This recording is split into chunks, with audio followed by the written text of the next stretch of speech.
In 30 minutes, broadcasting's finest duo will hit the airwaves. And prepare for the incomparable Opie and Anthony Show. Only a show this big could have a pre-show this good. Welcome to the Opie and Anthony pre-show with Sam Roberts. Here we go. Welcome to the pre-show. It's the O&A pre-show. Call up now, 866-WOW1-WOW, 866-969-1969. Call up and start your morning right here. Talk about what happened yesterday on the Opie and Anthony show. Talk about what you're looking forward to hearing about on today's Opie and Anthony show. Some predictions you might have about what the guys might talk about, what their takes are going to be on things. Of course, this Atlanta thing is still everywhere. That's the big story that was all over the news all day yesterday. So I'm assuming Opie and Anthony will get back into it. Atlanta under siege after 2 inches of snow hits the city. You know, the mayor was all over. There was an interview that went on CNN where the mayor was justifying what happened. And the CNN reporter seemed really mad at the mayor.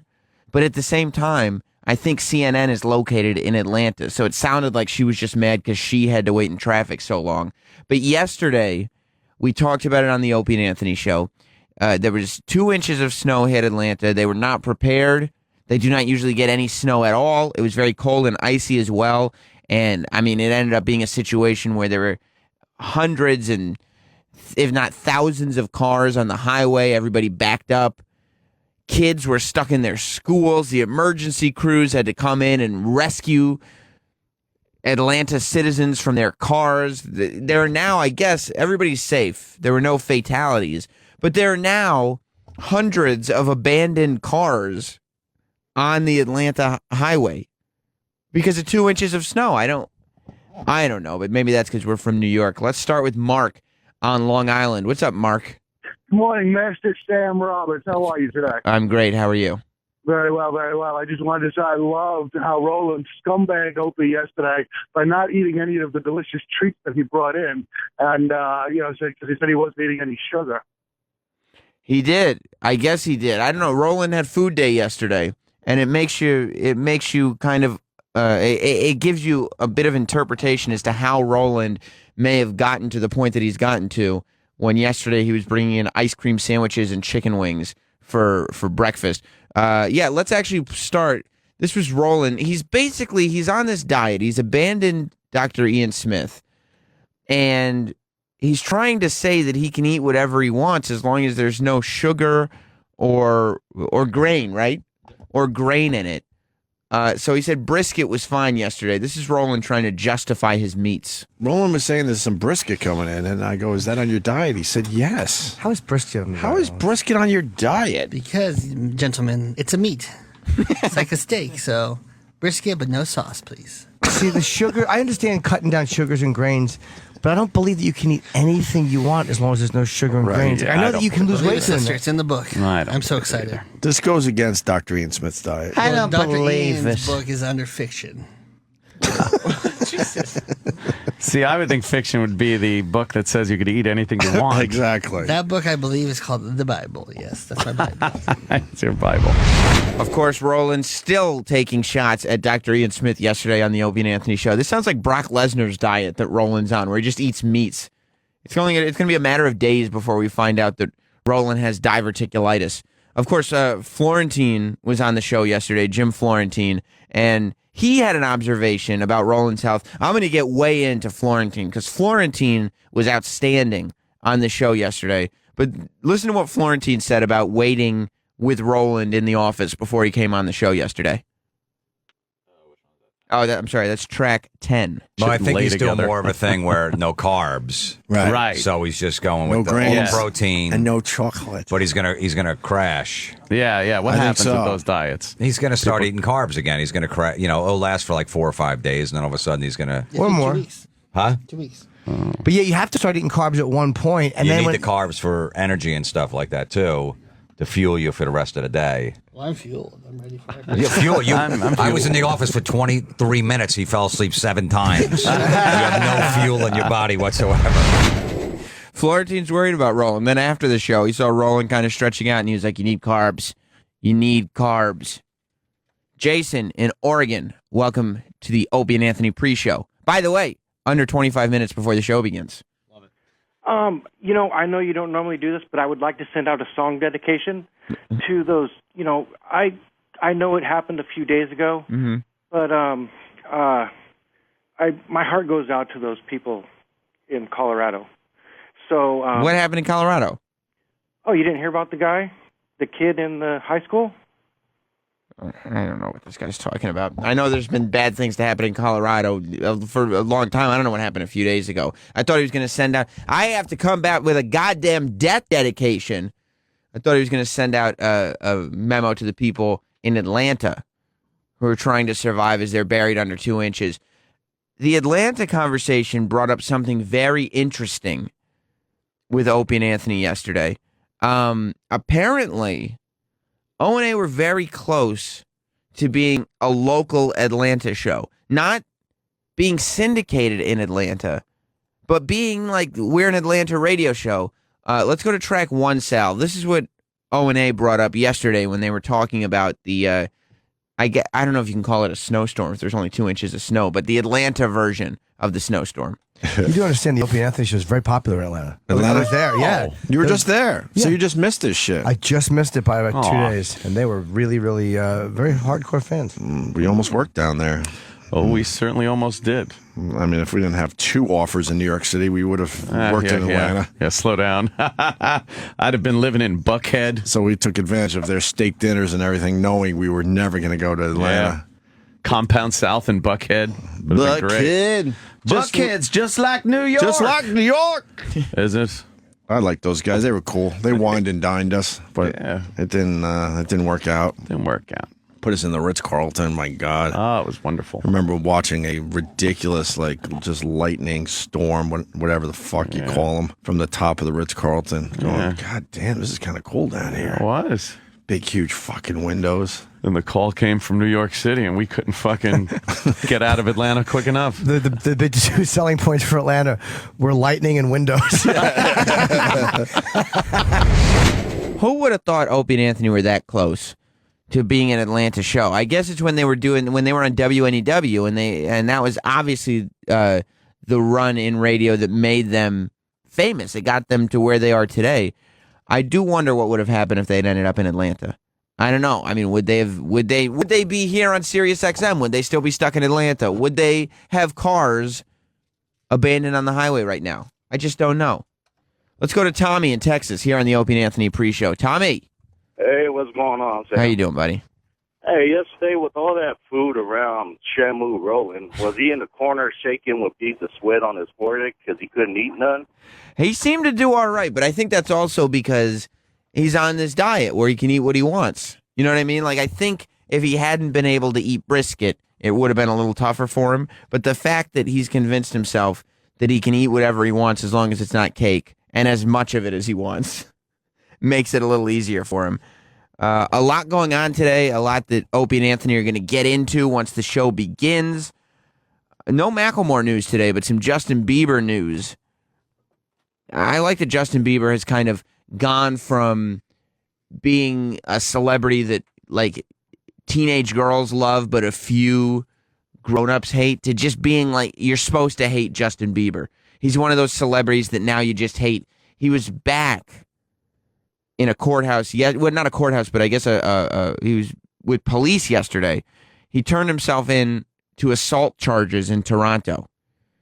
So I guess his limo, one of his entourage beat up a limo driver, and now he's got assault charges for that. Plus, the funny Justin Bieber story that was all over the internet is that a petition was started to get Justin Bieber out of the United States altogether, to make it so he's not allowed in this country.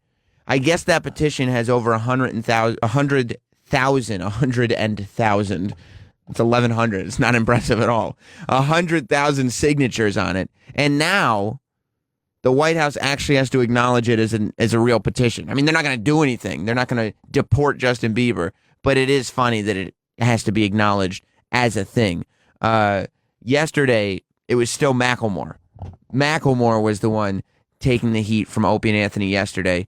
And there was a question brought up. Jim actually brought up the question. Jim Norton, who will be on the Opie and Anthony show today, he brought up the question whether Macklemore is actually gay. He said, do you think Macklemore is gay? And I said, no. But here's the conversation we got into about Macklemore's sexuality. I don't like him, and his hairdo is borderline enraging. But he is fucking got some choruses. He's a good chorus guy. Well, let's not forget Macklemore also thinks that Bush, knocked down the Twin Towers. Right. So, he's one of those guys. Yeah, very original idea for a lib cunt. Enough of him. That's why I don't think he's gay, because I think if he was even kind of gay, he would just embrace it to the fullest. Like he wishes. He probably wishes he was gay. Yeah. He's probably like sucking dick left and right, just wishing He's that trying. What are you guys talking about? Macklemore. He's probably like sucking a lot of dick, just hoping that he finally finds the taste of it. I don't like it. Yeah. Appealing. So then he could finally admit to the world that, nope, I am. I'm gay. He kept his room clean and drew. So that means he's gay. I would He thought he was gay in third grade. It's probably OCD. That's why he'd always neat and everything. I always had to turn the doorknob 3 motherfucking times. That's because you're fucking mentally ill.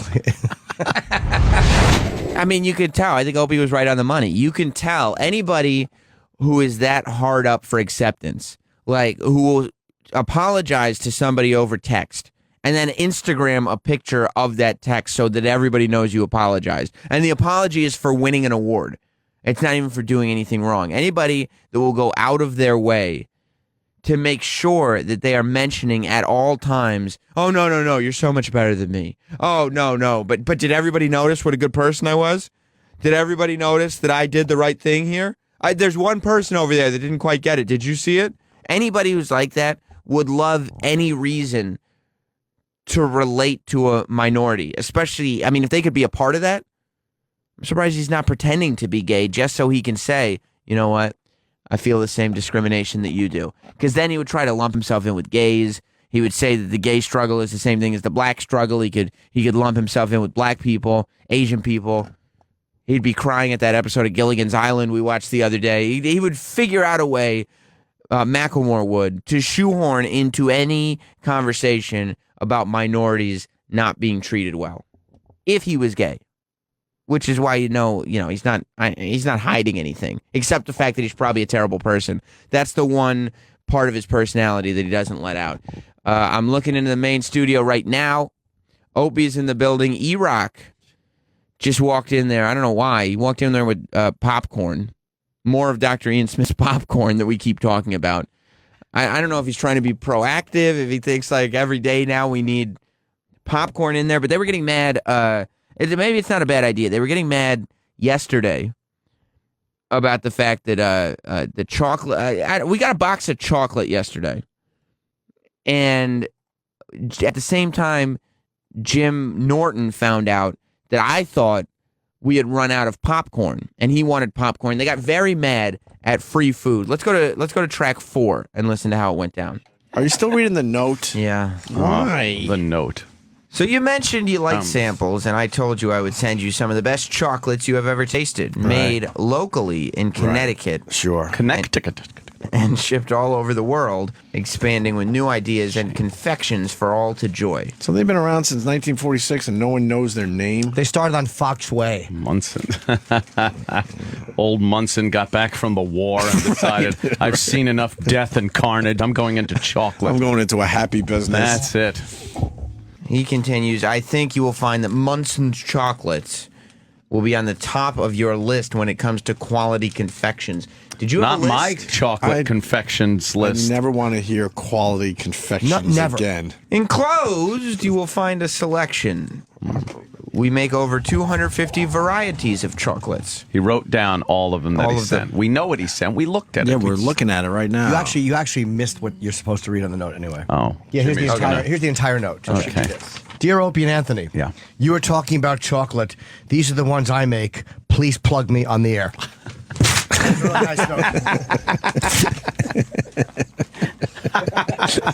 That is right to the point. Exactly. That's all we needed. It was just enough about the chocolates already. I don't even know why we were talking about them. Some guy sends in a whole box of them. We should eat them, not talk about them. Well, Opie and Anthony are both in the studio. I can see them through the window. I wonder what they're saying right now. What are they talking about? What kind of gold do they have in store for all of us when the Opie and Anthony show begins in 15 minutes? I don't know. But they're smiling. They're ready to tell some jokes. Connor in Virginia, welcome to the pre-show.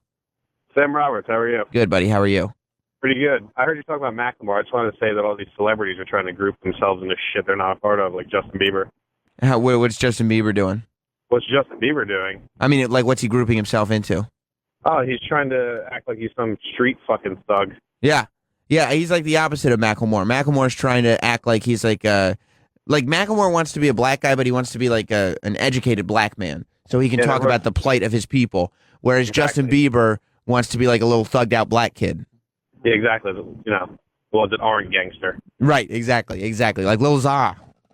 Exactly. Thank you, Connor. You got to get Who Kid up on him. On Justin Bieber? Yeah. You just haven't beat him up?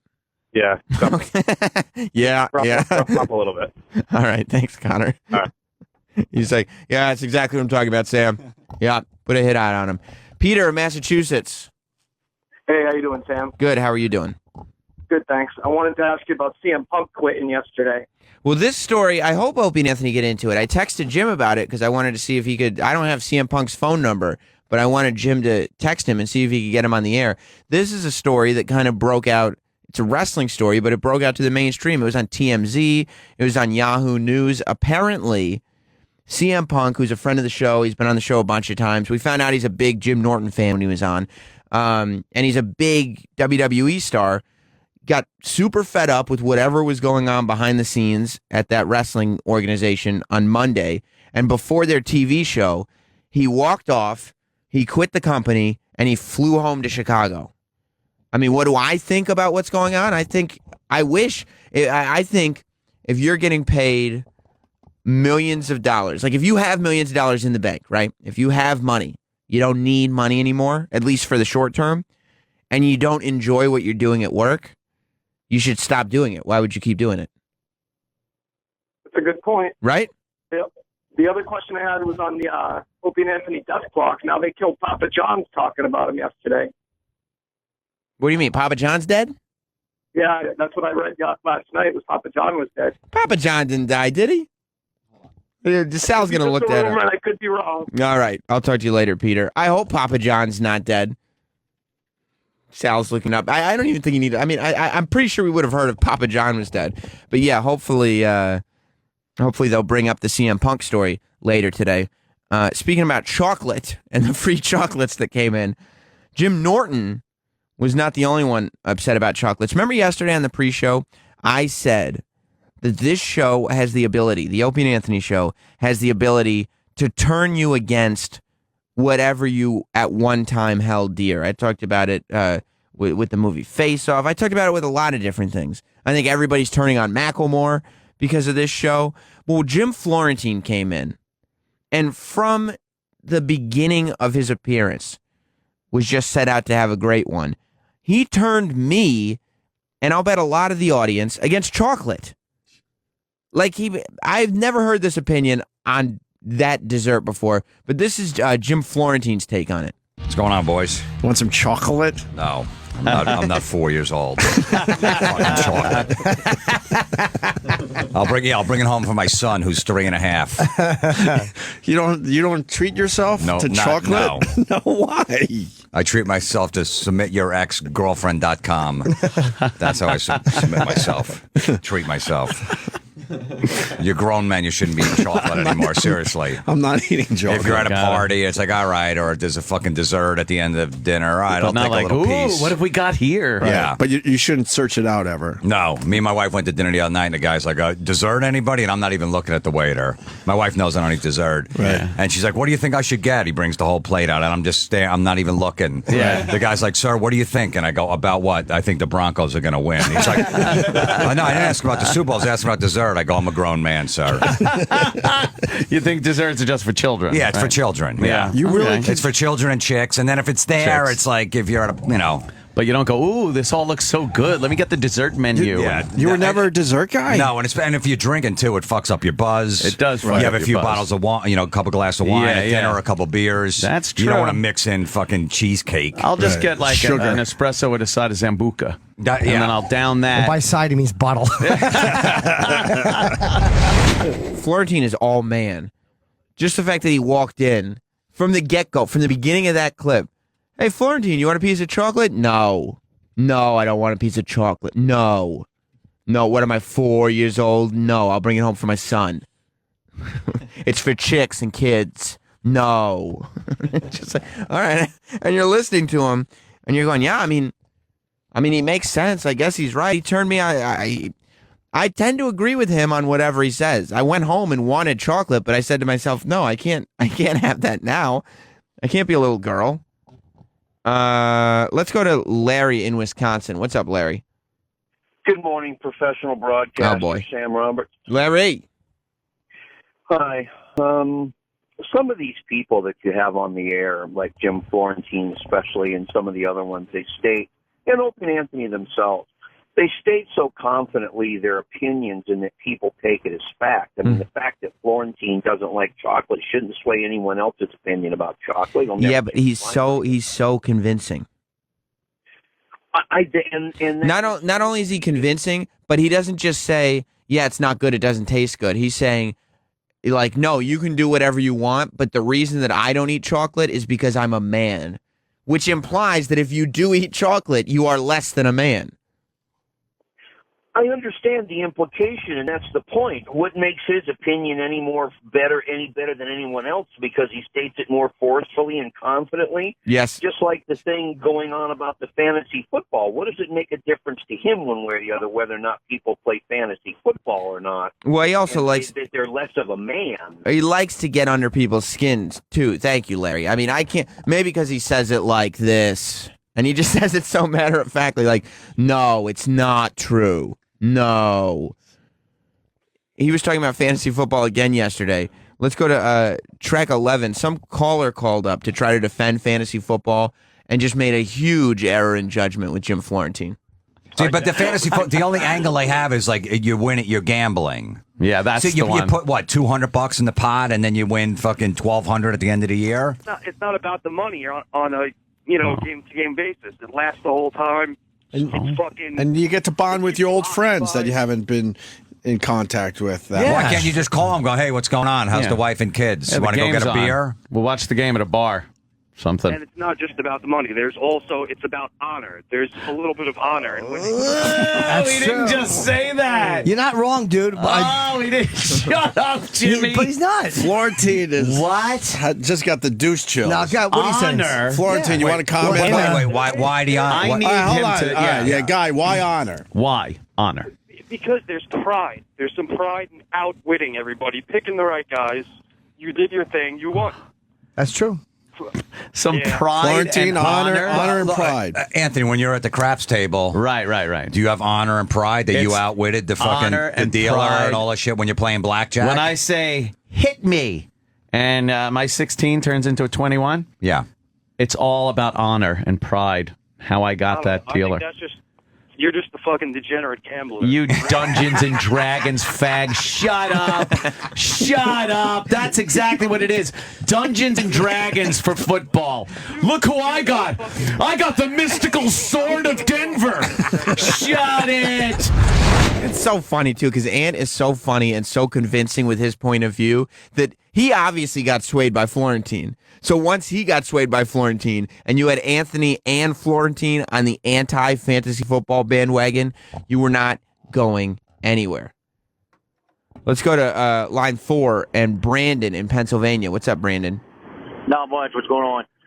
Hey, I just wanted to say, I think Florentine, all he is the old man version of a hipster douchebag. You know, anything that's remotely, liked by anybody, he's got to go against it. He is just the old man. He is somebody who does not like when a lot of people like something. I mean, if he sees a lot of people enjoying something, he does seem to go out of his way to point out the flaws in it. I mean, chocolate, really? Yeah. When he came in on a one-man war against chocolate, I was like, Jesus Christ. But he did it convincingly. Like, most people will come in and do that, and you won't buy it, and you'll go, whatever. You're just being shitty for the sake of being shitty. But when he came in and did that, I think a lot of us in the room were like, yeah, maybe I should stop eating this stuff. I don't want to be a little girl. Chocolate was originally made for kings and queens. Yeah, I guess so. I guess. Well, Brandon, you gotta be a little more forceful and more hilarious in getting your opinion out there, and maybe we'll believe you instead. All right, maybe I'll try being a stand-up then. All right, Brandon, I'll talk to you later. All right, bye. Interesting opinions coming in here on the Opie and Anthony pre-show, just about 4 minutes before the show starts. Chris in New Mexico. Yeah, I only got one thing to say. That fucking Larry needs to fucking die. Enough of that cock-sucking piece of shit. You don't like him? Oh, no. Oh. I love him. I just want him to fucking die. Okay.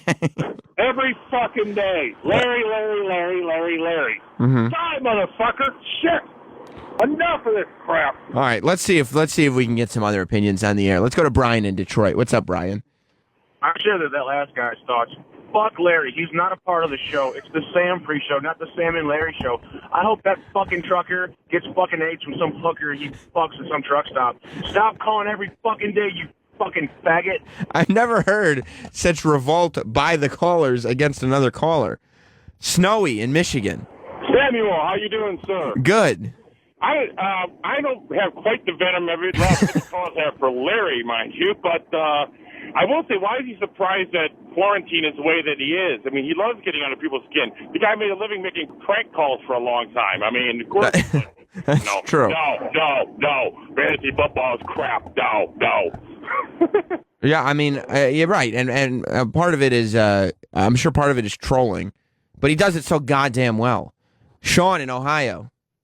Hey, Sam, I was just wondering, if Jim is so against fantasy football, why does he have DraftKings.com as a sponsor on his podcast? You know, that's a good question. I mean, the answer is because they pay him, but it is interesting that, because I guess, is DraftKings a big fantasy football deal? Yeah, it's all about fantasy. So you would think that they would not want to sponsor a podcast that has in the past been dedicated to how shitty fantasy football is. But that sounds more like the sponsor's problem than Jim's problem. If Jim can find sponsors that just go with him regardless. We called Paul Williams yesterday. We don't have a lot of time, so let's skip right to track 14. We called him at the top of the show yesterday, cold call, because he was at the Grammys on Sunday night, and we hadn't talked to him. Left a message on his machine. Opie noticed he had missed a call back from Mr. Paul Williams, so he called him towards the end of the show. You notice I've never missed an opportunity to plug something. Of course. That's fine, I though. work on the book, and of course, I've got ASCAP work in New York, too. I'm still, my day job is I'm president and chairman of the board of ASCAP. Oh, that's right, yeah. He's the great young...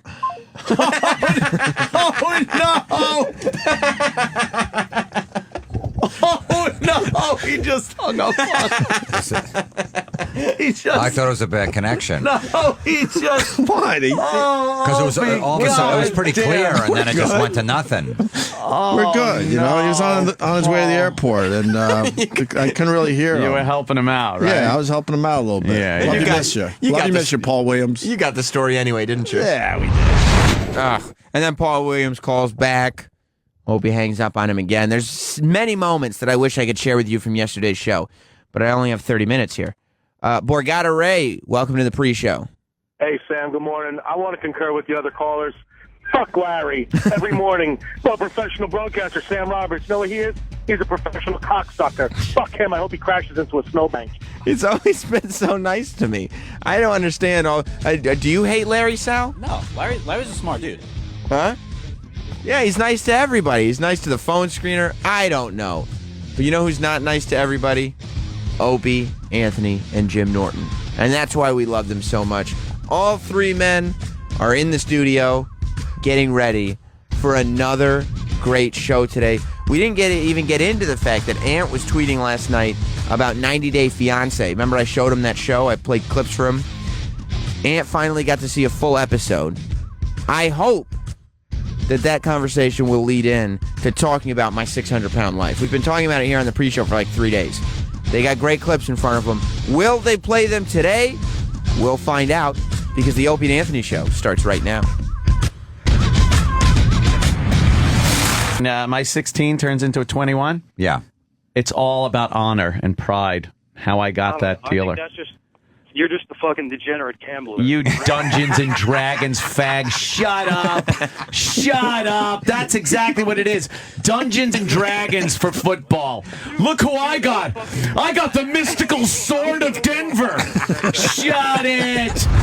It's so funny, too, because Ant is so funny and so convincing with his point of view that he obviously got swayed by Florentine. So once he got swayed by Florentine and you had Anthony and Florentine on the anti-fantasy football bandwagon, you were not going anywhere. Let's go to line 4 and Brandon in Pennsylvania. What's up, Brandon? Not much. What's going on? Hey, I just wanted to say, I think Florentine, all he is the old man version of a hipster douchebag. You know, anything that's remotely, liked by anybody, he's got to go against it. He is just the old man. He is somebody who does not like when a lot of people like something. I mean, if he sees a lot of people enjoying something, he does seem to go out of his way to point out the flaws in it. I mean, chocolate, really? Yeah. When he came in on a one-man war against chocolate, I was like, Jesus Christ. But he did it convincingly. Like, most people will come in and do that, and you won't buy it, and you'll go, whatever. You're just being shitty for the sake of being shitty. But when he came in and did that, I think a lot of us in the room were like, yeah, maybe I should stop eating this stuff. I don't want to be a little girl. Chocolate was originally made for kings and queens. Yeah, I guess so. I guess. Well, Brandon, you gotta be a little more forceful and more hilarious in getting your opinion out there, and maybe we'll believe you instead. All right, maybe I'll try being a stand-up then. All right, Brandon, I'll talk to you later. All right, bye. Interesting opinions coming in here on the Opie and Anthony pre-show, just about 4 minutes before the show starts. Chris in New Mexico. Yeah, I only got one thing to say. That fucking Larry needs to fucking die. Enough of that cock-sucking piece of shit. You don't like him? Oh, no. Oh. I love him. I just want him to fucking die. Okay. Every fucking day. Larry. Mm-hmm. Die, motherfucker. Shit.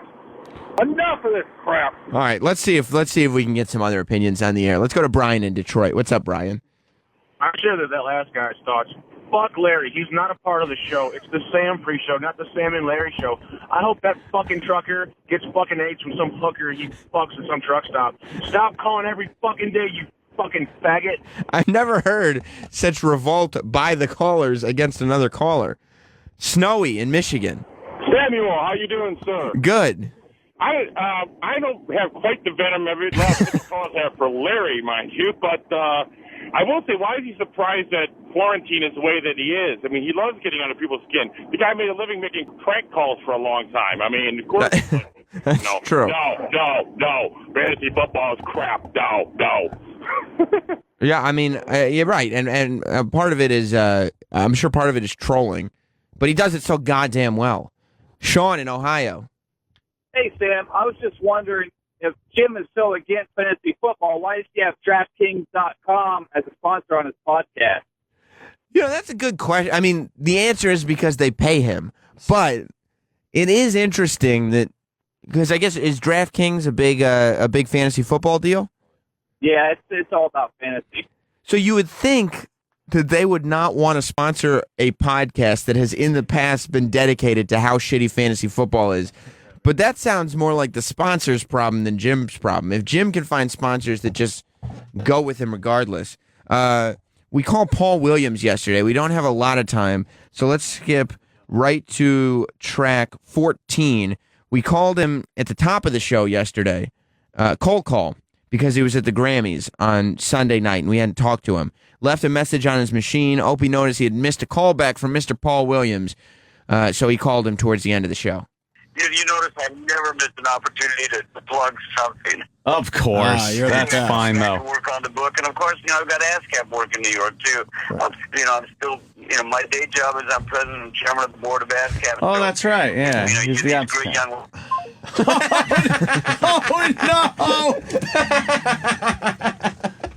Oh, no, he just hung up on He just... I thought it was a bad connection. No, he just... Why? Because it was all of a sudden it was pretty clear, and then it just went to nothing. We're good. He was on his way to the airport, and I couldn't really hear him. You were helping him out, right? Yeah, I was helping him out a little bit. Yeah, Love you, miss you. Love you, miss you, Paul Williams. You got the story anyway, didn't you? Yeah, we did. And then Paul Williams calls back. Opie hangs up on him again. There's many moments that I wish I could share with you from yesterday's show, but I only have 30 minutes here. Borgata Ray, welcome to the pre-show. Hey, Sam, good morning. I want to concur with the other callers. Fuck Larry. Every morning, professional broadcaster Sam Roberts. You know what he is? He's a professional cocksucker. Fuck him. I hope he crashes into a snowbank. He's always been so nice to me. I don't understand all... do you hate Larry, Sal? No, Larry's a smart dude. Huh? Yeah, he's nice to everybody. He's nice to the phone screener. I don't know. But you know who's not nice to everybody? Opie, Anthony, and Jim Norton. And that's why we love them so much. All three men are in the studio getting ready for another great show today. We didn't even get into the fact that Ant was tweeting last night about 90 Day Fiance. Remember I showed him that show? I played clips for him. Ant finally got to see a full episode.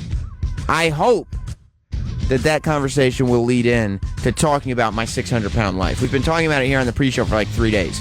They got great clips in front of them. Will they play them today? We'll find out because the Opie and Anthony show starts right now.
1994.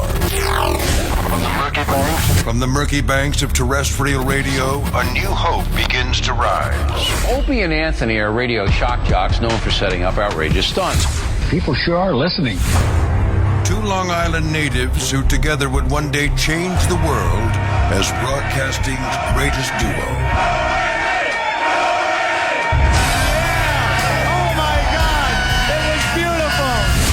After 20 years, these children of the 80s have arrived. Their hugely popular radio show is not just in New York anymore. Opie and Anthony show.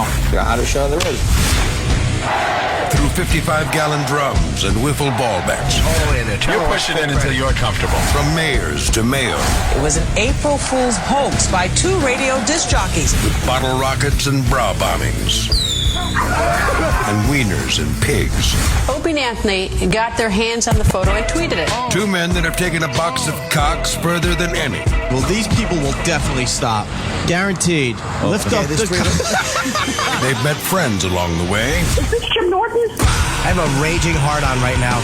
Can I please put my dick in your donuts? And through fines, scandals, suspensions, cancellations, and terminations, it's the one show that remains unscathed. Striking fear into the hearts of management everywhere comes a radio show that after 20 years remains above all else real. This is the Opie and Anthony Show. But enough of this palaver. Let's get the show on the road. Yeah. Good morning, everyone. Welcome. Goodness gracious. Welcome. I know the Ron Jeremy thing is on here. I don't even want to acknowledge he did that. It's such a lame attempt at some attention and publicity. We're not going down that road. Yeah. We like Ron Jeremy, but it's kind of douchey. It is, and it's been done. And he redid Wrecking Ball, I guess. I don't care. Right. I did see it a little bit, but I don't care. I didn't even care. It's a bit forced. Didn't even care. I want to talk about Hot Lana. Cold Lana. I just don't understand. Well, they have no clue how to function in the cold and a couple inches of snow. 2 inches of snow, certainly some ice. Yeah. Because they don't, they don't get winter weather, but 2 inches of snow just shuts down a major city. Yeah. And I understand they're not really prepared for snow down there because it doesn't happen often, but I don't know. I don't get it. This car's still stranded, I guess? Yeah. And now people are going to be driven back to their cars so they could, attempt to get them off the highways? Yeah, they're just the roadways? Clogging up the highways. It just goes to show you, if there was a real national emergency, we're fucked. Oh, yeah. Because every fucking highway will look like that. Right. If there's a real national emergency where people have to get somewhere or just get away from cities or things like that, you're done. You need a go bag and a motorcycle, or you're pretty much fucking dead.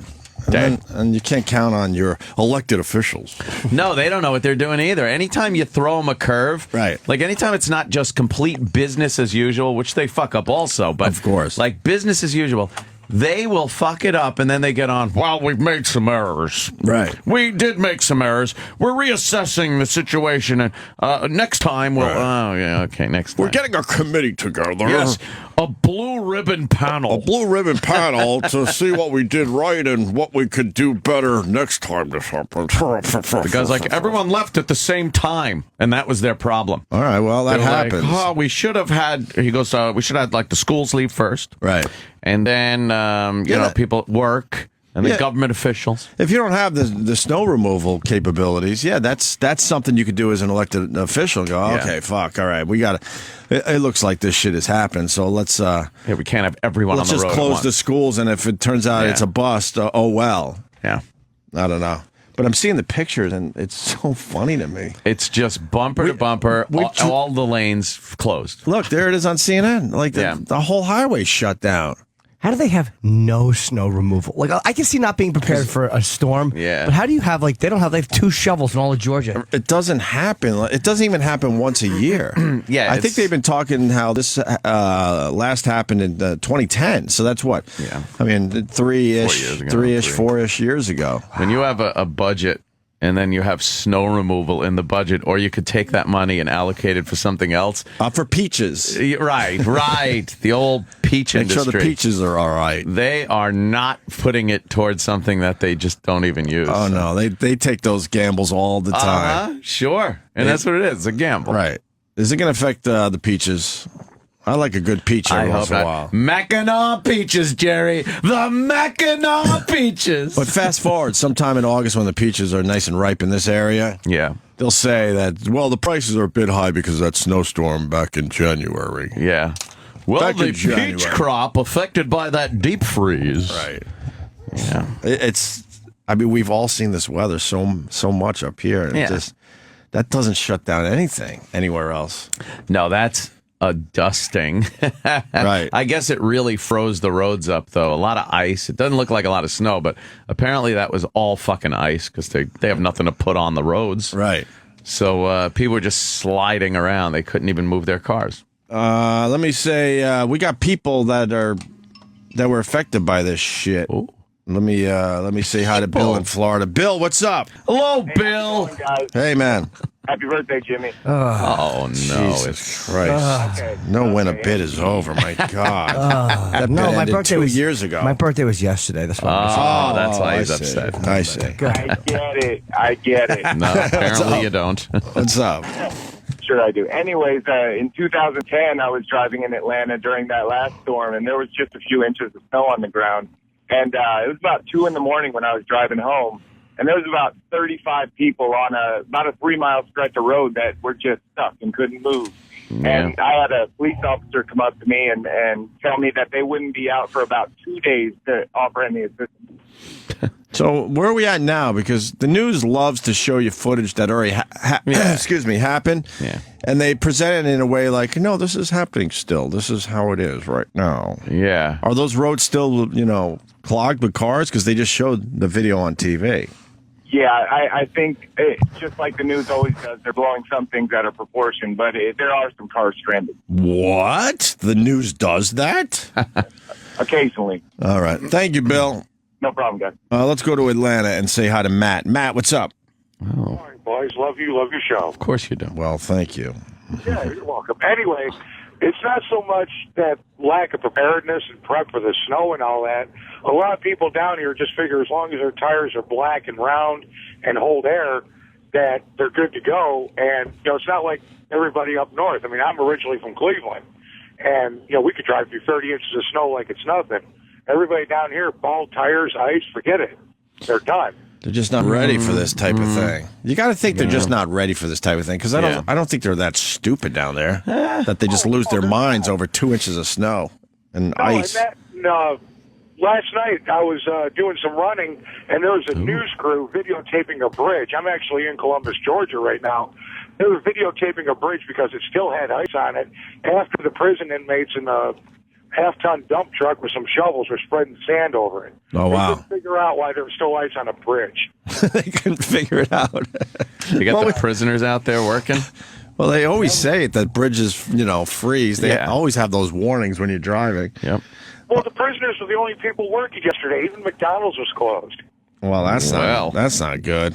Damn. How are we going to get our chicken McNuggets? Right. Did you see the Olympic commercial where the tie-in is to the Olympics with these sponsors is just so douchey. Oh, is it? They had a whole montage. Were they trying to make a moment? Dude, they had a whole montage of Olympians like biting on their medals. That's the thing you do. You win a medal and you just bite it when you're at the ceremony. Yeah. Like, oh man, I guess some idiot did it years ago to see if it actually was real, and now it's like a tradition. A lot of people will bite their medals. Yeah. So it's a montage, over the top music, very patriotic, and then they go to the slow dissolve into people biting chicken McNuggets. Fucking nice. Yeah, that's something you could really. Yeah, that's the same thing. Yeah, and the point was the medals are healthier. Yeah, exactly. They're equating winning an Olympic medal to eating really shitty. Biting into a fucking mystery meat. Right, mystery, whatever the fuck. Whatever that shit is. Are they still claiming it's chicken? I don't know what it is. Chicken McCartilage. Yeah. Oh, yeah. They Those things were just grind everything right the fuck down, right? disgusting. Yeah. Bones too. Beaks. They just That scrotumy thing under his chin. It's disgusting. I don't know. They make a paste out of it. But is that what that is? Oh, it's a paste, right? Yeah, they make they grind up the chicken, make some kind of fucking paste out of it, and then squirt it through a machine. Yeah, because I guess if you had like, I don't know, sugar or salt to anything, you can make it taste good. Tastes pretty goddamn good. No. Did I say this on the air? There's somebody close to us. He wouldn't tell me the company, but he told me that there's a very popular chicken company. So I'm not even going to tell you what it is because they're trying to engineer how to make chicken taste like chicken. What? That's what they're doing in the labs. Trying to make chicken taste like chicken. Yeah, because they found, when they're shipping it and this and that, it's losing its flavor. So they actually got engineers that are coming up with the chicken flavor in the labs, and they're adding it to the actual chickens to make them taste more like chicken. Tyler Chicken? I'm not saying what company. He didn't tell me what company. I don't even want to guess because I don't want no fucking lawsuit. Chicken flavored beer? That'd be pretty good. No, just making chicken taste like chicken. Sell it at that's the where we're at. Wow, really? Maybe you can look it up online. I don't even know. There's the paste in the chicken McNuggets. Is this real? Come on. What's all that white stuff? Is that the cartilage and the bones? Yeah. McNuggets are tasty, though. God damn. Wow. Yeah, because they had a lot of that and they fry artificial it shit. or batter it, whatever it is. Oh my god! What the fuck is it? This is kind of like a how is it made type of thing. Yes. They just grind everything up. They put it in a little mold. That looks like beef right there, doesn't it? Yeah, I guess it's not cooked yet. Oh my god! What's all those little white? The white things are those bits of bone and cartilage, or just is it like it's like a fucking olive loaf? It's fat. Yeah. I don't know what fat, it is. right? Maybe it's probably the fat too. Sure.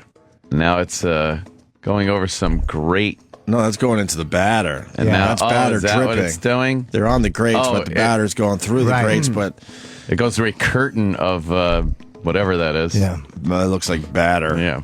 Whatever the hell that's made of. I'd love to go through a curtain of batter. Oh, wouldn't be you? Fun. Yay! Yeah. All right, now it's still on that little conveyor belt. Right. Chicken nuggets. They look white. They look like delicious chocolate covered like pretzels or something. Oh, would you take a bite into one now? No, I would not. Look at that. But if it all was raw. cooked, I would.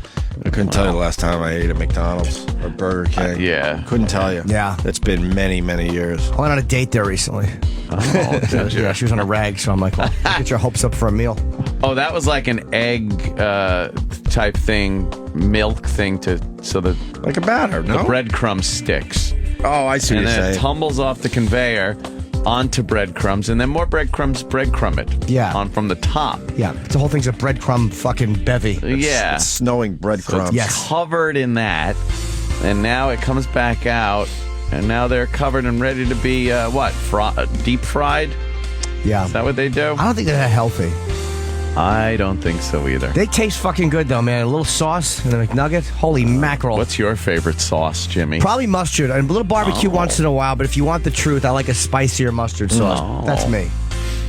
There you go. I don't know how it's made. That's pretty disgusting. Oh, that was not a McDonald's thing. That was just how you make that was McNugget. a chicken nugget. Right. Well, they don't want to get sued. Because there are some good like chicken strips and stuff that are really chicken. That's hasn't been ground up. Right. That's pretty good stuff. I heard this before. James in Kansas City. Go ahead. James. Hey, Lynn, Hey, man.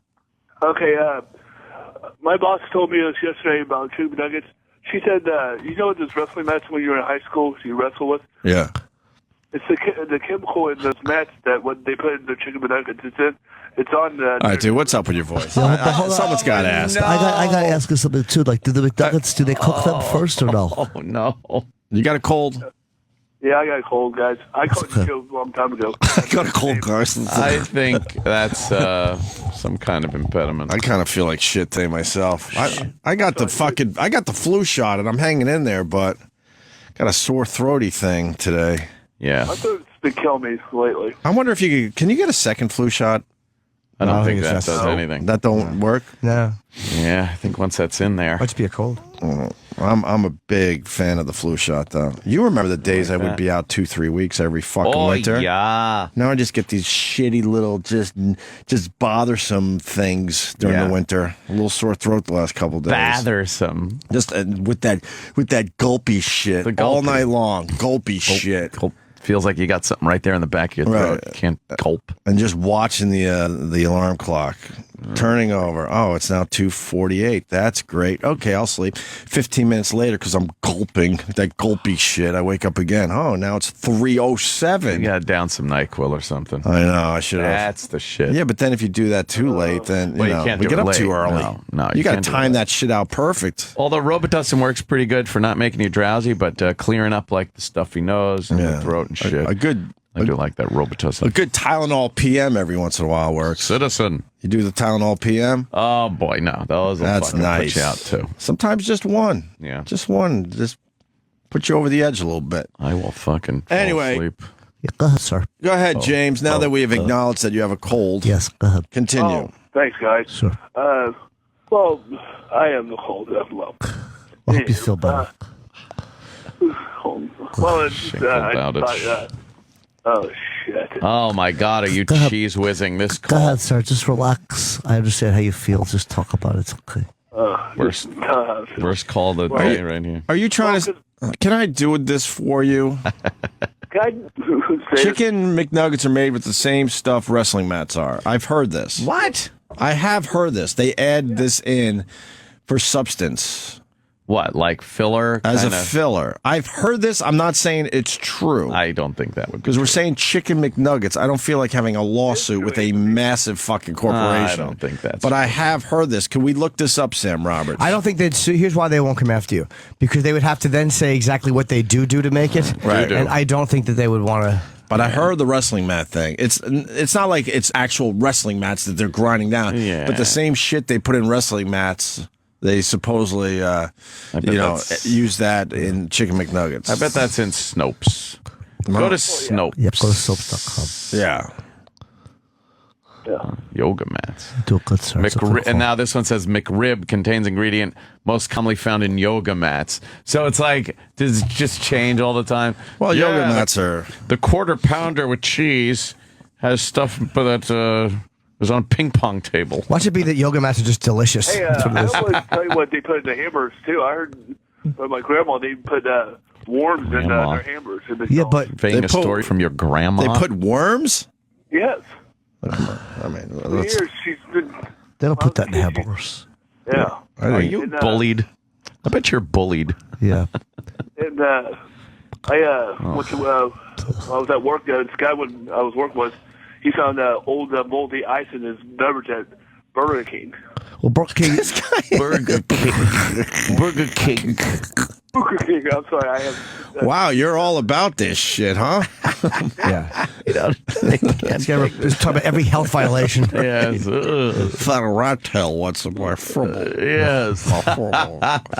All right, James, we got to go. You're terrific, though. I got to tell you. You guys are the best radio show on. No shit, I we know. are. It's crazy how great we are. But at this point, there's no other radio shows. It really is. That used to mean something when we actually had competition. Now. I used to call you guys about Stern, but you guys blow his ass out of the water. I mean, all right. Oh boy, I can't find the hang up here. Jesus. Shit about it. Thank you, James. Yeah, go grab a tissue and some fucking cold medicine. you Yes, that's really nasal stuffy. fuck. Sounds good. Sounds really good. No, he doesn't. I couldn't even name another radio show at this point that I feel like we even compete with. Nah, fucking. There are so few in the morning that are really funny on the road. Like you'll find them in sometimes not the top 10 markets because they're the ones that don't have the fucking lawyers breathing down their necks. Right. Yeah. There's some fun ones, but not many. The ones that go under the radar. They're just not where the lawyers are. I remember the day one of our dopey fucking bosses told us that we were finally on the radar, and that's not a good thing. Right. Remember that? And I'm like, what are you talking about? What? Like, people are going to start paying more attention to you guys now. Yeah, great. And you'll see. And he was right. Like, that's good, right? No. He was absolutely right. Let's say hi to Jeff in Mississippi. Jeff? Hey. Hey. Jeffy. Man, talking about all that chicken stuff. Chicken and vodka. There's my meal. Chicken flavored vodka. But anyway, we were talking about the snow earlier. Chicken flavored vodka. Jesus Christ. We were talking about the snow earlier.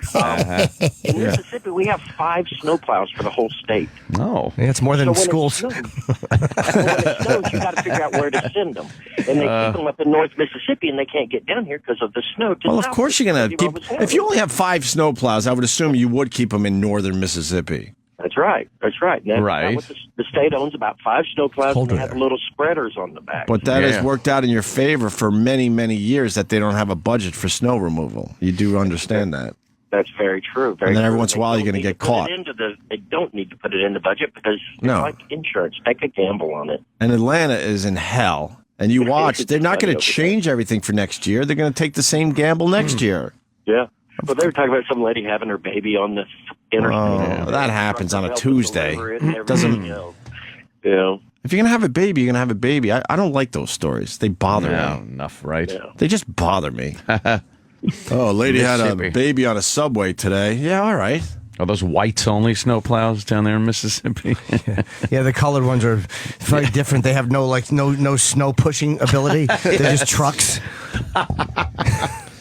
Well, I'm not giving up on this. No? This guy's going to help us out with the chicken thing. Mike.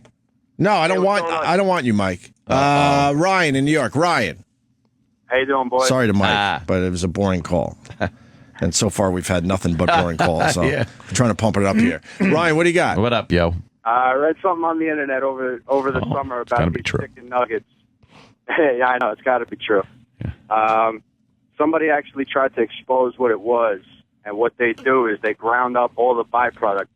So they take whatever's the leftovers, whatever nobody wants, grind it all up, and they throw it into a big vat. But bacteria starts to form, so they throw bleach and a few other products in there.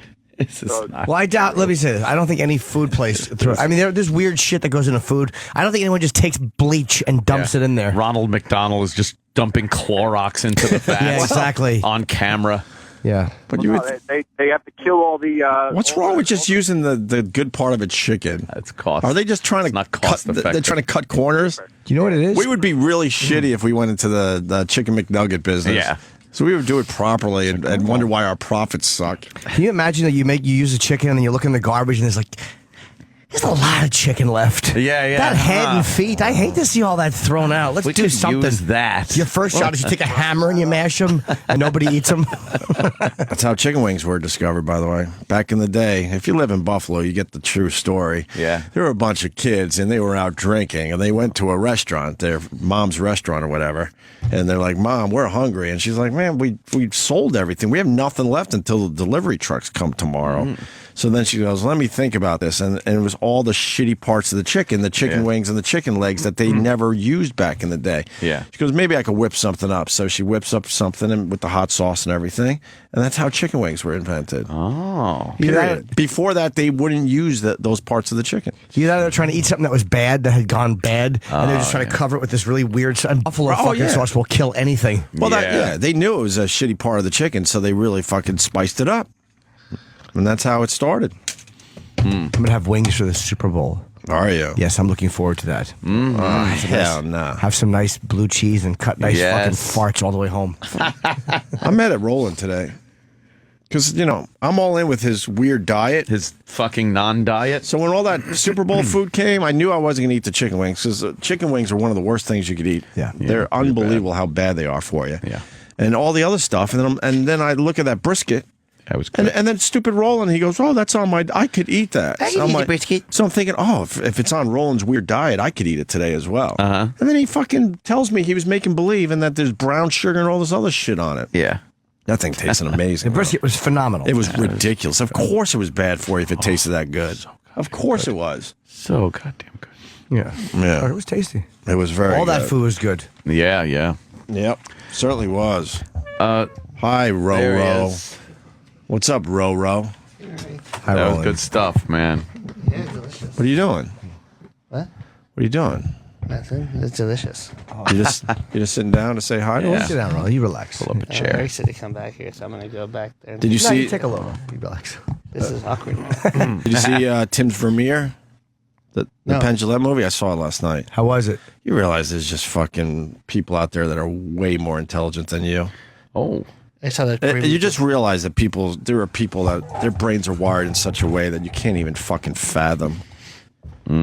Just Penn's friend decides he needs to paint a Vermeer. The problem is he's never painted in his life, but he studies this artist, and there's been art critics thinking that Vermeer didn't paint traditionally, that he might have used some trickery, something, some tomfoolery. So he decided that he did, and he used lenses and all sorts of shit and mirrors, and he was actually kind of just painting the image that he could see through the images and the mirrors and stuff. So he decides, I'm going to do this. And he spends well over, I think Penn told me off air, it was 5 years. I think he said it on the air. The film took 5 years because the guy decided, all right, I now have to build I call it a set. And in the movie, it looks like a set. But he basically, in his warehouse in San Antonio, he builds the set of the painting. Yeah. But the problem is, it's all shit from the 1700s, or whenever the fuck Vermeer was around. So he can't find any of this in antique stores. So he decides, well, now I got to learn woodworking. I've never done woodworking before. And he builds all the furniture that's in this painting. So he has to become a furniture builder. Yeah, and he has to figure out the dimensions by looking at the painting, okay, this chair is about 28 inches off the ground, and this is the dimensions of this. And then he makes all the fucking furniture. And then he makes there's a vase or a vase in the painting. He's never done kiln work before. So he has to do pottery. So now he makes pottery, and then he's figuring out, the windows that were used, they don't fucking use those anymore, and the intricate work in the windows. So he builds those, and he builds this whole fucking thing in a warehouse. But then he has to go over to he has to learn Dutch because he has to do research on the fucking Vermeer guy. So he learns a language just so he can talk to these people that know more about Vermeer. Then he decides, well, I can't use the paints that are available today. I want to use the paints that Vermeer would have had available back in the day. So then he learns how to fucking mix his own paints from the 1700s, how they did it back then. And then he's grinding down lenses because he needs the exact lens that he thinks Vermeer possibly used. It's not proven that Vermeer actually did it this way. There's no proof of this, but it's assumed. So now he's grinding down these fucking lenses how they did it back in the 16 or 1700s. And then he invites Martin Mull, who supposedly is a great painter. Martin Mull is a great painter. Supposedly. Because he shows the technique he thinks he discovered or rediscovered, something that maybe was used back in the day. And it shows Martin Mull. And he takes a picture of his dad. And he goes, I've never painted before, but I'm going to show you what you could do with this technique. And he paints a beautiful portrait off the photograph of his dad, but he's never painted before. The fuck? I guess he's just good at everything. He's an inventor and stuff, and he's a graphic design artist. So, he definitely has skills, but he also knows how to wire his brain to figure shit out. Penn said that his friend, he goes, I think this is about his daughter going to college. This is a guy who just needed a brilliant guy who needed to distract himself with something.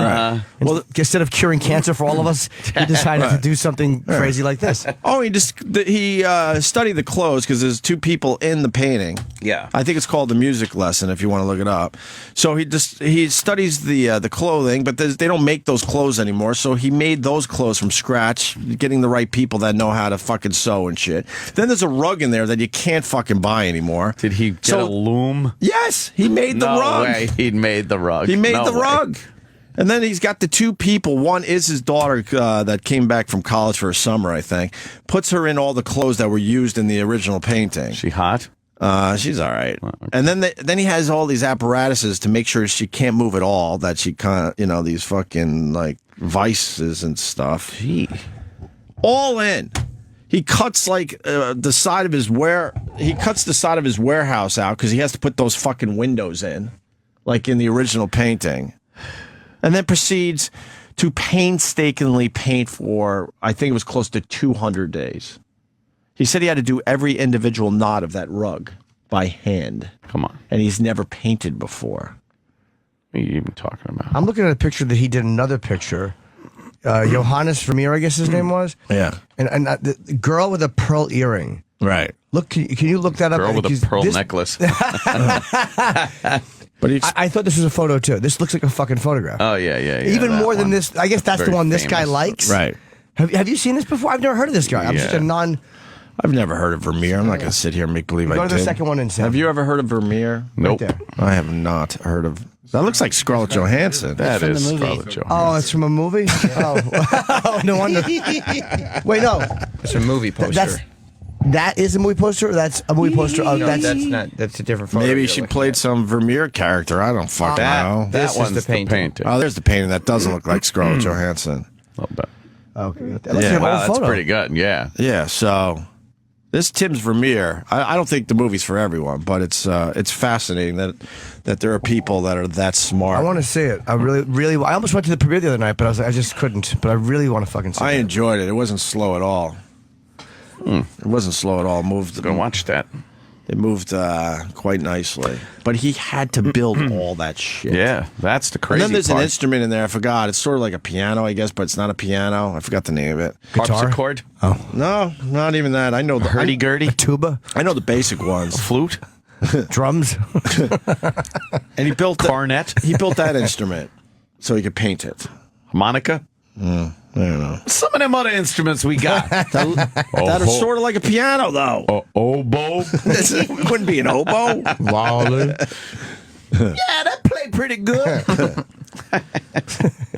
But just the amount of time. I mean, he's an entrepreneur. He doesn't have to work, obviously. So first of all, you got to like blow off your job for a while so you could even attempt something like this. Yeah, you can't have like a fucking any kind of responsibilities. And then he discovers stuff in the original painting that has never been discovered before. Really? While going through this Waldo? process. Is it Waldo somewhere? Yeah, there's a log on the floor. a dog log. He makes his daughter shit on the floor so he make it authentic. No, this was a schnauzer, so he has to raise one from a pup and wait until it's exactly 8 weeks old so he can get the right log size. Feed it right, so it's the consistency, the same shit consistency. Yes. Exactly. So they ate the toenails of Negroes in those days. Jesus. But well, fascinating, absolutely fascinating. Just to know that the guy had to like just recreate everything. Yeah, crazy, just insane, insanity. I wasn't watching something so intellectual and artsy, and I watched, which I am now just fucking. I'm all in. And I hate reality shows, but I can't help it. Fucking 90 Day Fiance. Oh, you are. Is hilarious. Best show on TV. These fucking guys are such losers, saps. And that one guy that's with that fucking Spanish chick. Yep. Is gay. We kind of. I told you. So gay. We played a few clips the other day. That's the Colombian broad? Yeah. That has a ridiculous body. Slamming body. And did you watch the newest episode where she gets in the hot tub? Yes. Holy shit. Is there a clip of it? I don't know. That fucking show, you could just sum it up. The guys are these needy, jealous, clingy dudes. They seem like mama's boys. And they're with these chicks that, for the most part, they're not even in the same category as these guys. They've got them because they're American, and these girls are from other countries and want to be Americans. Basically Russian brides. Yeah. That old But they're gag. from other places and stuff. Right, but the same concept. And they will ditch these fucking guys in no time.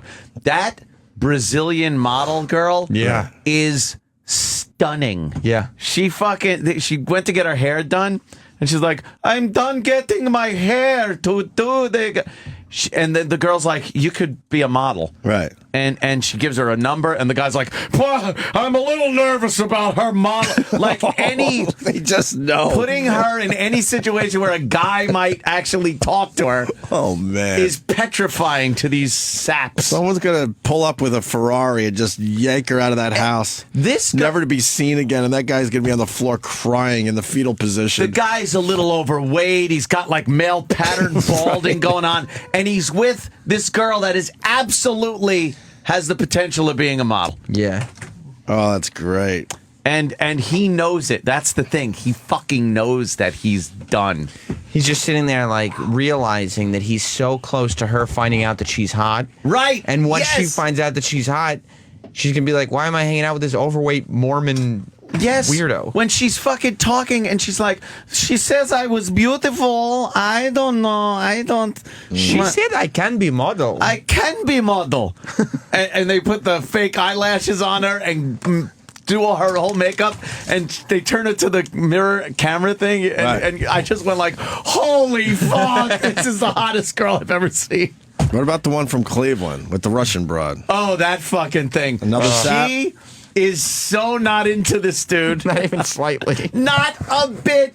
Not And even as he's- a person. And he has to do the uncomfortable chuckle whenever she that just shows that she hates this guy in front of his family and everything. And he's just like, oh, she does that, you know, she... And she's torn because she doesn't want to go back to her shitty country. She don't want to go back, but she doesn't want this guy. She's also going to have the realization, like, wait a minute. I don't have to stay with this guy after I'm married. The second she says, I do, at this wedding that's supposed to take place in 90 days, she's gone. She is going to fucking ditch this guy. Then why would she get married if she wants to ditch him? So she can live in the States. live in the United States. Yeah, they're Russian brides or whatever, yeah. They're little green cards, whatever they fucking... They're not even green cards. Their visas run out in 90 days. I hope this show has now this is what's happening at the end. Because that would be that's perfect. what I want. I hope they filmed this so far long ago that they could give you a solid update what's going on with these people. That fucking model chick is going to be like fucking Tom Brady. And that poor sap is going to be, I can't even watch football anymore. Is that which one is the? She's cute, man. That's the Russian chick who is cute. Yeah, I think this plays to every guy's, insecurities because I think we all, at one time or another, like dated someone out of our league, and you always felt like you're on the brink you of were just just losing holding on with your fingernails, like trying to keep it going and make it work, and you just always knew that right around the corner there was someone that was probably better than you, and she was the type of person that would go for it in a second. You're trying to fucking hold a handful of mercury on a roller coaster. You just know. You just know. Where you don't want to go out with them too much. You don't want to bring them in public too much. You're always coming up with excuses why you don't want to go that out. Party. Who's going to be there? And then you go through the whole thing. That guy, he's too smooth. Fuck that. And as soon as you dropped her back off at her house, you knew she was on the clock to find somebody else. Yeah. Oh, I don't miss those fucking days. You drop her off 2 seconds later. Hi, honey. Everything good? Why didn't you answer your phone? What are you doing? What? You just dropped me off 5 minutes ago, you whack job. That's every fucking one of these couples. That's why I think the show works. Oh, it's great. Except for the gay guy who his family is like Carrie's mother religious. Really? And you obviously know that they don't like the gay. Right. So he's doing everything he can to show his parents that he's not gay. Do you think that's what it is? He's just I think that's absolutely And he's what it got is. the hottest one of all of them, right? Nah, that model chick is really fucking attractive. It depends on your taste. That's the one with the possible gay guy. No. The Colombian The broad. model chick is the Brazilian girl. The Brazilian Wait, there's girl. a Brazilian and a Colombian? Yes. Yep. The Colombian is the fucking busty Spanish Yeah, it girl. depends Show on your me taste. this again. The Colombian girl is the one that looks like a sex doll, and the Brazilian girl looks like a model. Looks like a cute model. So they're two different types we didn't of do hot. it. We didn't do the Brazilian girl, did we? No, we did. we do. Well, I don't remember. No, I But remember she didn't look like a model. She was the one who couldn't believe that there was hot water in the house. Oh, that was her. Remember Okay. that clip? They got top right Yeah, but she didn't look that hot there. Dude, they gussy her up. She looked where good, she had a look like a complete fucking Really? fashion Who is she model. right there with the fucking black hair and the black shirt? She is fucking That's beautiful. That's the Colombian. Oh, that's Colombian Colombian. with the Wow. gay dude. And the gay guy kissing her, I'm just going to call him the gay guy. They haven't confirmed or shown he was gay or anything. They hint at it. They do. But this guy, when he kisses her, there's like lifeless eyes, black eyes, like a doll's eyes. There's no passion in his fucking face when he kisses this 10. When is the show on? I'm all in. All the time. It's Sunday. It's I was watching. I'm like, all right, Sunday DVR. Yeah. Set this What fucking channel? thing. TLC. TLC. I'm all in. And there's a great juxtaposition going on because the Russian chick and the bald guy from Cleveland, he was sitting there and he kept bringing up sex. Yes. And she kept bringing up reasons to not have anything to do with them. Like Right. he'd even say things like, "I can't wait till we have kids," and she goes, "Yeah, I don't think now's a good time for that." my I don't God. no, we're not. And then the juxtaposition is the Colombian girl. All she wants to do is have sex all the time. sex. So the mysterious guy that she's with, it's very mysterious, is always trying to avoid having sex with her. sex. And he was living with his very religious parents, so they couldn't even sleep in the same bed and the same room.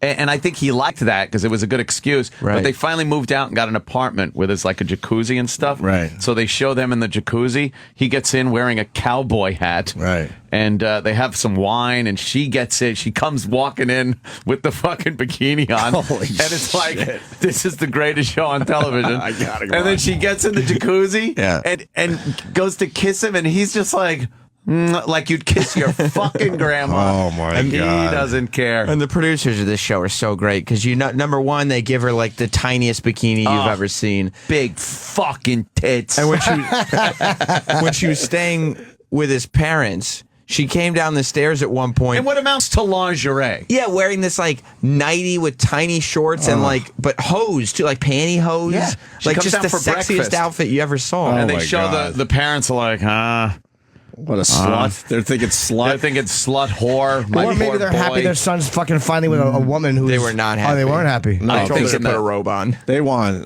him to find probably a traditional girl. very religious, like that. Although conservative they should girl. realize it's either this or fucking Mike from next door. Right. So That, they're, so they're accepting a little bit more than they would. So they probably. should accept. And then there's the Asian girl. Who, from the Philippines. She's from the Philippines, and she shouldn't complain about anything. No. She should be lucky she's even on this fucking show. Really? Not a looker at all. And you could tell that they had no confidence because I know you haven't been watching since the beginning. No, I haven't. They didn't start her storyline until like 3 episodes into the season. Okay, because she's not one of the main players. She's not a main player, and her part in every episode is a little smaller than the rest. Oh, really? Smaller, yeah. And that relationship will probably work out. That'll probably be the one that works out. I ever tell you that one of the things that creeps me out as I walk around is like the older guys with like Asian chicks, like either their girlfriends or wives, and the Asian chicks barely could speak English. That has always freaked you mean me out. like mail order kind?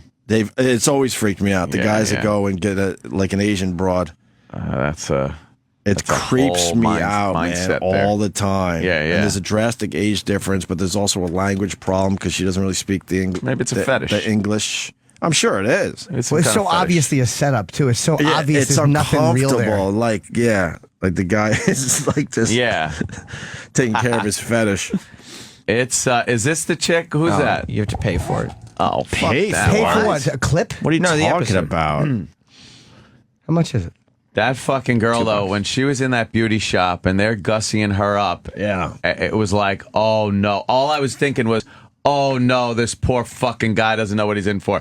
He's like, she says I could be model.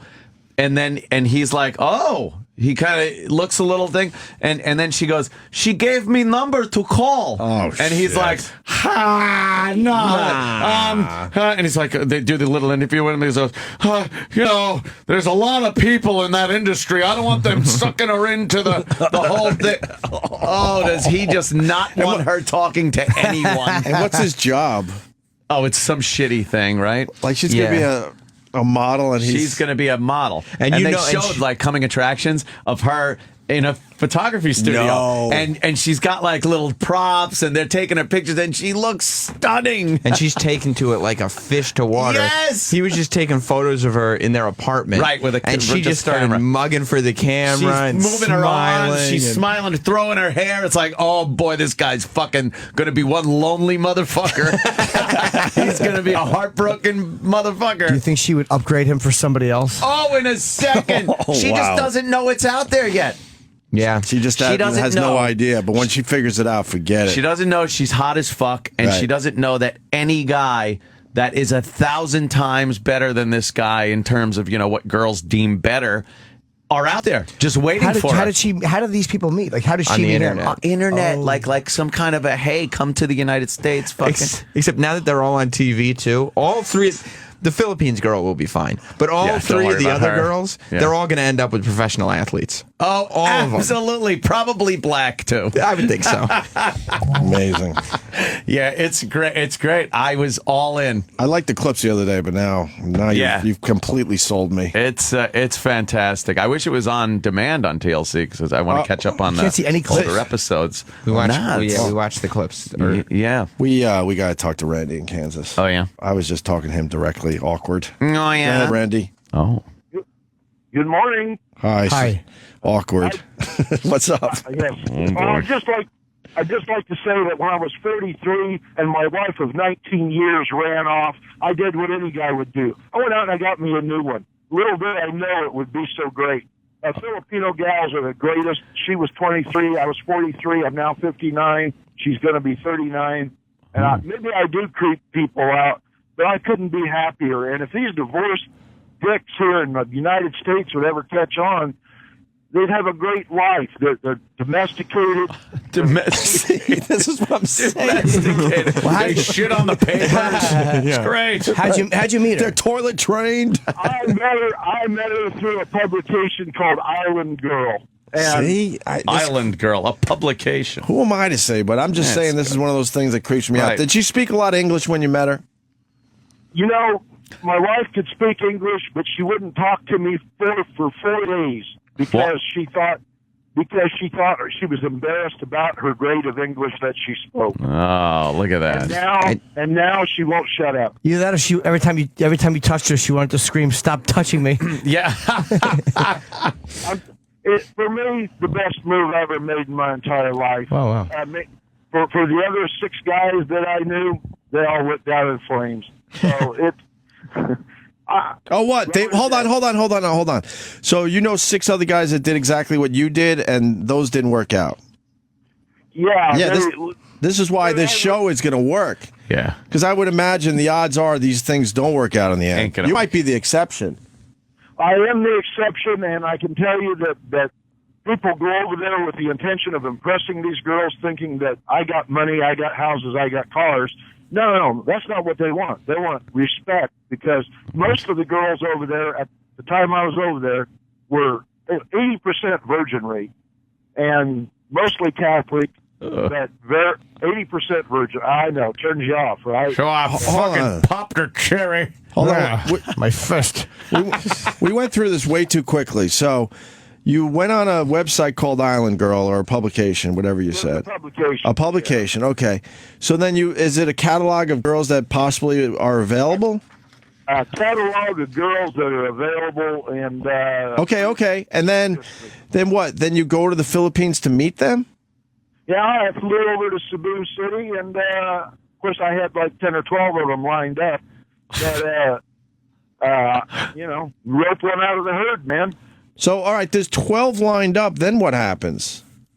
Well, I took them all to dinner at different intervals and different days, and I stayed over there for 15 days and was respectful to them and their families, because some of those girls traveled 4 and 5 hours to come meet me in Cebu City. All right, and did you have sex with any of the girls during the? No. Okay. No. All right. I'm just asking, and then you decide at the end of it, this one you really like, and then you just take her to America. No, I have to come back, and I spent the next 6 months on weekends filling out paperwork with a typewriter and submitting it and going through the government jungle bureaucracy. And it took another. I brought her over here on a K-9 visa, and I know K-9. Oh no, yeah, she's working for the police. K-9 visa.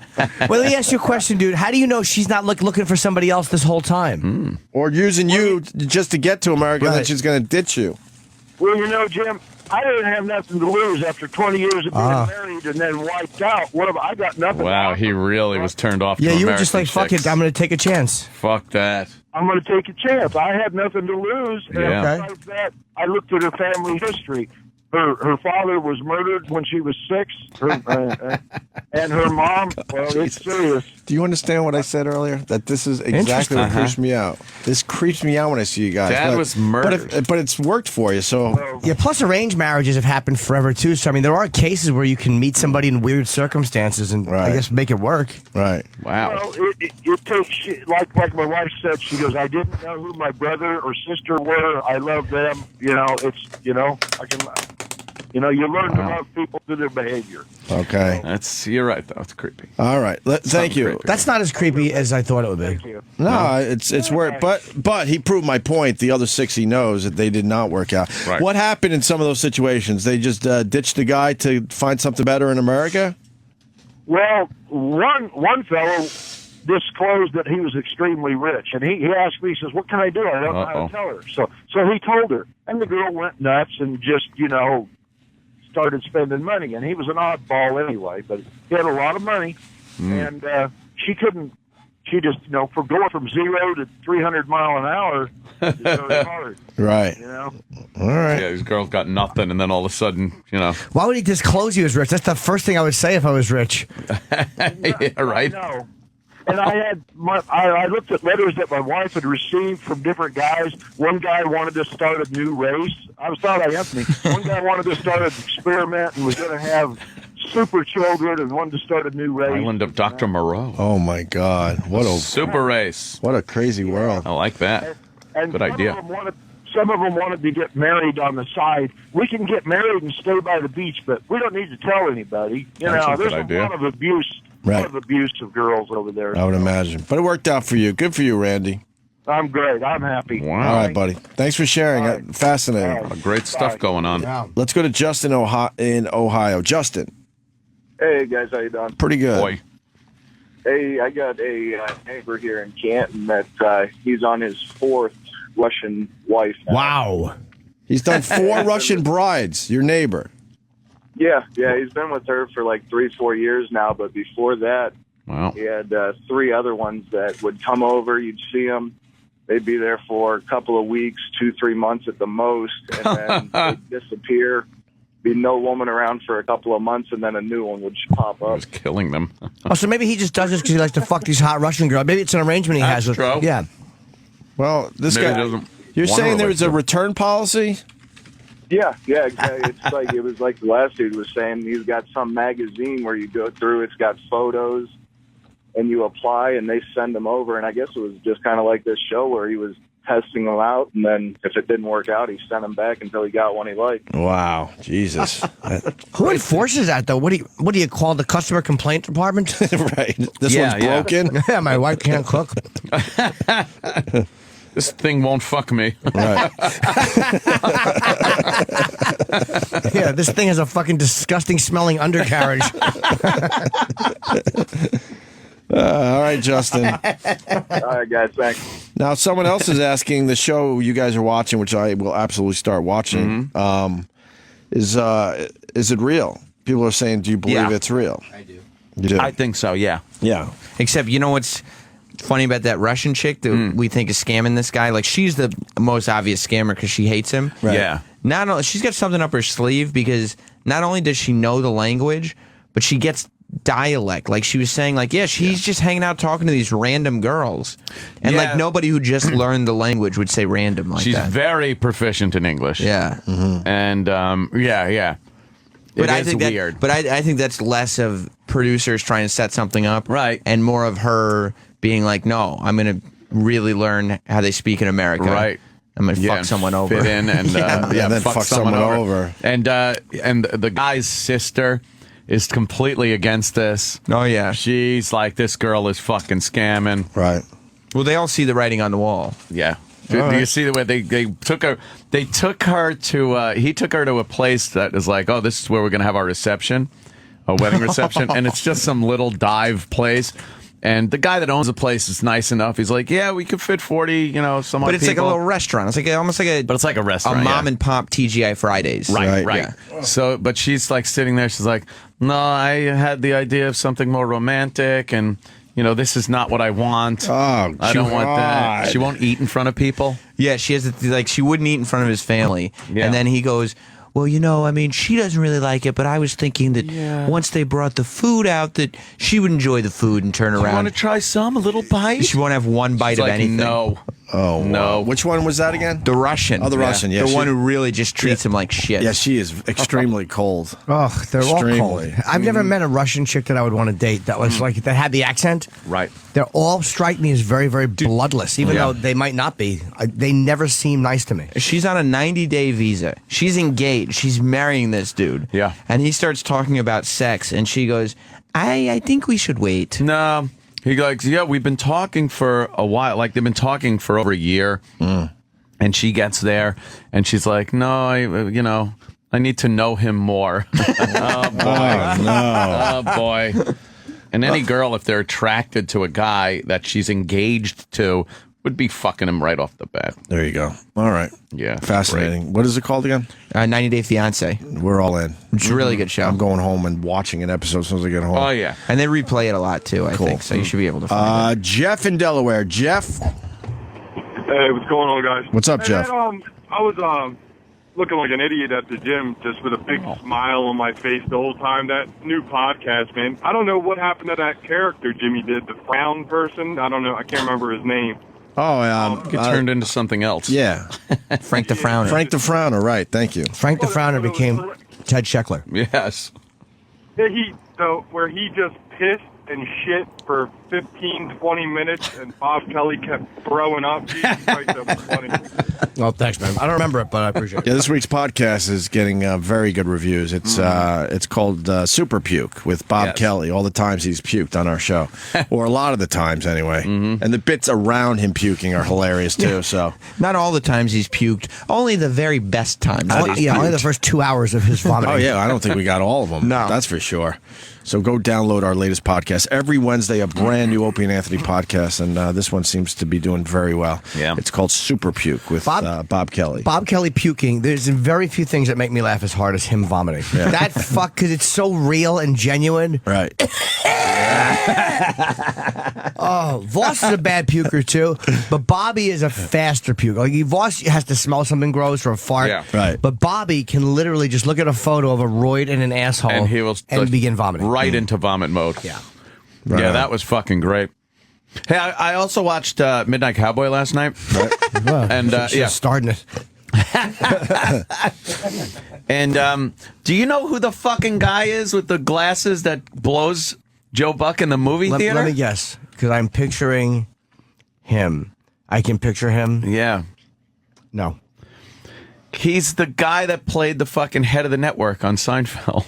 Oh, so would fucking Bob Balaban? Balaban.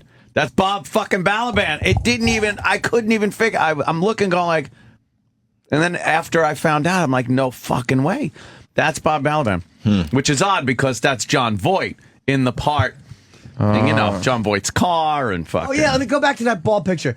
Go, that guy. Look at his. Go. Move his like up to the glasses. Like take his bald head out of it. That fucking. That's That's the guy, huh? I'm like, holy shit. Yeah, that guy was in like Close Encounters and shit like that. Very fucking. All right. He was on Seinfeld last night on TBS. Yeah, there you go. A good strong back, Joe Buck. Oh God, that fucking guy. We got to take a break. Got to talk about the Biebs. More Rob Ford. The congressman apologized, but he's just a fucking douchebag. Period.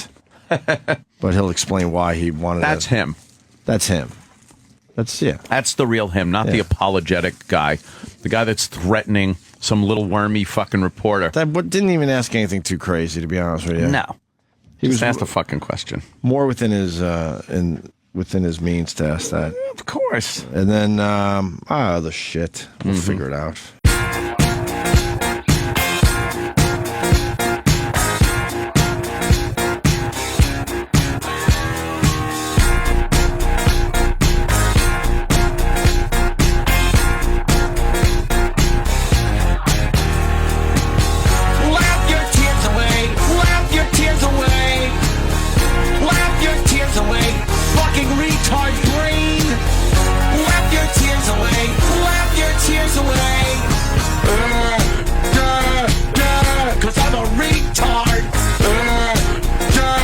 Shut up!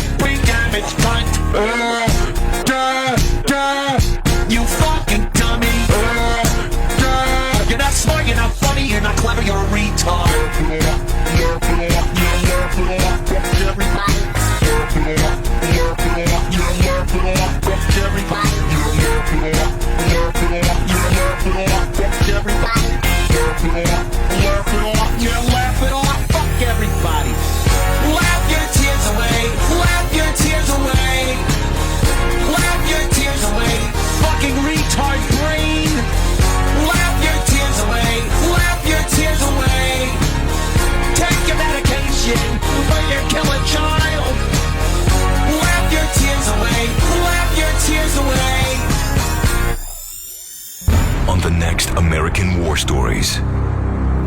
Battleground, Iraq. Robert Kelly deploys and within an instant realizes no man can prepare for war. We thought we were gonna starve, so we brought little bars and stuff but there's gonna be no food. There was more. I gained 30 pounds in Iraq. You go to the buffet, there's Chinese food, mac and cheese, barbecue, pizza, ice cream. You could walk up to this ice cream and get as many ice cream bars and Sundays as you want. But no matter how rich the rewards, every American soldier has to experience loss. I was over there, I had 2 milkshakes. One of the Marines goes, "You gonna have both of those, fatty?" So I gave him one, and then my other one fell. I had to go back and get 2 more. So tune in as we chronicle the victories and the defeats for American hero Bob Kelly I broke my knee, man. on the next American War Stories. What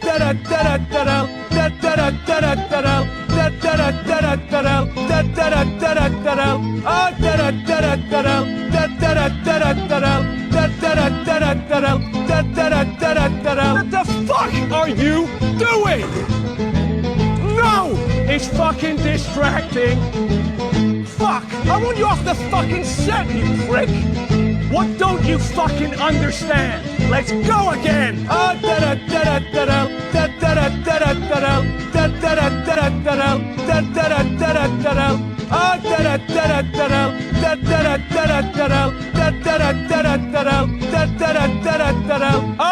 good for you! The Opie and Anthony Show is back on Sirius XM. I love that. Christian Bale, 40 years old today. 40, huh? I would have thought he was older than 40. But this is Susudio. American Psycho, man. Great flick. Yeah, I do like that. Hell of a character he plays in that one, huh? Yeah. Oh, I saw what Travis did. Bravo, sir. Yeah. I don't know if you know what you did. I know exactly what I did. All right. Hopefully it was. It's a daily double. Oh. It's Phil Collins' birthday. Whoa. And his music was in American Of Psycho. course. And it's Christian Bale's birthday. Wow, that's Bravo, weird. sir. Bravo. 63 for that curmudgeon.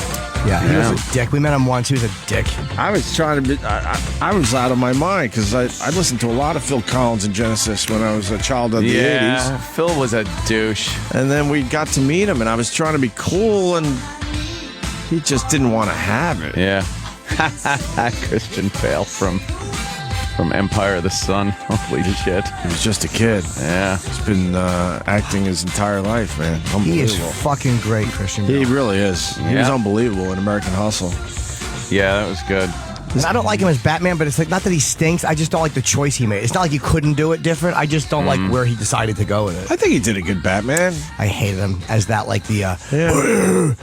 That's just, and again, but it's not like while he's lame. It's just like I wish he would have chose a different. Well, they had to make it way. cartoony. I think when he was out of the Batman suit, he had quite a performance. As Bruce Wayne, he's great. Yeah, absolutely. But they got to fucking be goofy with the other when he's in the suit. I had a little contact with a major celebrity on Twitter. Whoa! Yesterday. Oh no! Yes, Gavin McLeod. Oh, wow. That was real? Yeah, as far as I can tell.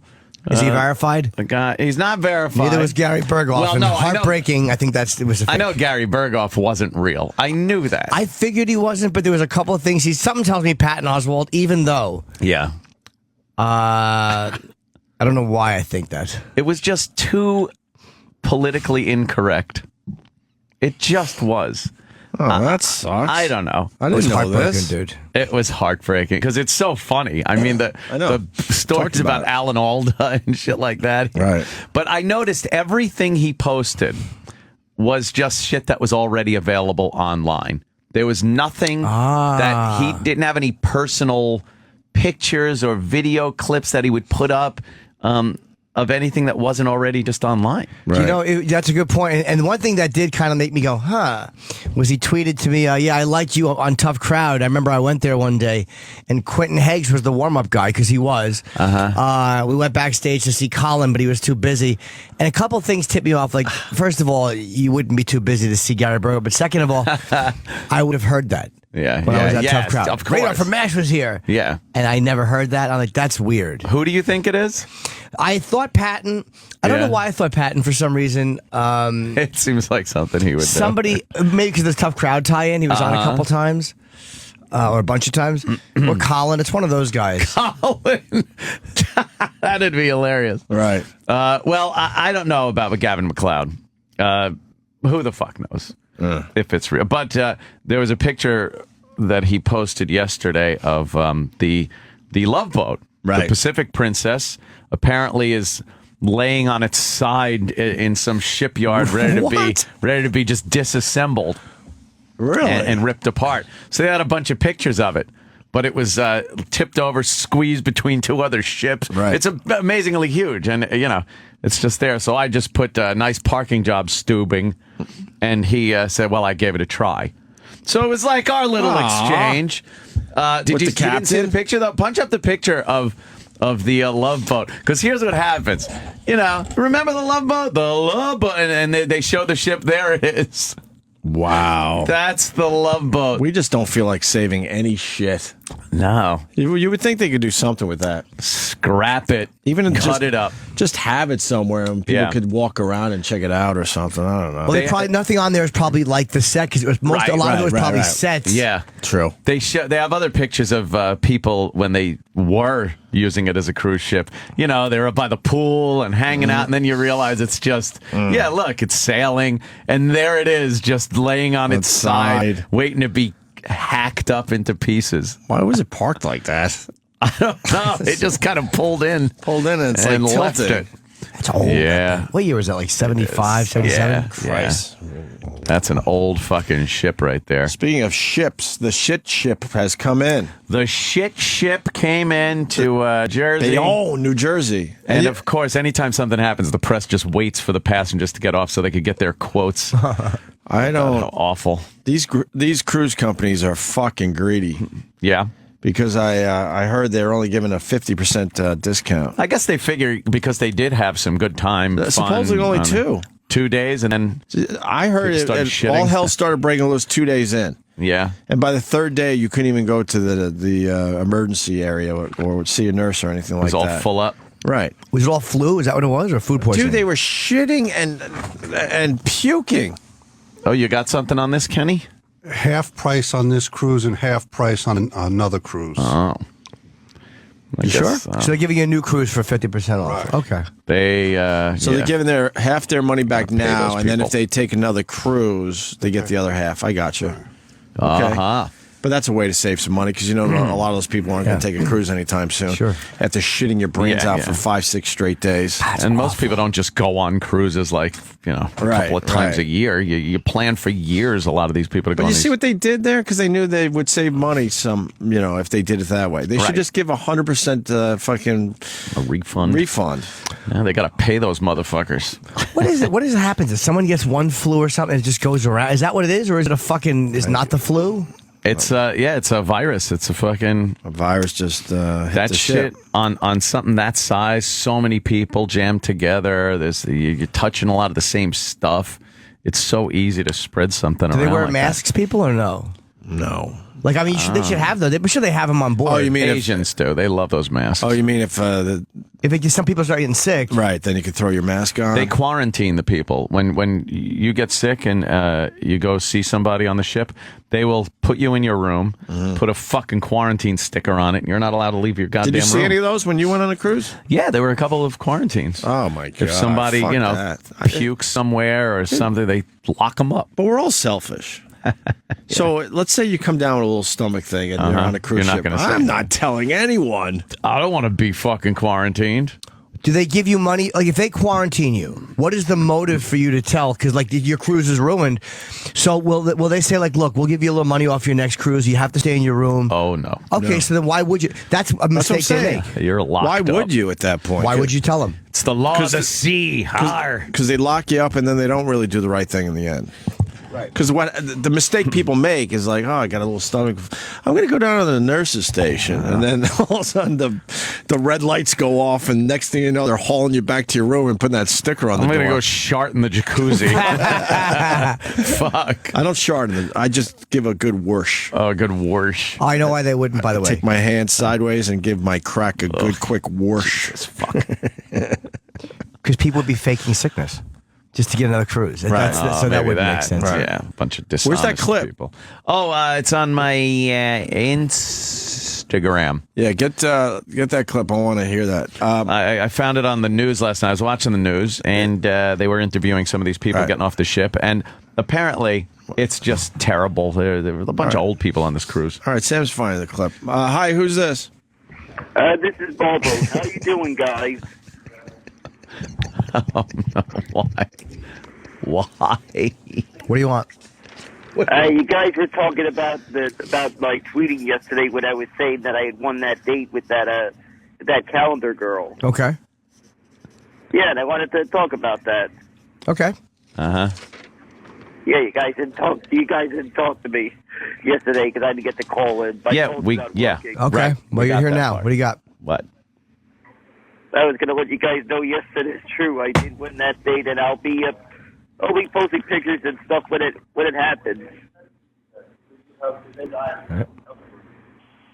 Yeah. Yeah, I'll have videos about how it went. Okay. Sorry, you guys. I guess you guys didn't seem interested today.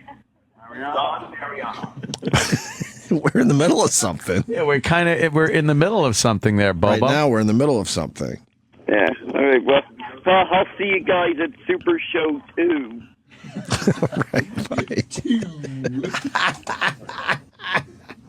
I can't wait till this date happens. A week from tomorrow is Super girl. Show 2.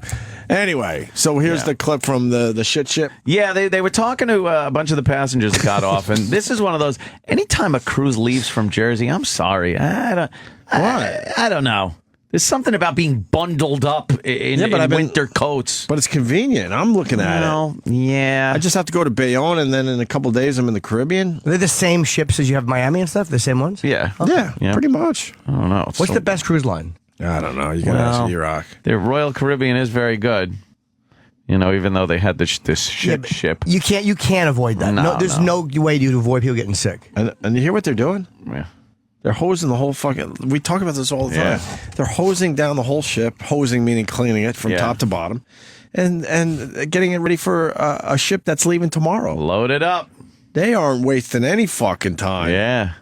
Yeah. God, being sick on a fucking boat like that, man. Seasick. Well, this guy's wife, that happened to him.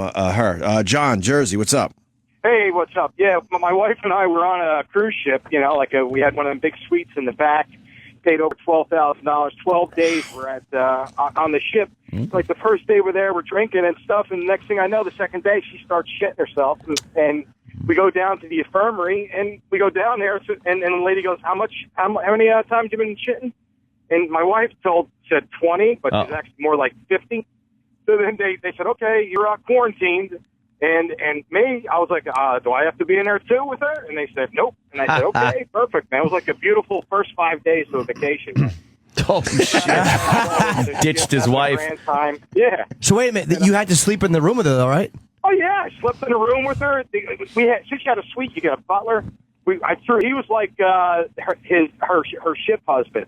That guy's running all over the ship, getting her soup and stuff. I didn't have to do anything for her. Because he's my butler. Wait a minute. How do they know that she's not going to leave, though? How do they prevent you from leaving?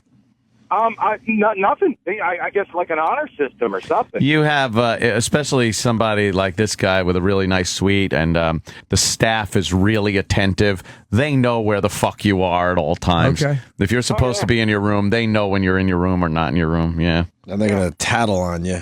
They'll tattle. Of course they will. Bunch of tattletales. They don't want that shit spreading. Yeah. So but why would they let me roam all over the I don't know. That doesn't make sense. That doesn't. You're technically not sick. And you were. That's true. She was lucky that you had a nice suite. You guys got the money. Imagine being in just an okay room. Oh, fucking one of the lower cabins without a window. Right. They have them? Oh, my God. Yeah, they got the ones with the little porthole in the side, a little round window right over the water. You're the first person to die if the boat sinks. Yeah. How are those suites? Are they really nice? They are so fucking nice. Certain suites are. It's like an apartment. Like this one was like a hotel room. This is at the back of the ship because it's. But you have a full size tub, and a full size bathroom. And it's like with a king size bed or a queen size bed. Yeah, big giant fucking balcony, a fucking jacuzzi on the balcony. Oh, that's great. Yeah, no, we didn't have a jacuzzi. Not this one. We're in the back of the ship. Fucking bum. Hey, wait, back or the front of the ship better? It doesn't matter. Hey, we were in the back of the ship, and I just felt the prop the whole time. What do you think? Yeah. What's better? I like the fucking middle of the ship. That's where I was, right in the middle. What do you mean you felt the prop? Well, the propeller fucking. What kind of old ship were you on? They have those pods now where you don't even feel it. It's something vibrate. All right. Like the engine humming. Good story, John. Maybe it's your wife fucking the butler. Exactly. Oh, no, yeah, just fucking shitting. Wait, what was Otto's joke? He was saying something about a girl was on her period and she had diarrhea. She sounded like a motorboat in full throttle. That's disgusting. The great Otto. Yes. All right, John. Thank you. Let's listen to this clip. Oh, right, the clip from the guy in the people news. are leaving the shit ship, and some of these guys had things to say. Yeah.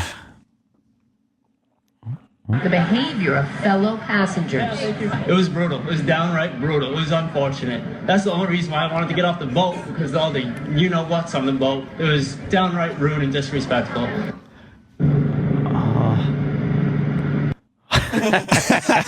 The look the reporter gives after the tape piece. The you-know-whats. The you-know-whats? Yeah, when... are they the typical you-know-whats? I don't think so. Would it be the number one answer if we were playing if you're Family playing Feud? Family Feud? Would it be the number one answer? The top 100 answers to this question.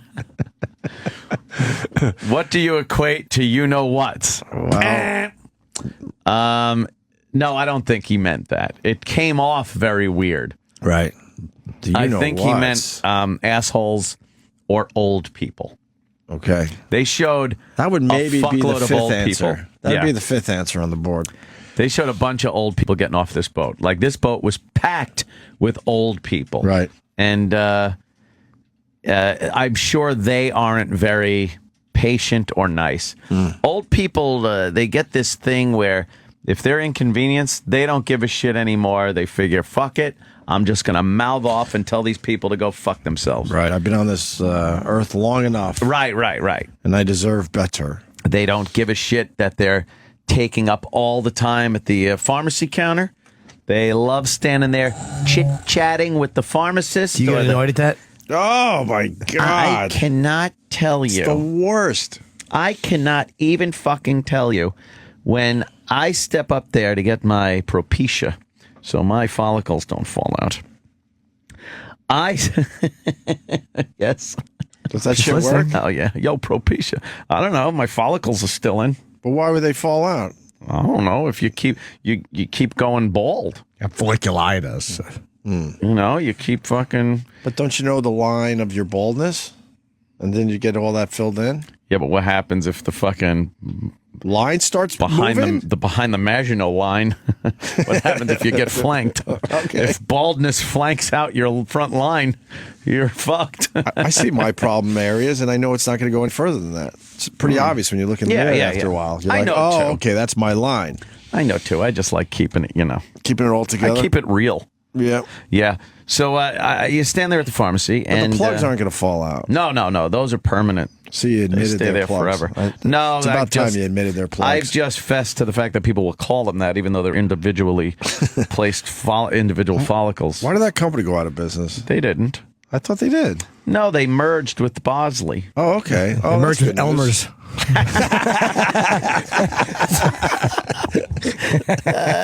Shit. And a rug company. Yeah, exactly. Elmer's and Huffman Coos. Shit. An animal pelt company. Yeah, with the company that sells fucking coonskin caps. The spokesman is the guy who played the big ragu on Laverne and Shirley. No. Merged with the helmet company. No. I swear. Yeah. Good for you. Those, but the old people at the... Just the other day. Behind some old guy, and he's just chit-chatting with the fucking woman behind the counter. Chit-chatting. And I was staring at like, what? Get the fucking move. And then when they're done with the transaction, they're looking in the bag. They're fucking getting shit to get... Move. People in general, and it's not just old people, don't know how to put their shit back together. No. After their purchase. No.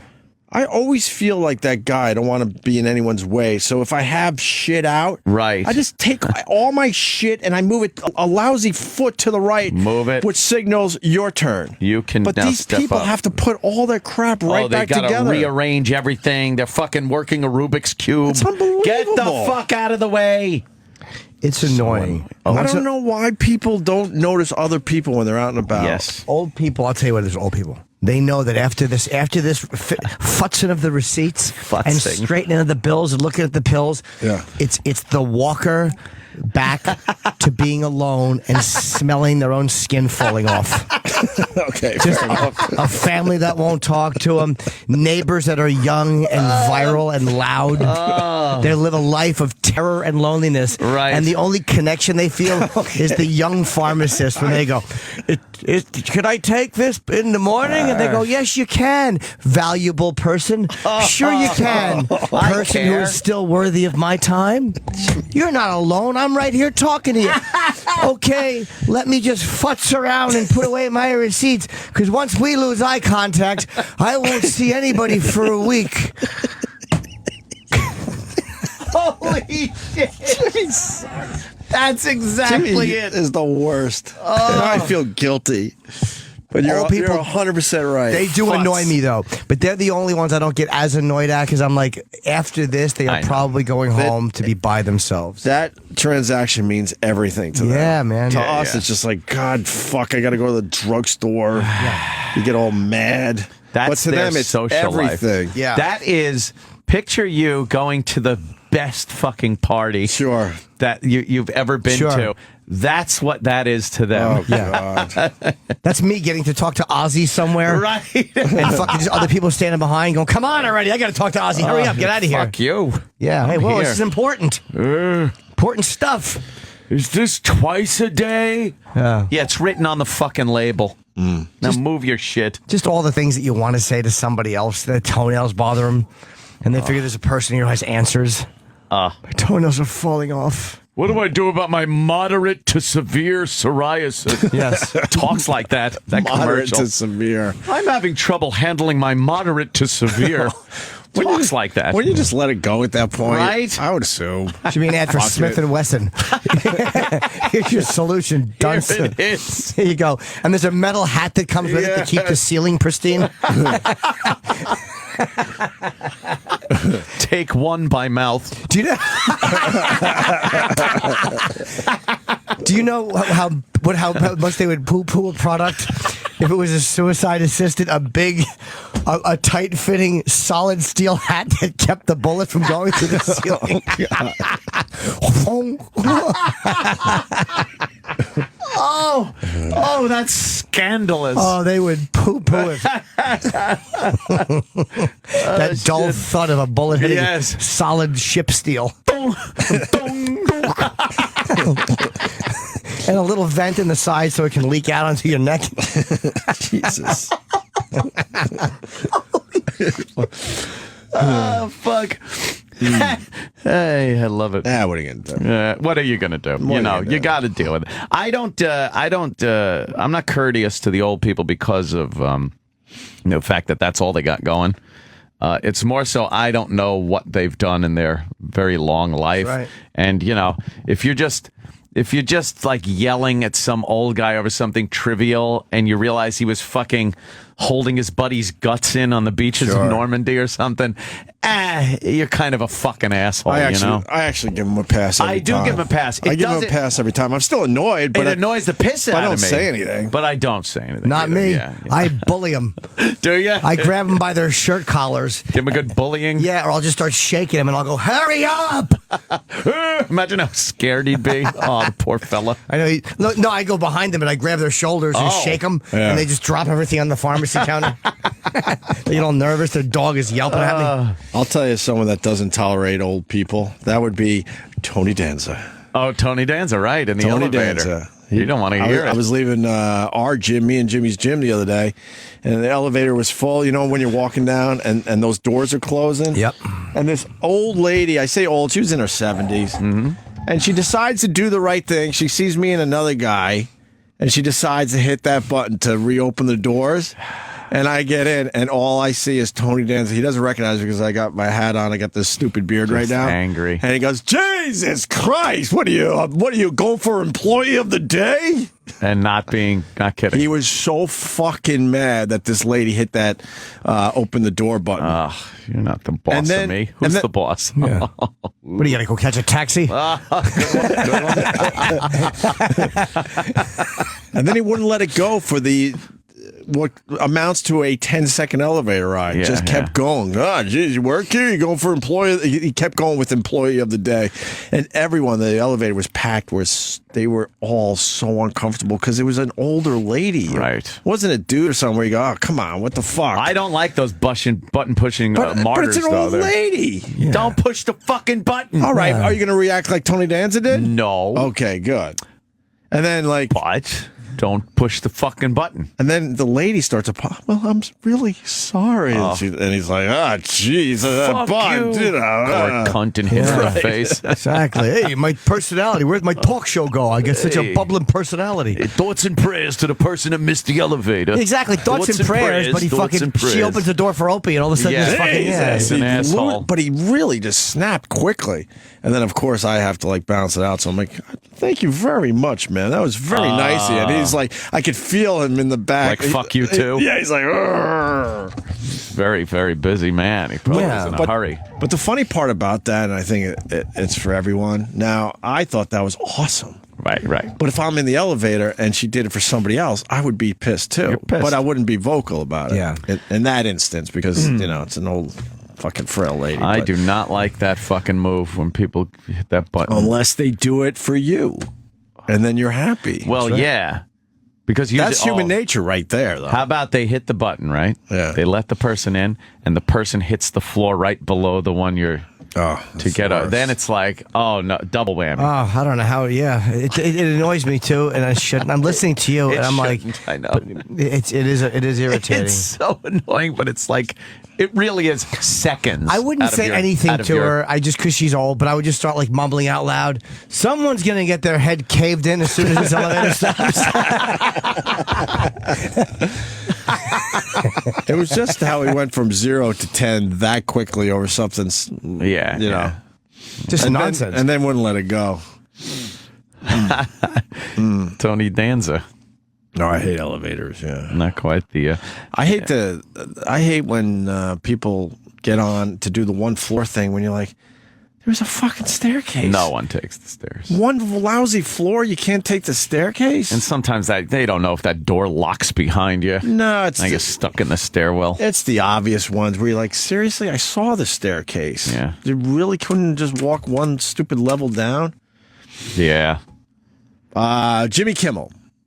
He does some terrific things on the internet and with his TV show. Yes. He did a video where he asked everybody about the State of the Union, which just happened. Problem is, he asked them before it happened. Oh. He does this bit from time to time. This cocksucker really comes up with some funny stuff, man. It's a very smart bit. That's a really fucking good bit. Here it is. Wow. Yeah. What did you think of the State of the Union last night? It was awesome. I loved it. Oh, Jesus. What did you think of President Obama's State of the Union address last night? You know, it had different effects on different people, and you know, I just feel those effects affect everybody. You know, like you just got to stay positive. You got to not focus on the negative. What did you think of President Obama's State of the Union address last night? I thought it was powerful. I thought that he laid out a lot of the same sort of policies he's been laying out all along. Did you notice that John Boehner kept falling asleep?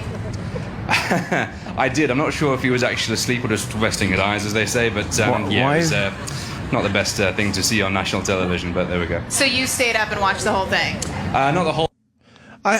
Now, you would think this guy is a plant. You would think someone like Jimmy Kimmel, it's a good bit, and then you got to get a couple plants to really push the bit forward, right?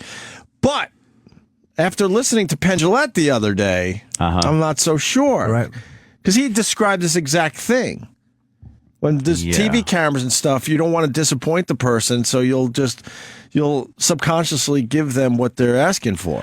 Or how about a little pre-setup before they actually... What do you mean? Like before this, right? She says, hey, we're doing on the street interviews. And he's like, oh, yeah, well, you want to participate? Oh, of course, yes, yes. And then she goes, it's going to be about the State of the Union address. I didn't watch it. Right. All right. Well, look, I'll just talk to you. Just say you watched it. Right. Okay. Now you got a guy that isn't a plant, really. It's kind of set up, but they're winging it. Because why would he do this? Because I think Jimmy Kimmel might have blew it with this guy, because it's too much of the same guy. Yeah. Or maybe they got... Where you're like, there's no way a guy would fake it to this level. Right. 50 people who said no.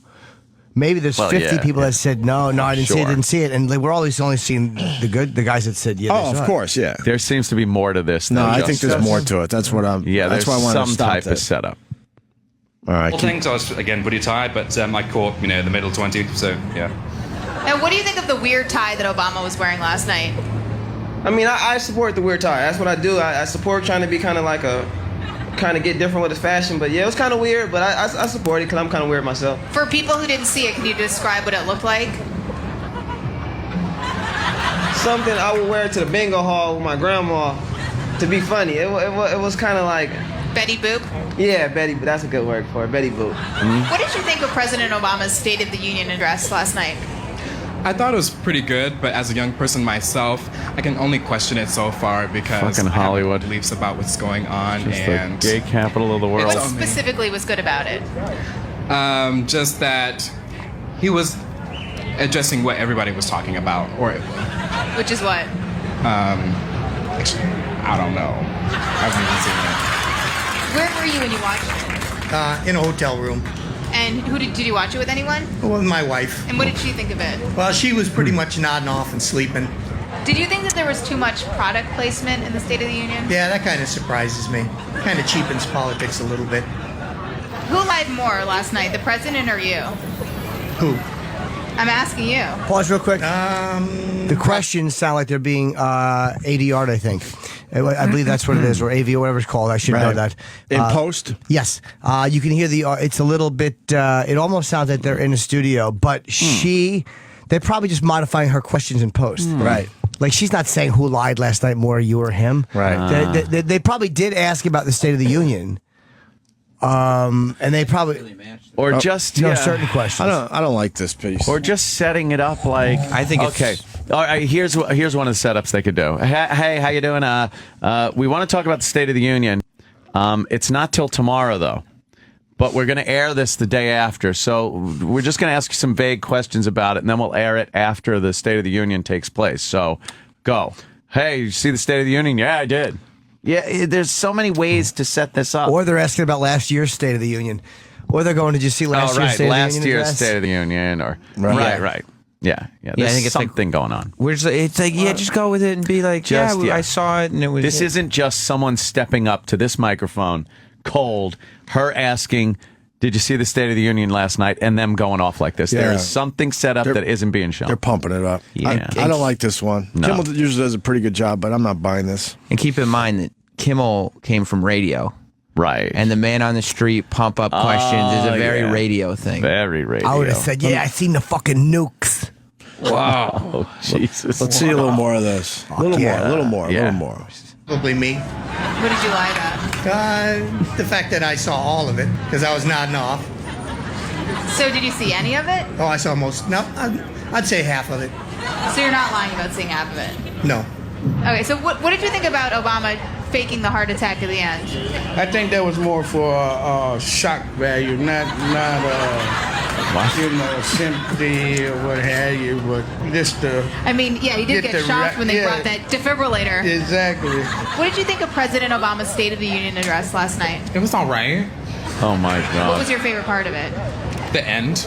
Do you think that Joe Biden embarrassed himself last night? Very much so.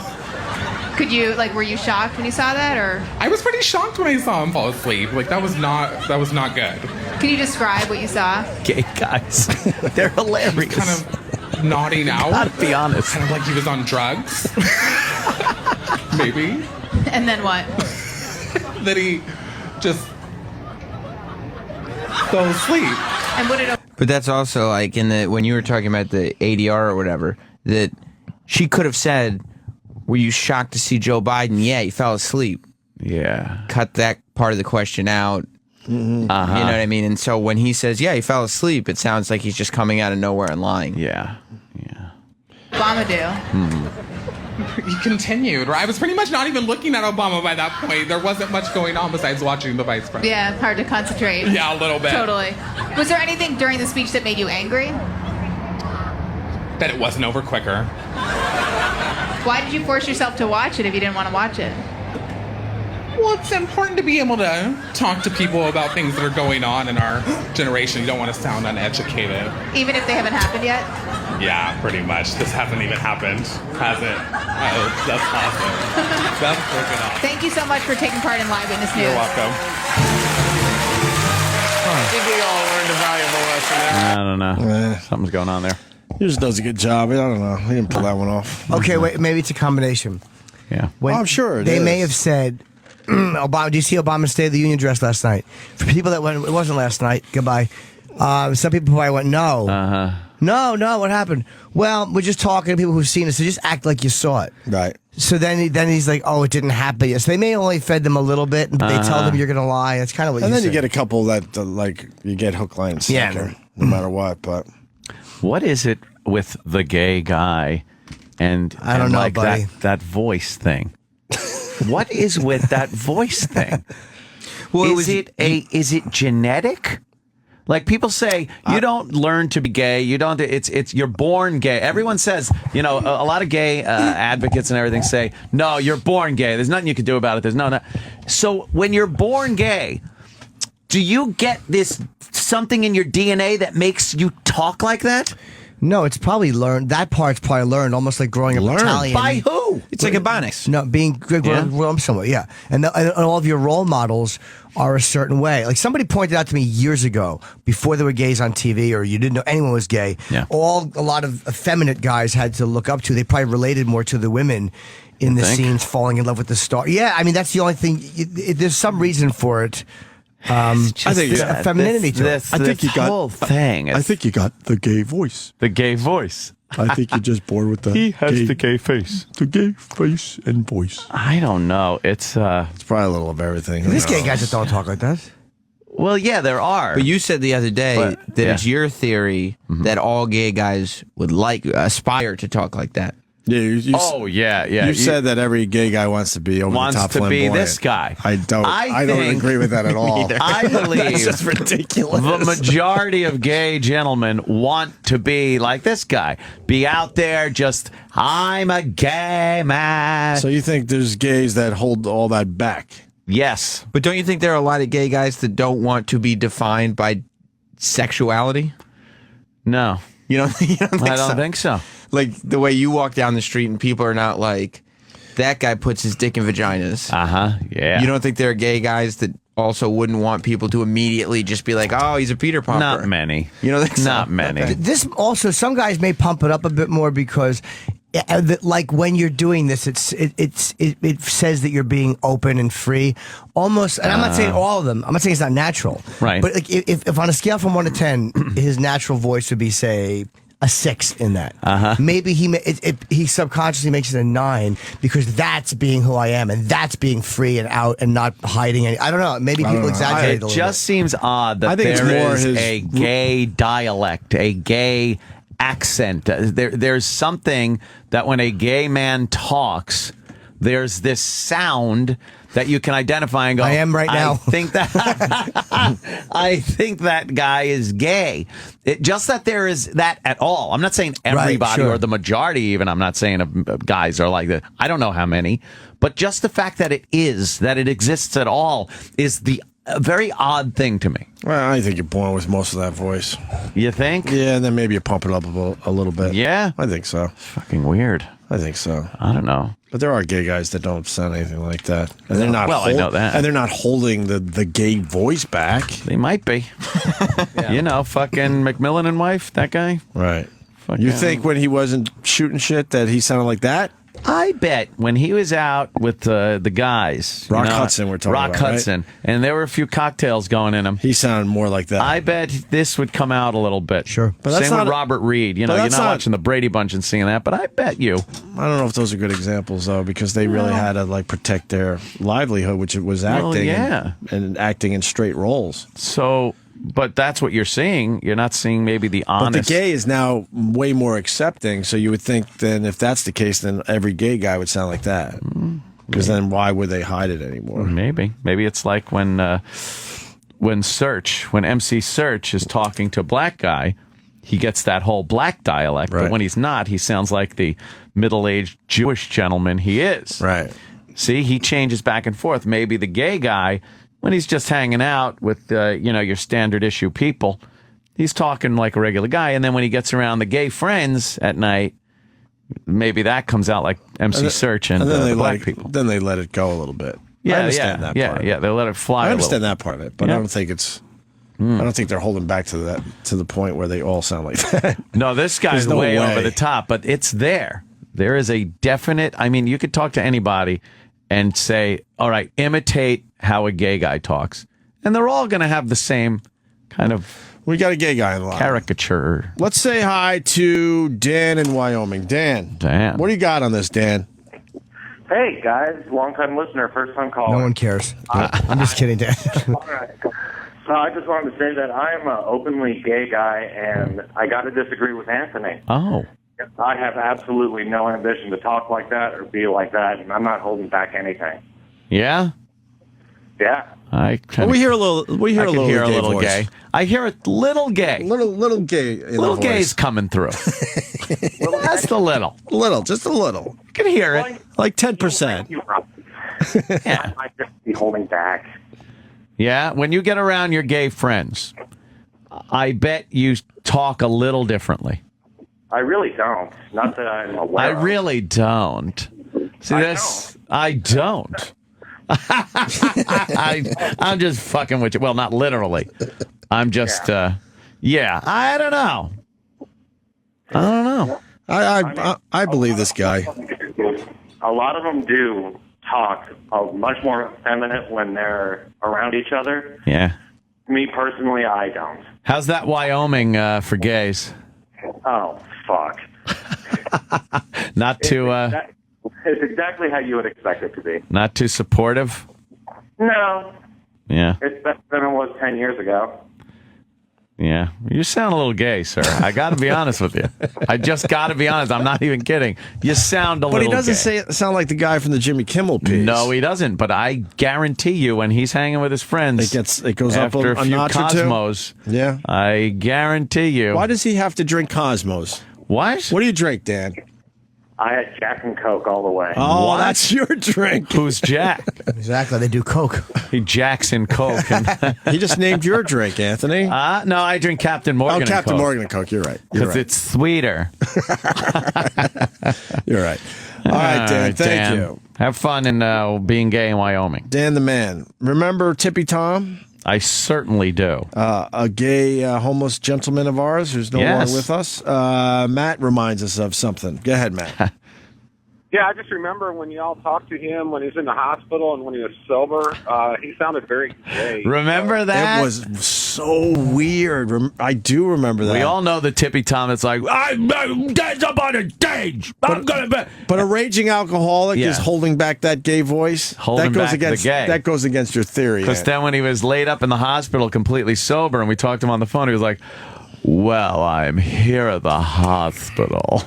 Do we have that? It is so creepy. He was so... All right, bust out. Thank you. Thank you, sir. We couldn't believe we were talking to the same guy. I know. It was unbelievable. He was sober for what, about a week or so? Yeah. And he was completely different. Well, guys. Let me say hi to Jesse in Kansas. Jesse. Hey, guys. How's it going? Hey, man. Hey, I'm gay. Oh. I like men, and Dan sounded like a fag. Oh, jeez. and Anthony, you're right. There is this voice that some of them adopt. Yeah. And they pick it up. They're not born with that. Is it picked up? So all right, you're hearing this guy. Do you think he's holding back a gay voice? No, not maybe subliminally. You don't hear the typical gay in his voice. Or subconsciously. I don't hear the typical gay. But again, maybe when he's out with his buddies and comes out. I don't have gay buddies. I don't particularly like gay guys. Oh, okay. Well, he's a butch. There you go. I don't know. I think they a lot of them they hold it in for so long. Yeah. And then when they finally come out, that I'm going to embrace this whole lifestyle. That's been what I. Yeah. Hey, how about then when you see some kid who's like fucking 7, and you try to get him into the alley. That's what. No, Uncle Paul, it wasn't going there. Oh, I thought you needed advice. Yeah, no, not at all. You say, hey, there's puppies in here that need hugs. Don't tell your mother. No, I wasn't talking about that. I was talking about their voice. Sometimes you'll see a kid that you kind of look and like, oh, I think...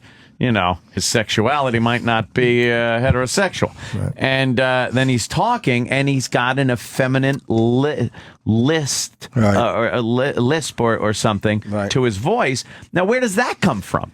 That's a good question. I really don't know. He hasn't been influenced by other gay people, but that there's just something in the inflection. And when you're a kid, you kind of know, like, there's a gay kid. Not always, right. But a lot of time. But then again, I've thought wrong, too. There's been quite a few people I thought were gay because they had that but weren't. I was surprised to hear they were married. I'm like, really? I don't. That's a good question. Like, how much of that is learned and how much are you... Because if someone's 7 and they're not being influenced... Right, then where does that come from? Then I guess that is... whatever makes you gay... That's just It is some kind of a... maybe it's a hybrid between masculine and feminine. Yeah. All right, Jesse, thank you. Very interesting question. Absolutely. Let me... let's go to Travis. Travis found the Tippy Tom call. Oh, I thought we were talking to another gay gentleman. Now, everyone knows how Tippy Tom usually sounds. Yes. Do you guys want like an example of Tippy Tom? We should get a quick example. Yeah. Okay. Let me for the pull newer a listeners random out there. Clip. This one says Tippy Tom Golden Buns. Okay. What about Barry Manilow? Now, you lived with Barry Manilow? Briefly. Now, this is when you were, Golden Buns, I guess. Back when those Golden Buns, I still got my buns. Well. But the thing is, they're sagging a little bit. But I'm still Golden Buns. I got the nicest ass in this whole studio. And I'll tell you right now, I see everybody no ass. Jimmy's got a nice ass. No ass. He was just simply amazing. That shit is great. That's a homeless dude that could stop drinking. So then he had some kind of incident and he had to go to the hospital. Yeah. And they weren't going to allow him to drink in the hospital. So he was sober for, I think it was at least a week. And we called him in the hospital to check on him. And this is the same guy. Yeah. This is the phone call. Whenever you want to bow out, just let me know. No problem. But first, we got to go live to the hospital. Our buddy, our pal, Tippy Tom. How are you doing, Tom? Hi, how are you? How are you feeling? Oh, I'm feeling like $1 million now. I'm telling you, everything's just going fine. Now, can you please explain to me, which one am I talking to? Opie and Anthony. Opie? Yeah, you're talking to both of us. Wow, you sound even gayer when you're sober. So it's 2 against 1 here. No, we're not ganging up on you, Tippy Tom. Wow, he does. But, Tom, you got to explain to us what happened to your foot. Well, here's what happened. About 10 days ago, I was having a good time just strolling down 14th Street, right? He sounds so gay when he's And I was half lit up. I was just being just my normal thing. Right. But it was raining out, so I wanted to get out of the rain. Yeah. And on 14th Street side or on 8th Avenue, they got that fancy new slick tile they're putting down that. They're spending like $650 million to redo the subways. I was reading about this. Hey, Mario, can you give the phone to a Tippy Tom? And the thing is this. As I was coming downstairs, my foot slipped, and I went head over heels. Ass over tea kettle. Yeah, halfway down and I landed on my feet. Thank goodness. The one foot must have caught the corner of the stairs. This can't be the same guy. It ripped a good chunk. Oh, it did. Yeah. So I had to get it fixed. Yeah. And then the other foot just got Holy crap. Isn't that it's the same guy? It amazes me every time I hear it. It's sad he didn't make it, man. Died drunk, falling down the steps, actually. Yep. Falling down the stairs. One of those falls. As I'm hearing that, I'm hoping, God, I'd like there's that little hope, maybe it was a mistake. And maybe it's another guy. Maybe the time they talked about him falling down the steps is actually this time, and there was a mix-up, and Tom just got sober and left. Oh, my God. That's amazing. It's the same guy. Let me tell you what happened. Who am I talking to? There's something. So it's 2 against 1. God, right? That's so weird. I was walking down 14th Street. And, so weird. It's amazing. 14th Street. And when all of a sudden. Wow. Same fucking guy. 2 guys used to work with, came out, went in 2 weeks from normal accent. Went in 2 weeks from normal accent to gay accent. Oh, really? Greg Louganis is an example of the voice thing before and after he came out. Oh, yeah? I don't remember. I just know Greg Louganis is Greg Louganis nowadays. And then someone saying, Rob Halford, do you think he wants to talk gay around other gay people? Because Rob Halford? There's a guy that is, gave the impression he was, quote, all man. But did he, though? You look back on those things, and you're like, when you watch the old footage when he had, the blonde hair, and he was wearing the leather, hell bent for leather, you're like, yeah, I see it. Yeah, definitely. Well, I guess now you understand, right? Yeah, it's still great, but... Yeah. Yeah. Yeah, he, and who could tell with that English accent? Yeah, they all sound a little mysterious. Yeah, that kind of throws off the gay. Right. The gay a little bit. Exactly. Our gay friends, they have just slight gay voices. Yeah? Slight. Not over the top like that. No. You have gay friends? Yeah. Yeah. I decided now that I'm a middle-aged man, I should be more accepting. More accepting? Little Macklemore? You ever drink wine? All of a sudden you're getting loopy and you feel one of them start rubbing your feet. You look tired, Greg. And actually, I've had discussions with one of them, and he absolutely hates the over-the-top flamboyant gay people. See, that's like the black guy who hates the other black guy. Right. He's one of these guys, he's all in with that bullshit parade and stuff. He's like, it's the worst for our community. See, I think a lot of people say goes that, on. but I don't think they mean it. Dude, I've known this guy for 10 years. I don't know. You would think some of that shit would have came out by now, no? You'd think. Who knows? You would think. So, I was walking down 14th. That's a very interesting question, though. When you think about it logically, there isn't the quote-unquote gay accent that we can kind of associate. Yeah. Where does it come from? Is it? I guess it's. But if it's not learned, if you grow up in a house where there's really no gay influences, what is it in your DNA that says to behave that way? There's always influences on TV, or you meet other gay dudes. Or but when you're it's 6 and 7, socialized. Yeah, you're not really. You can tell I think it's part of your DNA. Your voice maybe is just slightly a little different for whatever reason. I don't know. But you don't know anything about sexuality at that age, so you don't know you're being influenced by. Yeah, but you know who you relate to. You just have a natural. So it'll be the woman on TV then. Something like that. The women, maybe. That I get. Maybe it's the woman because I can't see. Well, let's one more call. Let's go to Alan in Florida. Alan. Hey, how you doing? I have quite a tapestry of gayness in my life, but I'm a straight guy. But recently, my wife has a cousin who just came in from Spain via Cuba, and this kid's about 7 years old, and we have some other adults in the family that are gay, and even they laugh when they see this kid. I mean, it's the kid's flamingly homosexual, and it's not 12 because he wasn't around gay people, and his father's a pretty macho guy. And he doesn't act like a girl. Like, I'm thinking maybe it's a girl trapped inside a boy's body. No, he acts like a gay adult. It's fucking crazy. He vogues and does all these... He vogues. Is that what gay guys do? Vogue. He vogues. He, after he got merengue on, man, he starts shaking his ass like a chick. But he's a 7-year-old kid. He's definitely, no doubt about it. And if he's not gay, he's going to be some weird motherfucker.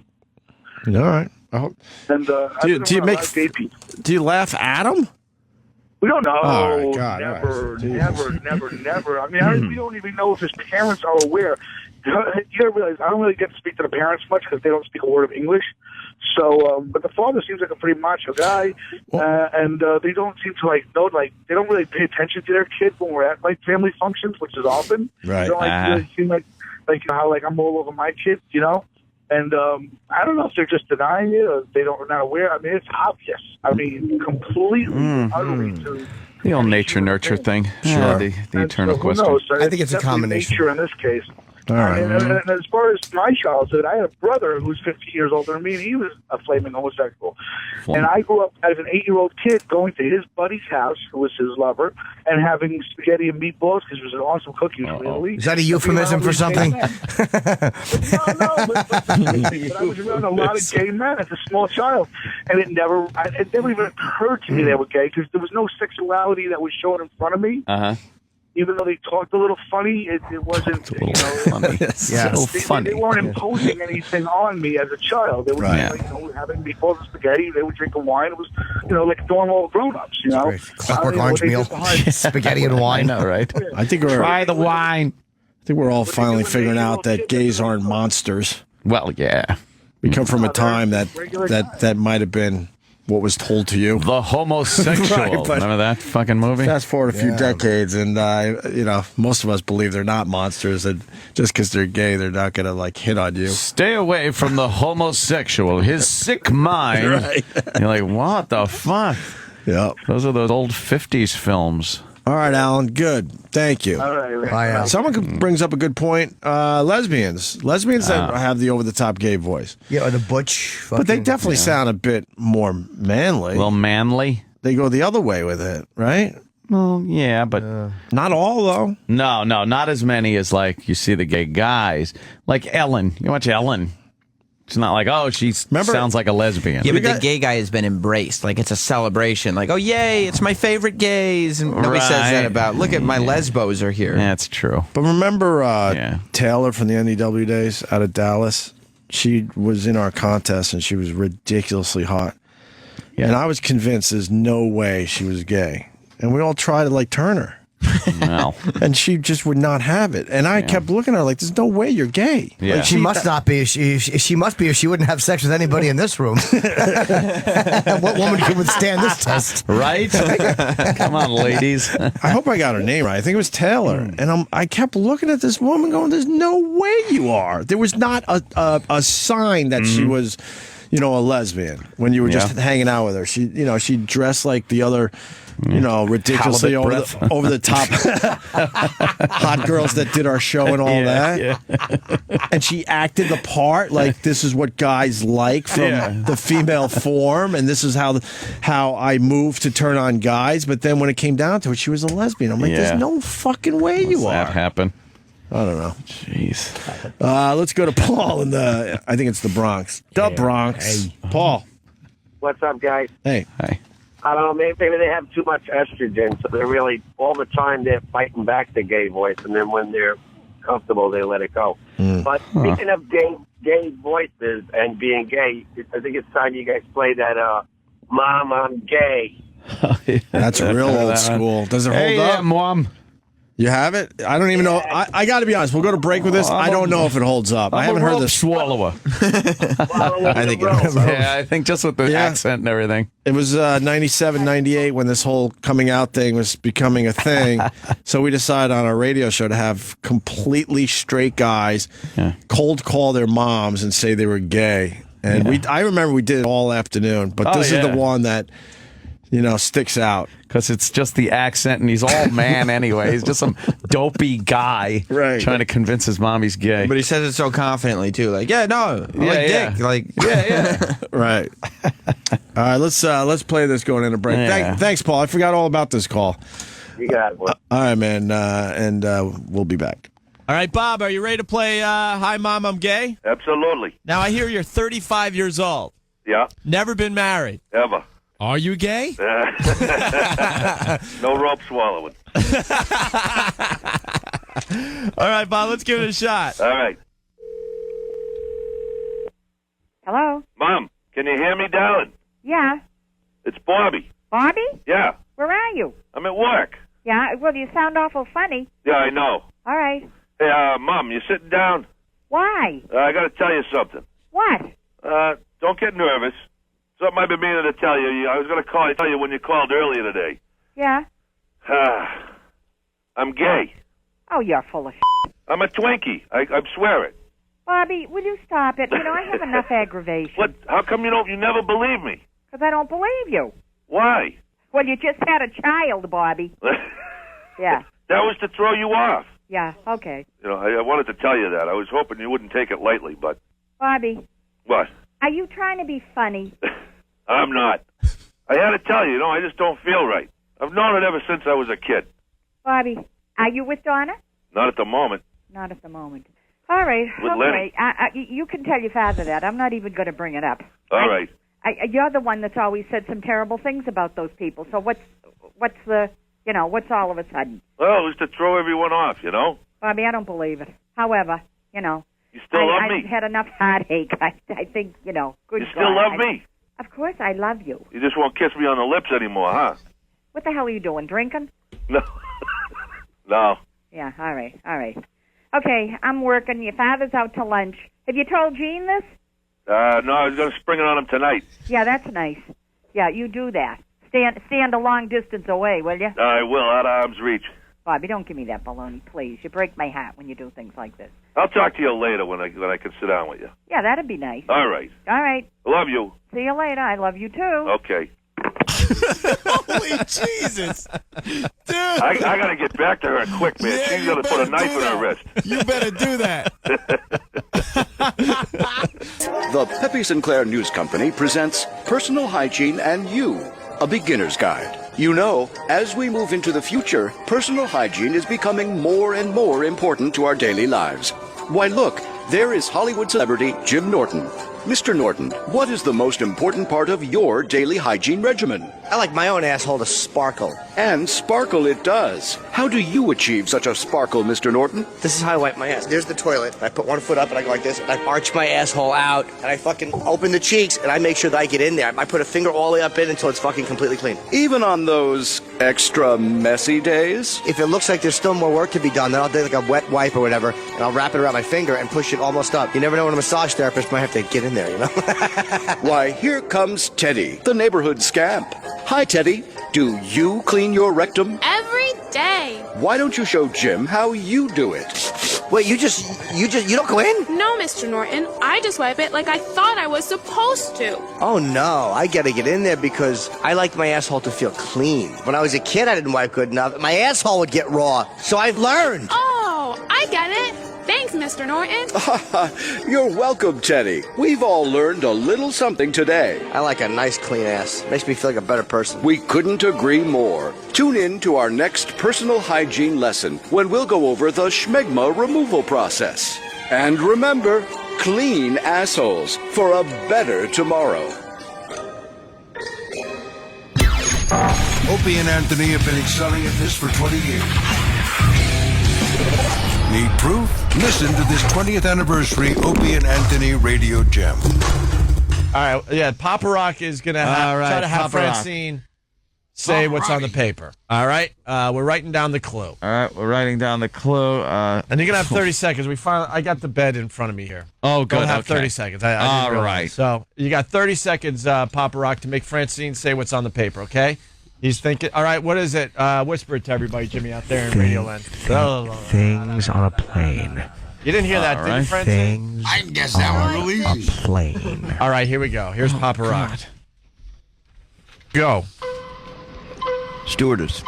What? Airplane. Things on a plane. Oh, wait a minute. But it wasn't you. He's giving the clues. He's talking right to Papa Rock. He's giving the clues. I'll give you the clue. Francine gets close by saying a plane, not things on a plane. She goes, a plane. And then Papa Rock goes, things on a plane, like he won. But he's the guy giving the clues. He's not even part of that team. Good one. Things on a plane. Oh, Jesus. New to SiriusXM's Fantasy Football Channel. It's the Jim Florentine Show. Putting the fun back in fantasy football. Nothing exciting about fantasy football. It's fucking guys in khakis and button-downs watching football.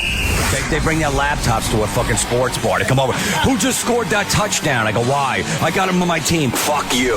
Go in the ladies' room and take a piss. It's Jim Florentine and your calls. Talking everything fantasy football.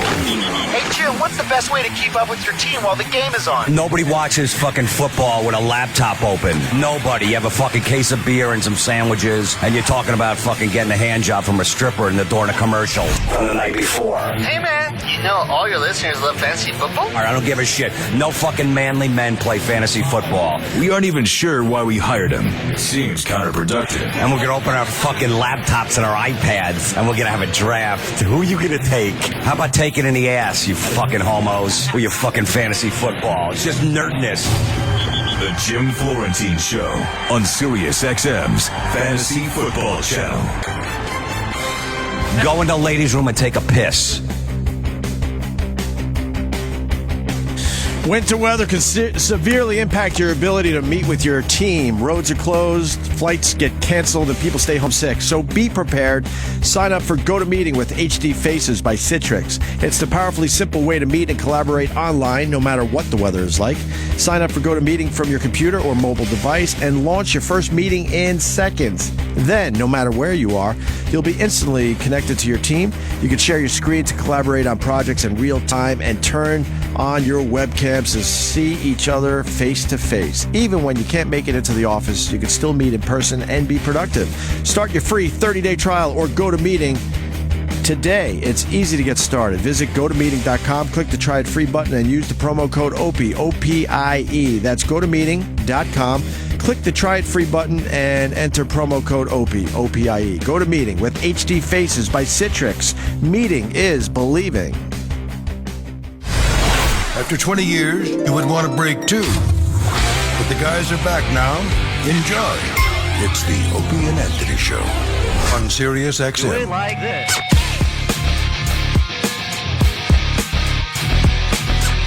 Yeah, that's her.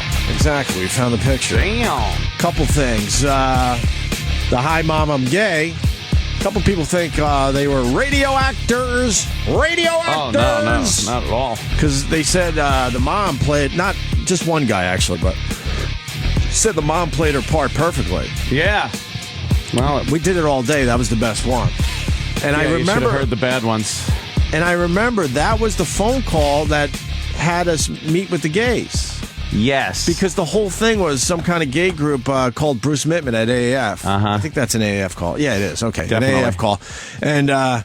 And this gay group calls Bruce and says, you know, it's very tough for... Difficult for people, young people to come out of the closet, and your guys are mocking that. Remember they gave us the story? Yeah. Of a guy that had to come out of the closet? I never read it. We were supposed to read it. Yeah. No, it was, I want to say it was Allison, to be honest with you. Something about Allison.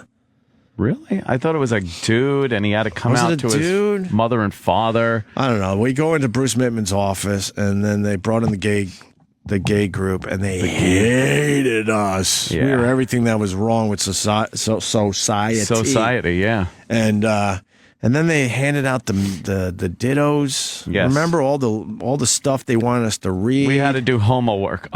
Right. When we got home. And then it got to a point, like Bruce allowed them their moment to a point. Because then the guys are like, all right, and then they handed out the book, whatever it was called. Yeah. And they said, we want you to read this, and then we'll come back like next week so we can discuss this. And that's when Bruce finally said, no, I think my boys, understand. Yeah, he kind of jumped in at that point. They get it. Said, yeah. They're not going to be reading your book and having a book report. Yeah, we want you to, write something or meet again with them and talk about what we read. No. And then what did Bruce say as soon as they left? Well, that ought to hold the little fagulous for a while. Fagulous. He actually said that. You know that I got an email from him a while ago now. Yeah. Begging us not to tell these old stories because he says it's hurting current business. Boys, you shouldn't tell those stories. Boys, come on! It was fucking ages ago. And then this is Taylor. We were just talking about. Wow, she's buxom. She's ridiculous. She came in for the best booby contest, I believe. Nice hangers. And that's the one that when I went down to Dallas a few times to see Jimmy, and she was from Dallas, and she came out. And I just did not believe that she was a lesbian. I'm like, there's no fucking way you're a lesbian. To the point where she won't even fucking have straight sex for fun? Nope.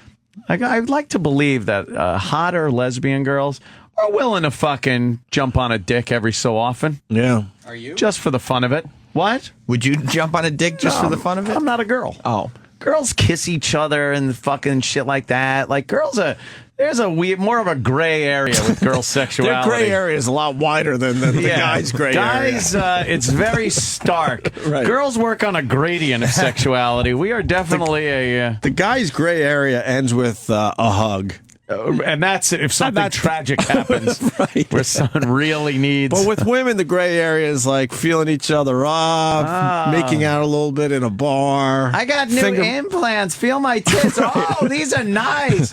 Yeah, they're fucking finger kissing popping each other in the bathroom. Yeah, whatever it is. Whatever it is. The gray area. The gray area is a lot wider because then you ask him like, I'm not a lesbian. No, I'm straight. Why would you think that? That's stupid. Well, maybe because your face was buried in your friend's lap. You were licking her clitoris. Right. Yeah, but that's just, we're friends. Imagine if Roland came in giggling like that him and Travis made out at the bar and we all laughed and like, you two are crazy. That's okay, because that's what guys do. It doesn't mean they're gay. Right. We like to do that. Right. Or just like, I don't know. They have no qualms about touching each other anywhere, those girls. Right. But they love it. That girl from Dallas was like, there's no way you're a lesbian. It amazed me. What a waste. Well, and at the time, I certainly had a little attraction to her, obviously. I wouldn't doubt it. I think I made it perfectly clear. You were single and ready to mingle? I was single, too. And and she just would laugh at me. She'd be like, no interest whatsoever in guys. Those tits without a fucking cock between them is a waste. Should be a big, fat kick between those. Yeah. What's this glory hole in the Doritos commercial that everyone's tweeting me about? Glory hole? This guy in Jersey said Fox 29 just ran a news piece for a Doritos commercial involving a glory hole. And I read a few tweets about that last night. Someone feeding someone through some kind of glory hole? Or in maybe a you suck a dick spot? to get the taste of Doritos out of your mouth. I enjoy a good Dorito. I do too with the breath. Zoo breath. Somebody said it gives you zoo breath years ago, and I never forgot that. Zoo breath. That's kind of funny. Yeah. Because it is kind of a wet grass. Is this it? I wonder what the news story's about. This is how Doritos always does you can make your own Doritos commercial, and we'll put one of your commercials on the Super Bowl. Sure. So somebody in Australia did this one. I know. So this is not going to be on the Super Bowl, and it's probably not even a real Doritos commercial. Well, so far it's in the lead, I guess. Oh, it's in the lead? Contest. All right, let's see. Yeah, I see where they're going here. Billy, use the cleaner. Oh. Touchdown. Yeah, it only works with Doritos. Why only Doritos? You ask too many questions, Billy. It's a hole where you put your finger in to get That's a rid. very funny. Oh my god! That is great. That's a good one, man. That's a What good the fucking fuck? You can't have that on TV. Why not? Now we gotta explain it. That's genius. So That they're- is good. They're like kind of like, you know, construction workers, and they're eating Doritos, and he's got the Dorito shit on his finger, so he puts it in this apparatus, and it cleans his finger, and he doesn't know why. But only Doritos. Only Doritos. Yeah. So then they show the other side of the wall, and it's this just bald guy at a At a desk. desk, like he's at an office. And then all of a sudden the finger pops through, and he fucking goes and sucks the He licks finger. it. Yeah, he fucking sucks it off the guy's finger. To clean off his Dorito finger. He does it a little sexually. He's though. like, Oh, shit. Yeah. That is fucking awesome. Good. Every fucking, it's You think always they would the air that? international things that are. Why not? It's just sucking Doritos off the fingers. It It's is. silly. Yeah. I think they could air that. Sure, they could. I mean, And then kind of, hey, if you find anything sexual in that, come on, it's Yeah. it's They silly. got a home run there then if they fucking show the that. second part of the commercial, though, where the guy's got his dick in a Doritos bag. Right. Well, yeah. That's not part of the commercial. It is, Chip. And then he shoves it through the wall, and the guy sucks it off. Wow. That's great. Oh, well, Jimmy's got the tie, so he can just. He doesn't know how to tie it. He doesn't know how to tie a tie. That's today's thing. Oh, Eric, no. Eric did my tie, and Every I'm day trying there's a thing. to just put on a little bit, make That's sure it's today's the right thing. length. Oh, no, it's not going to be right. It's not going to be right. I can tell already. The small part's Pull going to it come all out up. further than the. Pull it up to your neck. Watch what happens. Watch. No, I don't want to pull it all the way up. But you have to because it's too short. I'm telling you, look how short that is. That's not going to work. Pull it all the way up and then tie it to a rafter. I told him I didn't want it to be too. No, it's too got to be short. below your belly button. Oh boy, he fucked that up. Below my belly Oh, button. E-Rock. That's too high. You need another inch. I'm being serious. Should be a little fucking. Yeah. Yeah. What's the occasion? The Boomer Esiason roast. And if you tuck it even more, then the thin part's going to be longer than the Yeah, maybe thick part E-Rock of could the tie. redo this. You don't want to show up What at a do you roast think? with a short tie. You get a little Redo it? ribbon. Yeah. Yeah, because you still got to pull it up another inch probably Yeah. That's not going to to make work. it snug around that neck of yours. Tying a tie is a pain in the ass. Every time I do it, I'm amazed it worked. Can you do it? Just like, I can't tie a tie. I can't tie a tie on somebody else. And my fucking manager does it. Like Would if give I you a was doing, smile? my manager will tie my tie when I do Leno, Yeah. and he always ties a really fat tie Oh, a top. big knot, yeah. It was just a little bit short in the top. You know, speaking of the Super Bowl, I did not know this until this moment. Former FCC chairman finally admits he wasn't really outraged Oh, by that the fucking Janet asshole. Jackson Nipplegate thing. Yeah, asshole Michael Copps. It was Michael? Well, the name's in the article. I believe it was Michael Michael Copps. He wasn't outraged. Yeah. What the fuck? What a cocksucker. So Are why you did- serious? Why such a big to-do? What a fucking cocksucker this guy ESPN is. the magazine looked back for the 10-year anniversary. That's 10 years.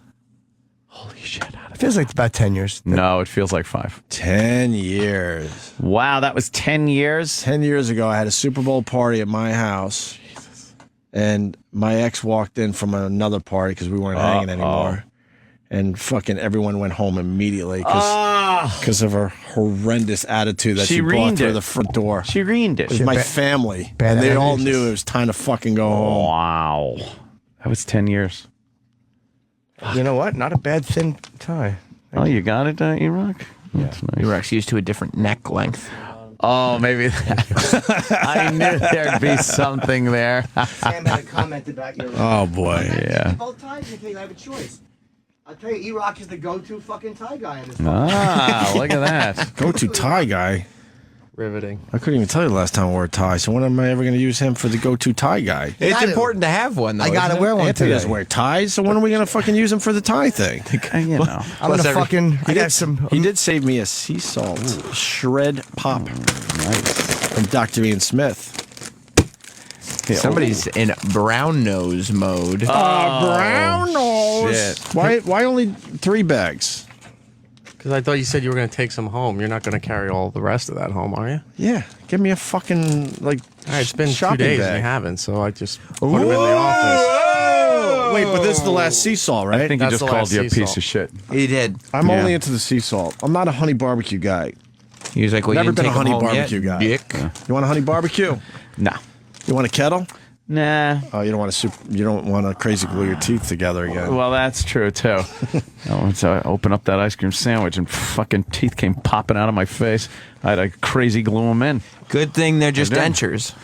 No, they're temporary until my veneers get come in, and that will be Tuesday. I love how they created a new name for falsies. It's fun, isn't it? What? It just makes it so nice. It's like how Veneers. It's like how they used to call them hair plugs. Right. They're just, but in the end, they're just too. chiclets. They are. No, just big over the top these chiclets. are artistically made veneers that go on the front of reshaped natural teeth. She reshapes them, and then you take the mold, and now I'm waiting for the lab to make up the veneers, and then this Tuesday, I will go in, they will adhere them to the front of the reshaped teeth, and it will look astounding. Slap those chiclets on. Yeah, you should work on Madison Avenue. You know how to describe shit. You love it. You know how to describe shit really well. Oh, my God. These are not shit. They are wonderful choppers. You made horse teeth sound amazing. Right. There are now 3 separate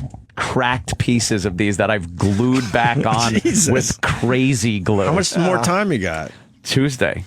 Next I gotta Tuesday? get through this weekend. I got to get through the Super Bowl party. Oh my God! But at that I hope they fucking come out like dandruff. At that point, you should just let them fall out. No, they're like very, the fly, very discolored and ground down, and they actually, without any covering on them, I can imagine. There's a pain. There's a tinge. It's the not. nerves all it's open? not crazy pain. It's that quick. But it's this that quick. Yeah, I know what you're talking tinge about. that is not fucking pleasant. And no, the nerves aren't exposed, but they shave it down a little bit to the point where it's a lot thinner, so you're a lot more sensitive to pressure or temperature. Can I ask you? That's why I don't get my teeth whitened. We used to have that client. Yeah, that bright smile thing. And the ping, I call it a ping of pain that I got for, I think it was about 2 days. Yeah, I remember that. All of a sudden, it's a pain that you're like, if this was a second of pain, you probably would jump out a window. Yeah. But it only happened for, I can't even, not even a split, it was so quick. It's very sporadic too. It wasn't, it just was come unexpectedly. But it would make you just go like that really quickly, and then it would go away right when it was going to be unbearable. But that's why I don't get my teeth white. Have they fixed that shit yet? I don't know. I got them done. I get them done every 6 months or so, and you feel. And do you still feel that? Lightly, but it's worth it because I know what it is. It's just the pores of the teeth. It's nothing bad. It doesn't. I don't care if it's. I mean, I care that it hurts. Yeah, one of the that greatest split second. One of the over and over greatest again. depictions of tooth pain was on Ren and Stimpy, and I think it was Ren had a bad tooth, and it was the nerve beaver. And it was this bloody nerve that was hanging out, and this little beaver would grab it and go, and just start like hacking at it. I remember that. Yeah, is that it? Let me see this. Very good memory. I forgot about this thing. Nerve beaver. I can't see it. The audio sucks. That's all right. Oh, it does? Shit. That's the rotten tooth. Right. Is that it? They're all flies. Right. Yeah. The fly is leaving. All his teeth are pulled out, and there's just nerves hanging down and a stench coming out of his mouth. This was on Nickelodeon. I know. This was great. When it first came out, there was nothing fucking better. I don't think... How much is left? How much time? Yeah. I didn't see the nerve beaver. Fuck. That was Show me the nerve beaver. He'll find that. So listen. it. So it's 10 years since Janet Jackson, the wardrobe malfunction. ESPN magazine looked back at it, talking to different people. The best quotes came from Michael Powell. Oh, I'm sorry, Michael Powell. There you go. Oh, right, Michael Powell. Was Michael Kops was another one, right? Yeah. He's another guy. Michael Powell. Michael Powell is Colin Powell's son. Yeah. The FCC chairman at the time. Attempting. The group that policed decency on television and had to deal with everyone thinking of the children because of a televised nipple. He watched a boob at his house and said to his friend, "My day is going to suck tomorrow." Though at the time, Powell called it a classless, crass, and deplorable stunt. 10 years later, Powell admits it wasn't as big of a deal as everyone made it out to be. But he was front and center saying it was. Yeah, you fucking fake bag of shit. Why didn't he say that at the time? He could have helped us move all this shit along faster. I think we've been removed from this long enough for me to tell you that I had to put my best version of outrage on that I could put on. Why? He What a says. fucking That's why I hate them all. scumbag. I hate all these guys. Cunt. Fucking politicians in general, shrugging his shoulders and rolling his eyes. Part of it was surreal, right? Look, I think it was dumb to happen, and they knew the rules and were flirting with them, and my job is to enforce the rules. But, really, this is what we're going to do. Oh, he goes, but really, this is what we're going to do? Why not just say, look, it happened. What's with the outrage? He felt they tested his power, so he had to show his power. What a scumbag. He is a scumbag. If he really didn't think it was a big deal. And we've talked about Nipplegate a million fucking times over the years. And what made that so much more worse was the fact that the news showed it over and over again, and they were allowed to. And they froze it. They froze it, and not all of them were, fucking cubing it out or whatever. No, and all they would cube out was the middle part of the nipple ring thing she had on, where the actual nipple was but poking not through. all stations. Some just let it fly because, they felt they were in a safe harbor because now it's news. They made it way the fuck worse than the one time it happened quickly on the actual Super Bowl. And the still pictures, and it was so fleeting on the actual broadcast. Like I said, I had a family over that day, and I remember we all went, what was that? But we weren't sure. People didn't see it. Yeah. But we weren't sure. Yeah. That's the absolute truth. Until the next day when they said, well, this is what it was. Right. It's like, holy fuck. Plus, he DVR'd it. I just went back on the DVR. They said at that time it was the most rewound. Yeah, there was those DVRs, and I remember just going back a few seconds. I don't think wow, I must have had cheap cable. What a cheapskate. Because I remember they said that nothing had been DVR'd that had gone backwards. I don't remember rewinding it. TiVo. That's it. I'm sorry. Oh yeah, I didn't have TiVo. It was TiVo. I had the TiVo. You had to plug your phone line into it. Right. Your telephone had to plug into it so that they could update it and things like that. They would send you. That's only 10 years ago. Phone. It's only 10 years ago. Yeah. But my point, the initial reaction, we had a lot of, my nephews and nieces were real young at the time, and we all didn't know what the fuck we saw. Yeah. And none of us cared that the kids even saw it. We were like, whatever. It's a stupid nipple. Who cares? Amazing. They suck on a nipple for the first, year and a half of their lives. Yeah. Who gives a fuck? I love how, off topic, the technology thing. Just advancing like that, like from a phone line going into a TiVo. And I remember TiVo being kind of a pain in the ass when it first came out like that. And then last night, I'm just watching TV, and then I'm like, Xbox, go to Netflix. Right. And then there's Netflix. And then you get done with that. Xbox, watch TV. And then you're just talking to your fucking shit. It's changing between the gaming system, the fucking cable box, anything else you need, different apps. You get Netflix or Hulu, Amazon, whatever I feel like watching at the time, without picking up a remote, not doing anything. It's fucking astounding. And we'll play this audio back a few years ago. And people will be like, what? And we'll sound really stupid. That's crazy. But we're not visionaries to understand what will be next. No. Unless you're Jim Norton. What will make this look completely Silly. archaic? Not using any type of vocal just thinking connection. Things. Just thinking it would be amazing. Yeah, because if we're talking it, that would basically be the next step, I guess. Yeah. Everybody thought like voice recognition was going to be a tough thing for these things. Like, well, but it doesn't. You don't even need the voice recognition anymore. Anyone could come in and just say, Xbox, play Call of Duty or whatever. And it shows up. The face recognition, you walk in the room, the Xbox knows that I'm in the room. And it says, hello, and then my username. Shithead. Which is G. Gordon Titty. Is and we my worry name. about the NSA. That's why? my gaming name. And we worry about the NSA. Why? Dude, it's already happening. It's all around us. The thing that does get me a little shaken is that a camera is pointing at me the entire time I'm in my living room. And it's plugged in to the web. Absolutely. Now, there are various safeguards that are supposed to be there as far as passwords go and whatnot, but there's a camera and there's a cable going out to the world. That's all you need to get compromised. All they're seeing is me sitting there, come here, oh Beavis, ooh. But who cares? When you're not watching TV, put a fucking towel over it like it's a bird. Cover it. Bird.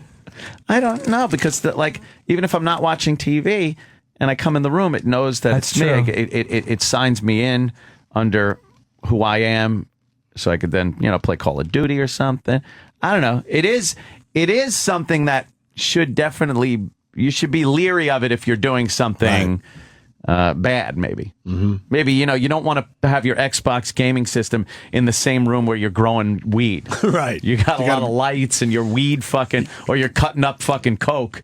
You got to be a little smart about it. Yeah, one of your guys is maybe playing fucking Battlefield or something. Holla. Yeah. Or if you're jerking off to some porno you're watching on the Xbox or whatever. You just make jerk off tapes. If somebody wants to fucking watch me jacking my meat, They can just turn this show on from 6:30 to 10:30. get some complete lack of satisfaction. Jesus. That is scary though, man. If that camera's It is, dude. Is it It's- hackable or? Of course it is. Of course it is. Everything Someone's going to is. figure that shit out. Everything's hackable. Of course. And it's fucking there. It's right there in my fucking living room. They've figured out how to put cameras in everyone's house and connect it to the fucking internet. 1984. It's crazy. Read 1984. And again, it's under the guy. It's not under the guise that, hey, we're going to be watching you. It's under the guise of, look how convenient and fun this is. Of course. But what's the barrier between that and the internet? There has to be a barrier. IP address, a password to log into, not to log into your network. I don't know, but to tell you the truth, But you got it could be done. But I mean, you got security cameras all over your house that you check from your phone right here. That's so, another thing, right? I mean, how hard could that be for How someone hard to tap could into that be? shit? You're absolutely right. Baby monitors. That's another thing. People just I look at cameras my in their baby and through a baby monitor. I'm like, who else could see this Who shit? else can see this? You're right. It's just reached wireless. that point where we're so comfortable with cameras in our houses that just go out onto the internet, and you assume it's secure, but I mean, there could be somebody peering in on you. Right. It's amazing. Why don't we do a couple other things here? Because I think we want to also do the 600-pound woman thing. Oh, that fucking piece of shit. So we're going to have to clear the field for that because we're going to need a good 40 minutes for that. Maybe a half hour. TLC had a show after the 90-day fiance, right? Where it was half a Hulk face girl, right? She was 17 years old, half a Hulk face, right? And it was really sad. She was a poor girl going to school and just getting fucking bullied like crazy from these people. And they were showing the school. It's like, wow, this school's getting a bad rap here. Because they were just showing the name of the school, and she's talking about how horrible the kids are. Kids are brutal. And then I guess she went online at some point and made a video where, she's got the little index cards with things written on it about what a normal person she is. And did she put her? She did all that with the music behind it. Did she put half her face behind the refrigerator? No, she. You ever do that trick when you were growing up? No. And what double? Yeah, then the you get double thing. the good side twice. Yeah, no, she didn't and then do if that. you see it from an angle, you get to see, Yeah. No.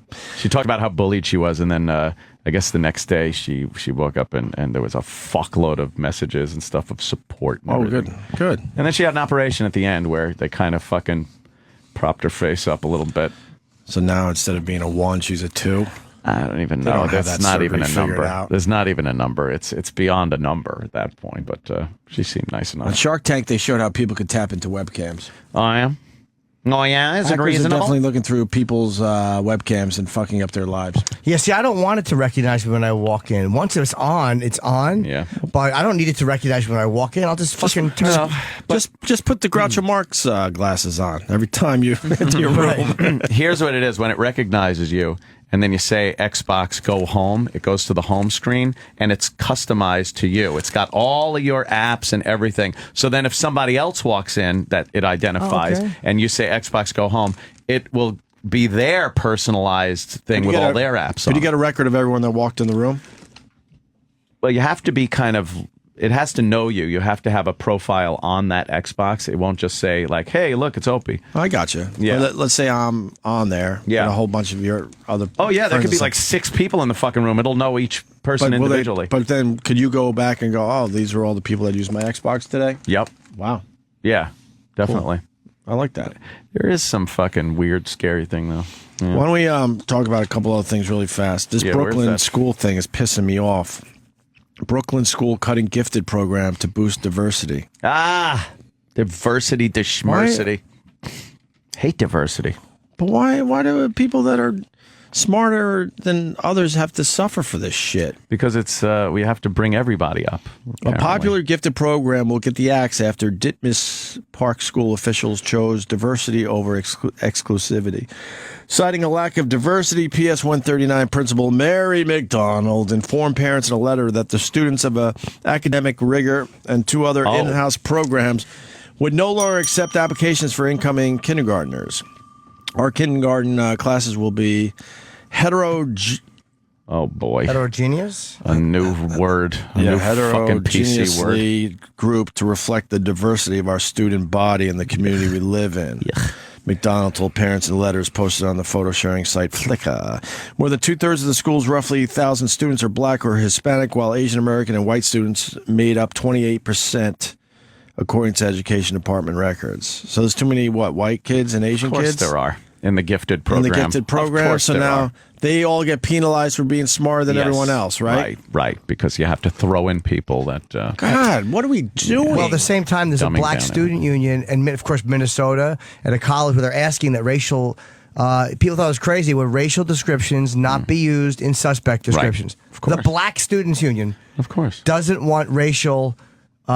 makeup used in a suspect description. Right. At least one parent described a small gifted program called SOAR, SOAR, as overwhelmingly Caucasian. Yeah. All right.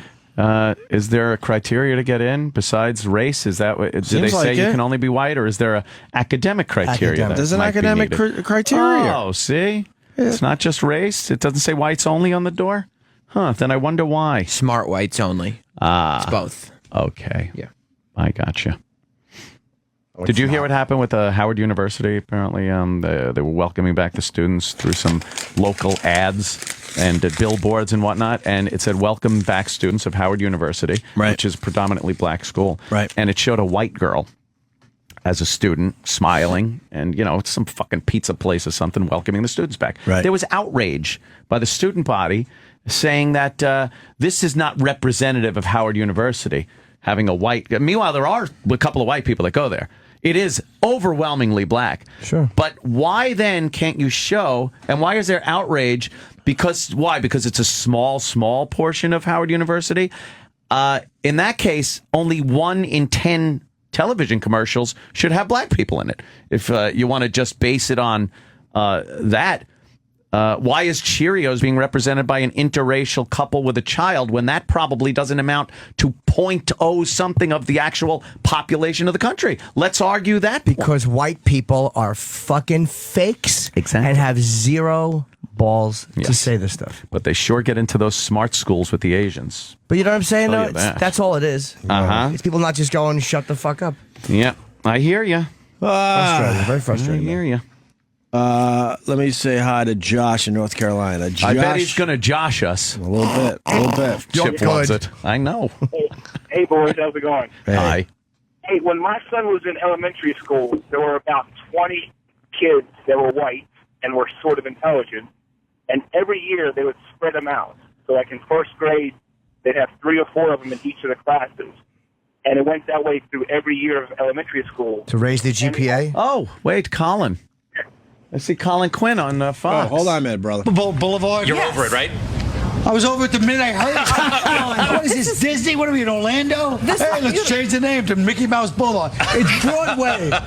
Broadway. You know, feel the energy, the toboggan ride. Don't you feel my energy? He's angry. He's an angry man. What about the trophy? Did you get out of the toboggan ride? I wanted to go on the toboggan. He went on the toboggan. You did? I got all dressed up in fancy equipment. It was kind of cool. Was it fun? You know what? It was okay. It was not the most spectacular thing that ever happened to me, but I understand your lack of enthusiasm. No, this morning I was like, I want to go to the toboggan. They go, well, maybe we can set up. But then I realized from being in the business as long, I was like, can you imagine the delays, the phone calls to try to set up one stupid toboggan? I said, forget it. I know, you're right about that. But you can go Forever. right up there and see the trophy, and then we're going to do some kicking field goals in just a few minutes outside. Would you like to do that with us?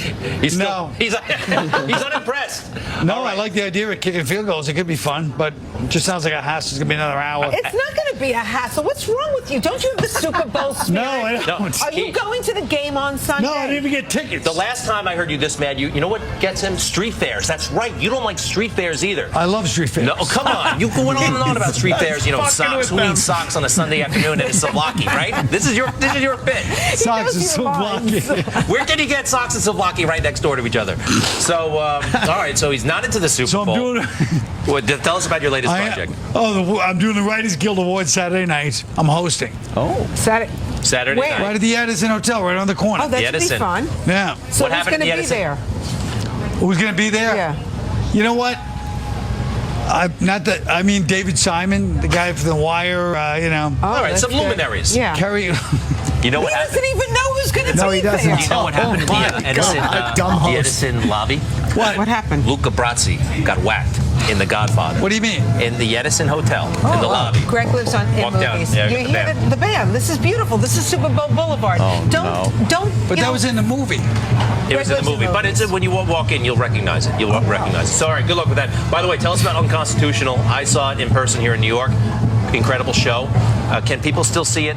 Not here, I guess. Well, elsewhere. yes, on the road. I knew it was going to be a 40-piece band when I'm trying to promote my gig. I understand. We can hear you perfectly. You don't have to yell. Studio can't hear. All right, so people at home. I'm worried about the people at home. To be fair, seriously, tell the band to knock it off. Can you tell the band to knock it off? Let's tell the band to knock it off. Are you happy about that, Colin Quinn? What? He's telling these young, nice, I saw them outside all enthusiastic an hour ago. So happy. It was to so be here. funny. I know. They were gripping it. And I was saying, if that was me, I'd be like, God, it's I'm going to get you a tuba. I'll be right back. Seriously. No, I'm going to stop him. I'm going to stop him. No, we like it. I can't concentrate. Why? It has a nice flavor. It has a live flavor. I know. No, he'll be right back. Colin, you and I will talk about it. His Tell us instincts about are the wrong. show. His instincts are wrong. Don't I know? Colin, tell us about the show. Do you change it? Do you update it? Yes, I change it. You know, I change it all the time. Because I've seen you live, and I Yeah. love the fact that you're always like kind of integrating things that are happening in the news right now. Right. That's what I do with the show, too. So what are you talking about these days? Well, like the whole Duck Dynasty thing was in there. Just everything that goes on. Oh, you know. really? Which I way realize did you that's- go on the Duck I realize Dynasty that's thing? old news. Yeah. Well, just over the fact that people, that's what, this country's freedom of speech, but everybody's like, oh, you have to stop this. Like, everybody should be like, look at the crazy hillbilly. Right. But everyone's like, no, he has to be stopped so he can explain, you know, that that's wrong, or it'll catch on, you know. It's a very Puritan country lately, I've noticed. I hear you. What are you going to be doing for Super Bowl Sunday? Are you going to watch it at home? I'm watching it. I'll probably be at a friend's house. Maybe if you heard of it, I don't know. Jerry Seinfeld. All right. You go to Jerry Seinfeld's house? Look. They have something to say to you. Hi, guys. Hi there. Apologize to Colin Quinn for interrupting. Sorry, Colin Quinn. Sorry. Can you play a little something for Colin? The only guy didn't apologize. Just say you're sorry. I'm sorry. Okay, now that you're here, can you do a tuba solo? Honestly, my valves are frozen right now. I can't play. His instruments are frozen. They're moving. Can you play something? That sounds like a problem. Yes, you do that. Sorry. Their fucking instruments froze. He's ready. The tuba's And they think done. people are going to go out to that dumb Greg, you're like Rip Taylor. You Super Bowl Boulevard. This is live TV. Things happen like this. Don't worry about guys. It's part of the charm. Is this the news, by the way? Is this the news? No, What they don't happened? go to Rutgers. All right. What happened? No, the instruments are out of commission. All right, gentlemen. Oh my Thank you. God! Thank you. All We right, that appreciate it, segment Greg. I'm glad- bombed. Bravo, Colin Quinn. Yeah, on big local Mr. Fox. Negative about Fox. I want you to smile up. What a hater He really is a hater, isn't he? of anything fun. Oh, Carl. And somebody pointed out that he's on TV dressed like a high school football coach from New Jersey. What a fucking idiot. How about you put on a suit? Hosting the Writing Guild Awards. Who's going to be there? People with pens?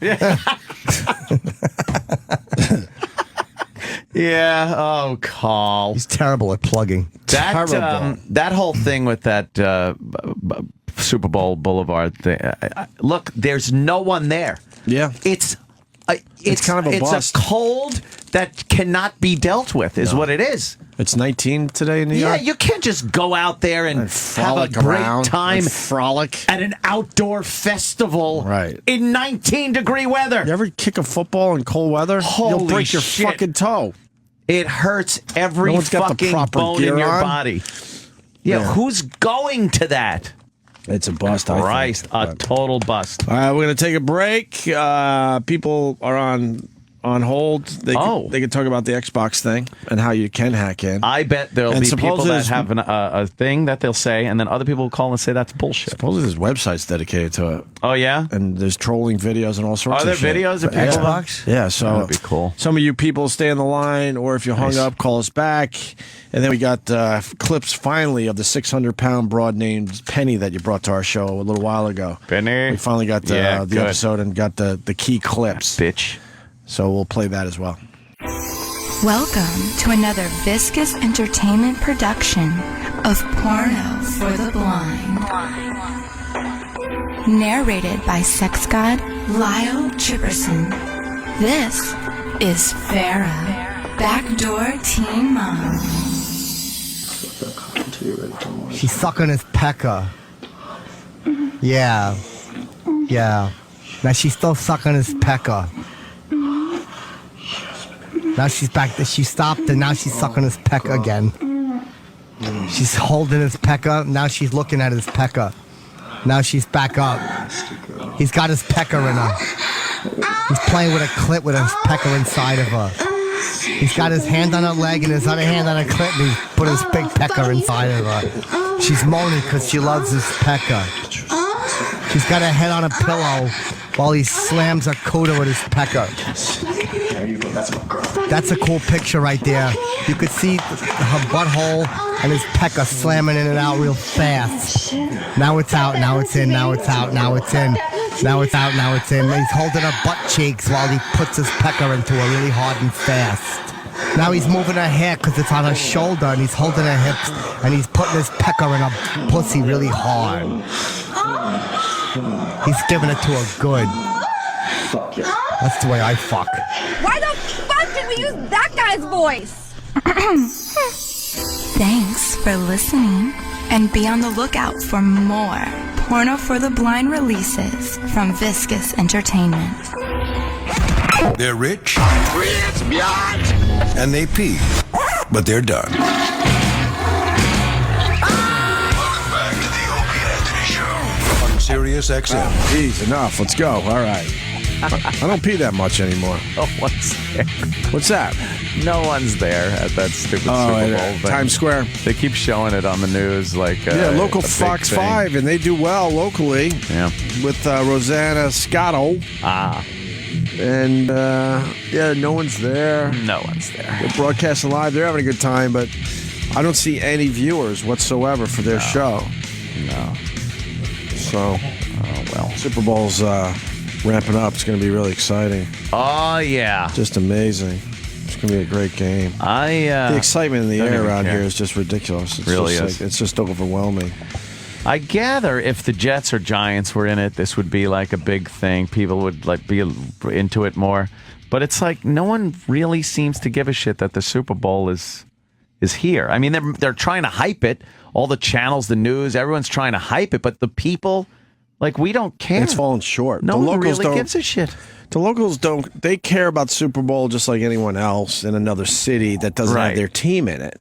But Yeah. you would think that it would bring a lot of local excitement because it is here, and that's just not happening. But you get a place like Miami, when it's in Miami or something, it's just like huge. The crowds, like there is a big thing, like it's a big event We going knew on. you would stop by, Hey, you TV star, you. I just saw you on the TV. You were just up there. That's the guy. That's the guy. He was. You were right on the TV. You were there. just That's on the guy. TV. We were just. You guys are in some mood. We were just talking about Times Square and Super Bowl Alley, whatever the Super Bowl fuck. Boulevard.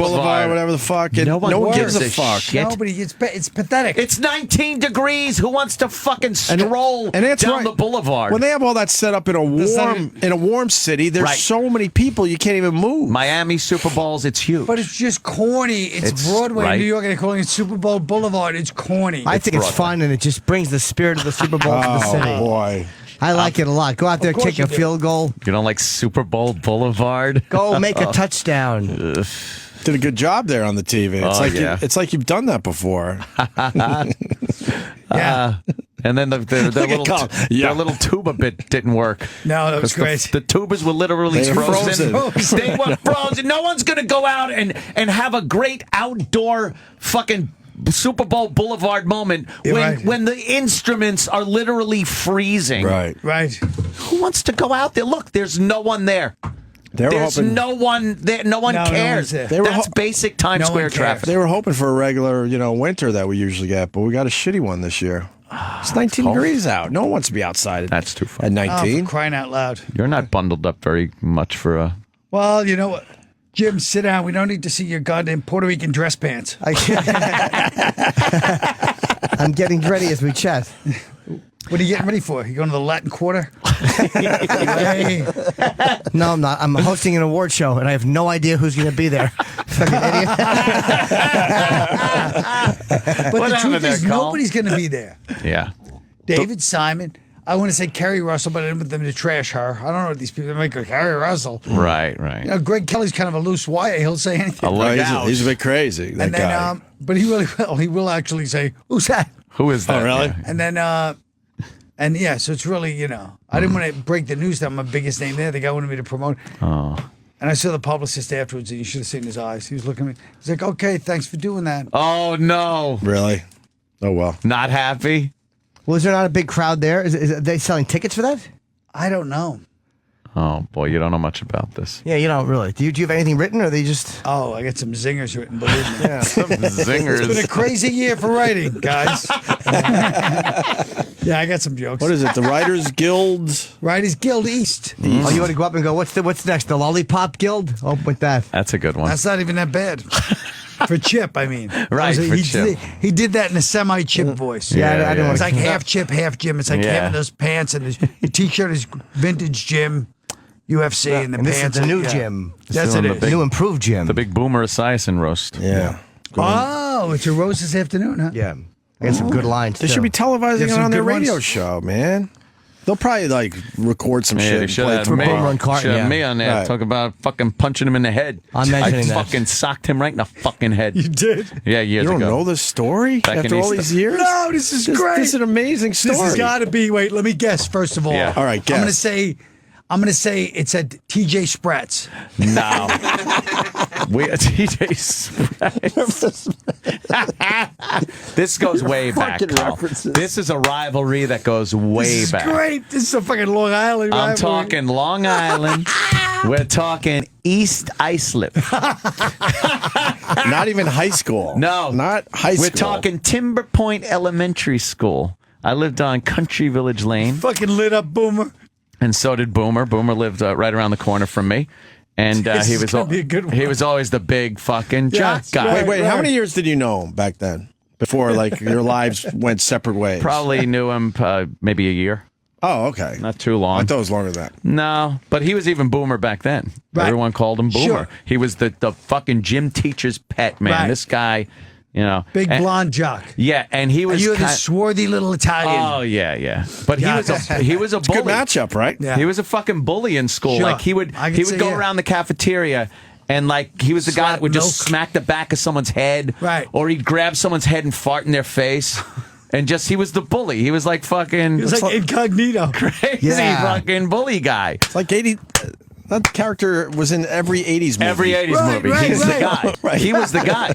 And people were How pretty old? scared How of old? him. How old? Yeah. We were in, it had to be, what, fourth grade, So maybe? you're talking 10, 11-ish? 11-ish? Something like 11-ish? that. Let's go Yeah. 11? Yeah. Jesus. Maybe. Not even, maybe. Okay. And then he was called a Boomer, and his real name was Norman, but you didn't fucking call him Norman. Right. Call him Norman, he'll fucking kick your ass. Sure. So he was walking down the hall in Same school. true about Norman Fell, by the way, when he was Oh, growing up. Norman Fell didn't he liked Boomer Fell. So I saw his back was turned and he's walking. I thought it was a courageous moment to yell, Norman! So I did that. And as I turned around, one of his good friends was just looking at me, shaking his head and smiling. Oh. And I'm like, he you saw got it. caught. Now he's going to rat me out to Boomer. So Boomer comes over and says, I'll see you after school. I'm like, oh no. Colin goes, of course. Oh no. So as we're leaving Timber Point Elementary School. Why did it always have to be after school? I don't know. Why couldn't it go down at that moment? Fight, right? In Why? school. Why did it always have to be after school? Yeah, back then it did. Now forget it. Kids will shoot you in the hole. But Yeah, exactly. Back in the day, 3 Yeah. o'clock was a dangerous time. They had patience back then. They go like that. Yeah. 3 o'clock. It was very close to the end of the school year also. It was very close to the end of the school year. So we go outside, and I of course, he like takes his jacket off. Wait. Shit. Yeah. I got to stop because I've heard the story a lot, Yeah. but now I got other questions for you. Why did you show up at 3 o'clock against this monster? I didn't show up. I left the school. You had to leave school? I had to leave. You could leave like through other doors back They then. knew where I lived. Yes. It was fucking. It's like There the was no choice. mafia. Get it over It's with. the mob. You Get it over gotta. with. Go ahead. When they All call right. for you, you gotta go. Fucking Donnie Brasco. Anthony put his little watch in his fucking Joe Namath fur coat in a teeny drawer. I can't turn a prick. Yeah, so I walk out. He takes his coat off, and I zip mine up because I figure as much padding as I could get from getting hit. And I had one of those old 70s snorkel jackets. Oh, that's a mistake. That was a mistake. So No peripheral. So we school start. end in the middle of February, for Christ's sake. You said it was No, the it was end of the cold. year. It was cold. It was the end of the year, but it was like it was a unseasonable. little unseasonably cold. This Colin, turned into a very good. artistic. I didn't know Joyce I Carol could see Oates how was I would fighting. shoot this, by the way. Anyway. Yeah. So we square off and stuff, and I throw a punch, and it lands square on his forehead. it hit him. I gave my right hand right to the forehead, and I felt like this weird tingly feeling and stuff. And I'm like, Shoots up your arms. That's not good. Right. Of course, my arm then goes down, and he punches me, and I hit the ground, and the fight's over very quickly. How many times did he punch you? Just once? Probably once or twice. I And was he right didn't on the pummel ground. you? No, he didn't pummel me. He didn't pummel me. But so I get up, and I go home, and then the next day, my arm is swollen. I go to Dr. Fuchs, my pediatrician. old Dr. Fuchs. She takes an X-ray and tells me that my ulna and radius are broken. I punched him in the head and broke my fucking arm. Hilarious. And that was it. And to this day, you'd like to drop him again, would you? I would love to punch that meathead right in the fucking. We went to a golf We had a golf charity thing. We with ran him into and him. stuff, and we were laughing. He was at cool. the bar talking about it, but we remember growing up East Islip. It was very suburban Long Island hijinks. Hilarious. Just- And meanwhile, you doing that? My cousin was getting beat up by your brother. So Right. So Joe Cumia was more like Boomer to my cousin. That's true. Now, but your cousin, guaranteed, your cousin has fantasies of punching my brother in the face. I'm sure he does. Because that's, occasionally. Now, I got to drive home on the expressway every day and look at a giant billboard of Boomer pointing at the car. I swear, it's a billboard. He's pointing at you. Boomer and Carton are on this giant billboard. That's just for you. On the side of the Flashback to expressway. walking out of the school. And Boomer, every day I got to look at him point at me, and he's going, ha ha, ha ha, you fucking broke your arm. Unbelievable. Yeah. That's a good one. So, yeah. Jimmy, you going to bring that up in the show? You know that always works well when you do something inside. Right, in the middle of a inside giant joke at a Everyone's roast. like, Huh? And then you stumble and go, he knows what I'm talking about. No, I'm going to talk like the guy, Tommy from Raging Bull. He has a head of a rock. And then when the crowd's quiet, you go, look at him taking me serious. Yeah, drink up, Boomer. It's ginger ale. Look great. No soup. What a great performance that was. Oh, Colin, you're gonna be here next week. Headed fake. What's that? You're gonna be here next week for the Super Show. Oh, we do have a Super Show. Did he coming up. cancel I your told you plans? Friday I'm going to be in Durango, Colorado. I'm leaving on Wednesday. Oh man, for getting Durango. some weed. You gonna get some weed? I'll be in Durango. Yes, they Nice. legalized pot over there. I heard about that. I Well- bet you got a lot of pot legal material. By the way, I was laughing thinking you guys the other day. I watched Captain Phillips and I was laughing so hard. At a boat movie. About the interview we Thinking did. about the interview. Yeah. They actually talked to that guy and he said they asked him what was the worst moment in your life. Was it seeing the dead bodies or having to leave your family or living in Yemen? He goes, it was an interview I did on radio. Holy shit, yeah. You won't let that go, huh? I won't let it go because You won't I let didn't that like go, the huh? defense you guys all gave, which is that he's a guy, saw floating dead by genocide, 8 countries, shot, and you guys go, he gave us nothing. Well, you want some witty talk show guests? You guys supposed to draw it out of a fucking interesting person. Yeah, but like the second we try to draw it out, that's where you make fun of us that we don't. It's not us. You guys are like, hey, this guy's not clever. He's not a stand-up comic. No, he's a fucking traumatized Somali. That was driving a cab a mere year ago. Yeah. In Minnesota, of all places. That's where all the Somalis live. I know. We learned that from him. See, we learned something from See, the the guy. fact that you let this dumbbell get in your head, that's where Anthony bugged me. He did. But listen to the inconsistency, because now he says, well, this guy's a traumatized, but when we try to get that, there's no right answer. And the drill instructor will beat you harder if you reverse yourself. Well, maybe. We had an interview with James Lipton. We're the first ones to ever ask him about being a pimp, and he admitted that. And we What? Exactly. James Lipton was a pimp? In France. Yes, he was. Oh, my God. That's Can you the most believe it? disgusting thing I ever heard. It was great. Yeah, but all of a sudden somebody cares. Right. But we didn't get the All of a credit. sudden, somebody cares. We didn't get the credit, though. No, someone else did. Someone else got the credit. The second person that got it out of him. Because there's no one here that sends our stuff out. So, like, when our stuff goes out, Our it goes out genius weekly. interviews. Yeah. See? That's amazing. I'm terrible. When a guest comes in, all I think of is what is Colin going to think of everything I ask and say. And But it's not what you guys say. It's the fact, and Jim is just as guilty. Don't think I'm letting him off the hook. Just see, it's the gravitas with which you guys sit like this. Michael Shannon. It all started with the Michael Shannon abortion that you guys call an interview. Because he comes in, oh, by the way, now point 2 of, now that we're here, let's discuss the whole thing. Point 2 is I was speaking to Robert Kelly yesterday. We don't like the fact that we'll come in, take a good trashing, which we deserve. All of us deserve a nice trashing. Then I'm listening to yesterday, and I think you had Bruce Springsteen and Leonardo. No, Jim Florentine. Why does he get the fucking kids' gloves treatments and the rest of us get hammered left and right? What happened to Florentine? We nothing. What were we supposed to do? The reverence with which Mr. Florentine gets treated around here. He had a good set yesterday. Yeah, Jim was very funny. He had a great set yesterday. You know what, though? We respect a good set. I don't think we've ever jumped on Florentine about anything.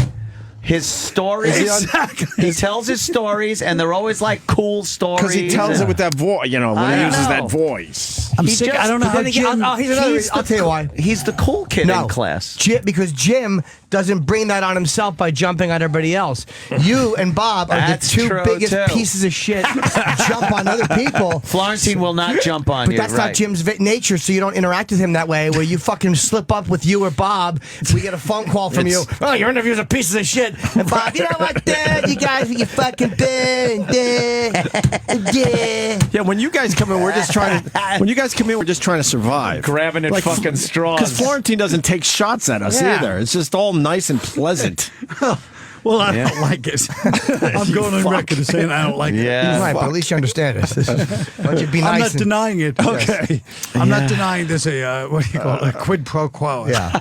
A reaction is a reaction, whatever that's. Yeah. Occam's razor. I'm sure Anthony would know 6 scientific terms. So what that is. Newton's third law, I believe. It's Newtonian law. But I'm just saying. We give I you refuse to your remain props. silent in the face of it. We give you your props, sir. I refuse to remain silent in the face of it. Your Long Island references are second to none. We give you your props, sir. TJ Spratz. No one paints a picture of Ronkonkoma The conch. like Colin. The conch. You know, there's a whole crew on Twitter of the conch boys. The conch boys. Yeah, the conch boys. I met a couple of them, and it's so funny. There's this one kid, Sean. I met him. Sean, He's standing there like happy to be at the show, and I go, "You want to fight me right now?"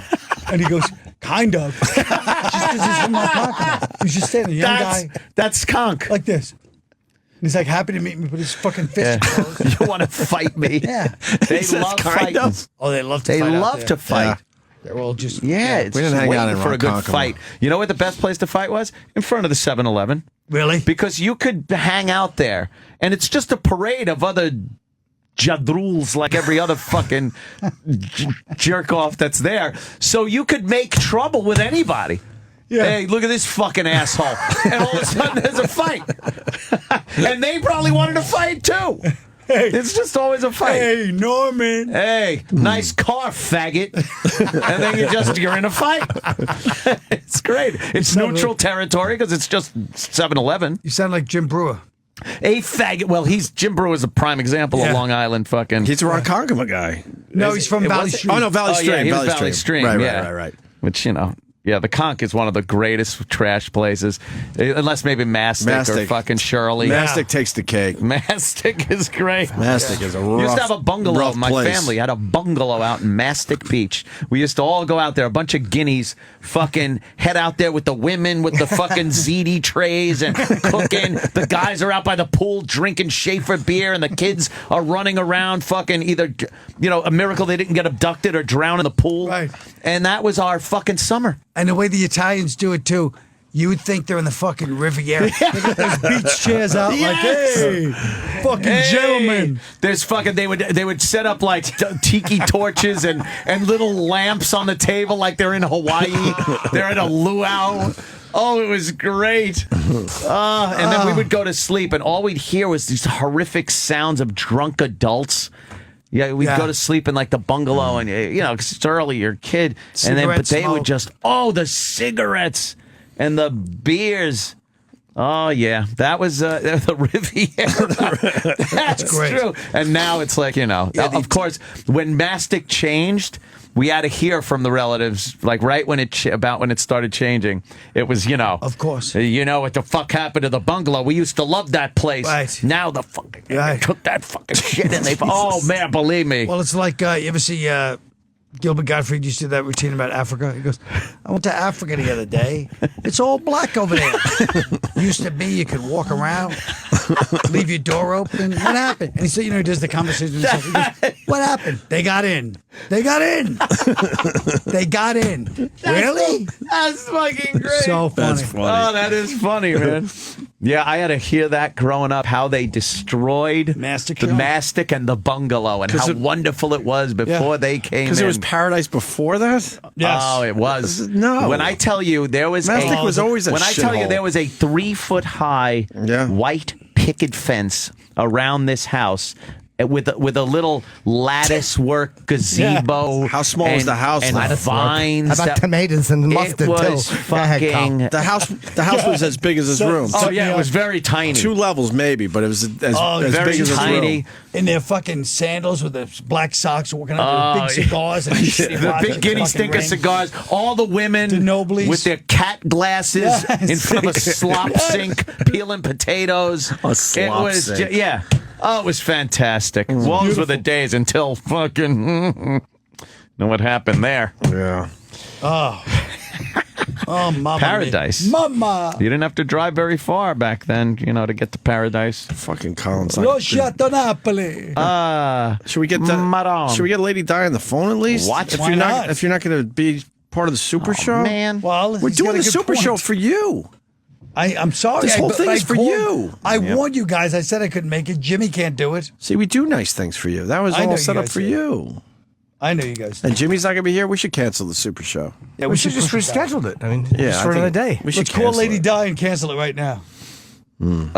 Yeah. She has a right to know. We'll try to get her on the phone. Lasciato Napoli. So, Jimmy, you got some zingers for today? Yeah. I'm going to open up talking about Boomer's head. I'm going to go, that's a big head. What do you make doors special or something? That's a good one right there. Wow. Could you imagine the bomb Do you know that how would be? bad I want to go up his chip? If I had an ounce of moral courage, because I'm not a friar, I would be just go on his chip. Bomb. Yeah, but you want to kill up there. Of course. Of course you do. I wouldn't do it, but I want Yeah. It to. would be funny. How come you? Why they call you Boomer? What, did you fall down a lot? That's good. You look at the crowd for That's a laughs. good one. You look at the crowd. Who else You got it? Who else is doing it? He's laughing. He's He laughing. got it. He got it. He's Yeah, who else laughing. is doing it? Jeff Garland's the host.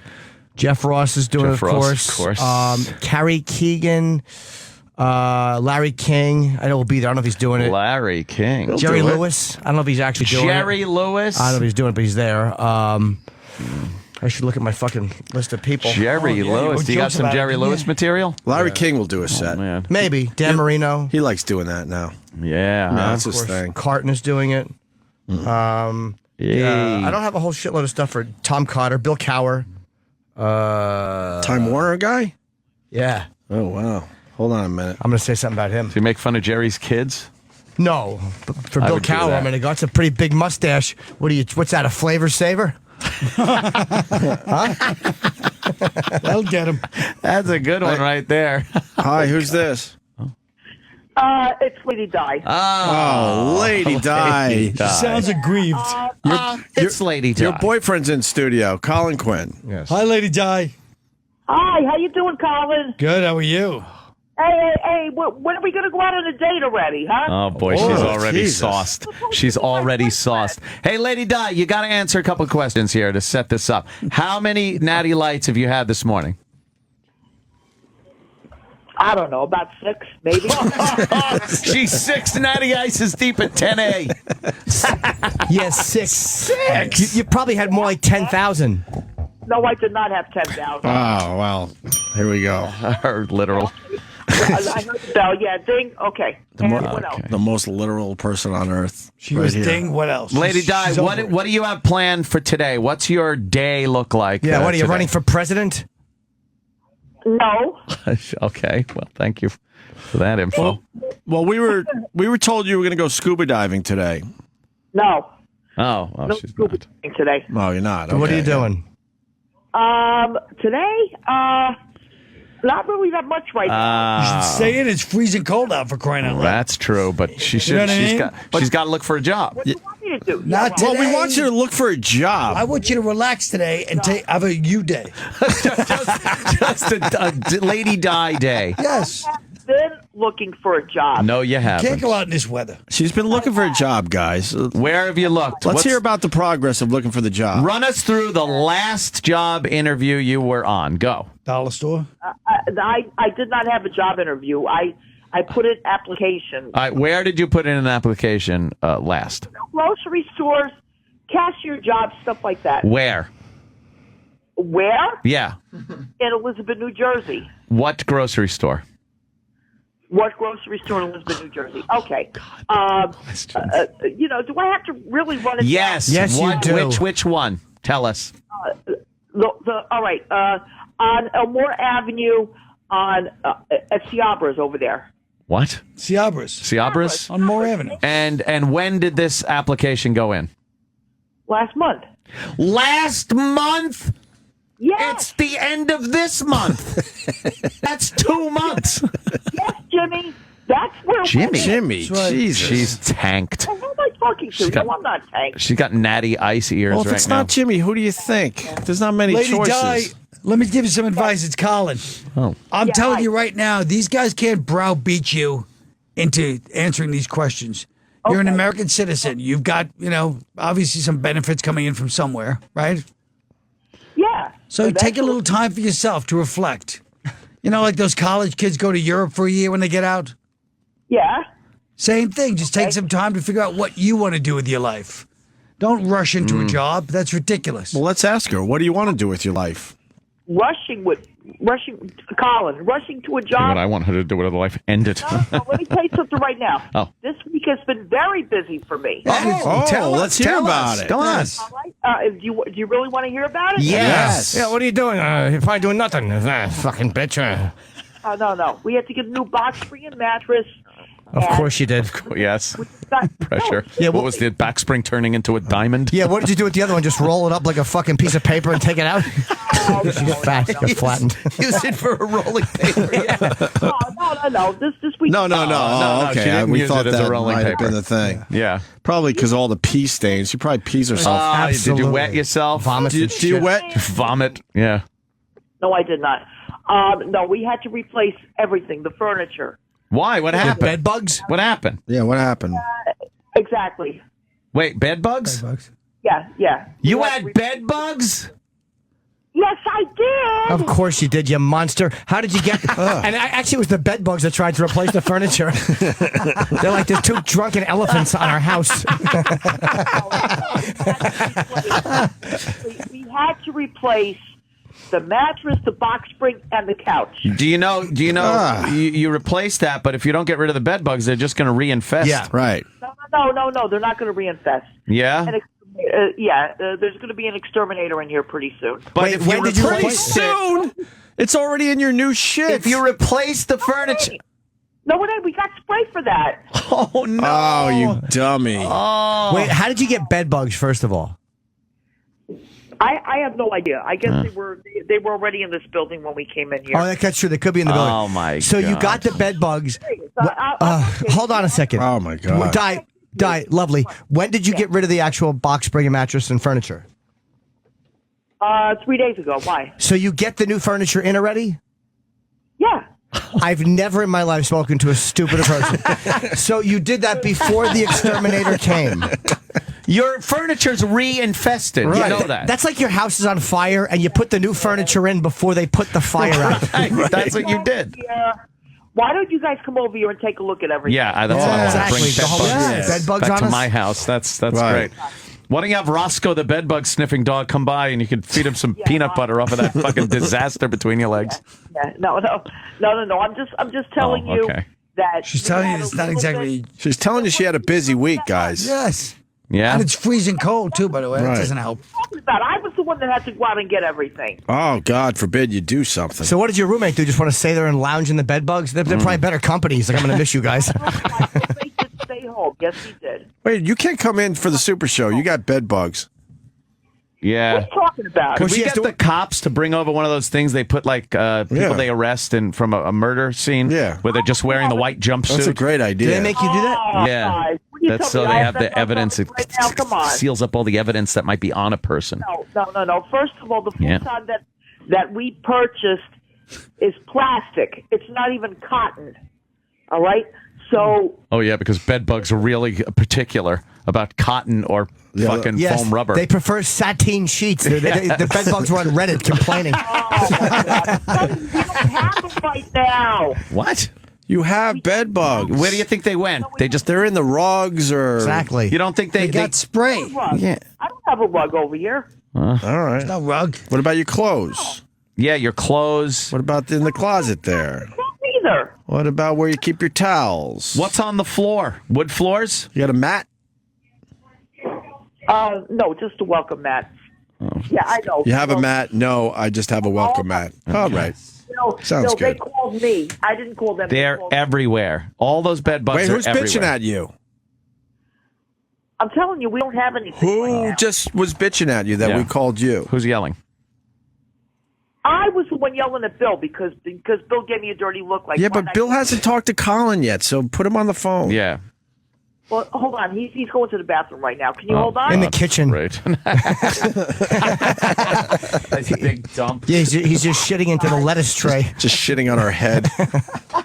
No. He had to. No. Oh, I'm sorry. I thought he actually was. Opie, you're mistaken. I'm sorry. I thought he really was shitting on your head. How about that moment of No. deep regret goes through your head when you step on that welcome mat and you're about to ring the bell? Yeah. Have you listened to the news lately? Yes. What? What about the news?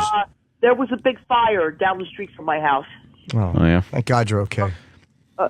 Well, thank you very much. I hate that down the street from was in that sentence. Yeah. Someone obviously got the wrong address. Yes. Yeah. It's ridiculous. Die. Yeah, you should have died in the fire. Yeah. What? No, he didn't feel like talking. He just went back to sleep. Oh, okay. Right in the bed bugs. Lady Di, you're back always into his talking. drunken stupor. What? That can't come on the show February? You're not coming in. You got bed bugs. Exactly. I don't have any bed bugs on me. Yes, you do. How did you find out you had bed bugs in the first place? They're very But we tiny. said she has bed bugs. It's probably something even worse. AIDS? Yeah. Ticks. You got Small cats in that Wolverines. house? Fleas, maybe? What? Do you have animals in the house? What? No, there's no animal. No, we're not allowed pets over here. Oh, then why are you there? Yeah, really. How many times? That elephant. How many times has like a maintenance worker tried to shoo you out, and then when you spoke, you went, "Oh, my apologies." I thought you were a monster. Do you have, so there's no fleas? Any Crabs? cockroaches? Crabs? No, we don't have any. Do you have chiggers? No. I hate the chiggers. They get in everything. Hey, do you, Lady Di, how did you find out you had bed bugs? Well, it's very simple. Yeah. The couch that was here before had the bed bugs in them. But how did you find out? They're very small. You don't see them. The couch had them. But she did, didn't she? Yeah, how did you find out? How did you find out? What made you go, Yeah. I think we have bed A bugs? sting operation? Did you dress like a bed bug and sit there until they spoke to you? What piece of furniture did you notice them in? I did not say anything. Flab scam.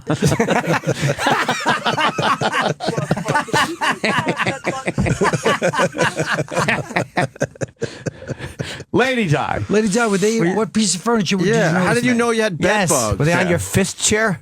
What item of furniture were they in?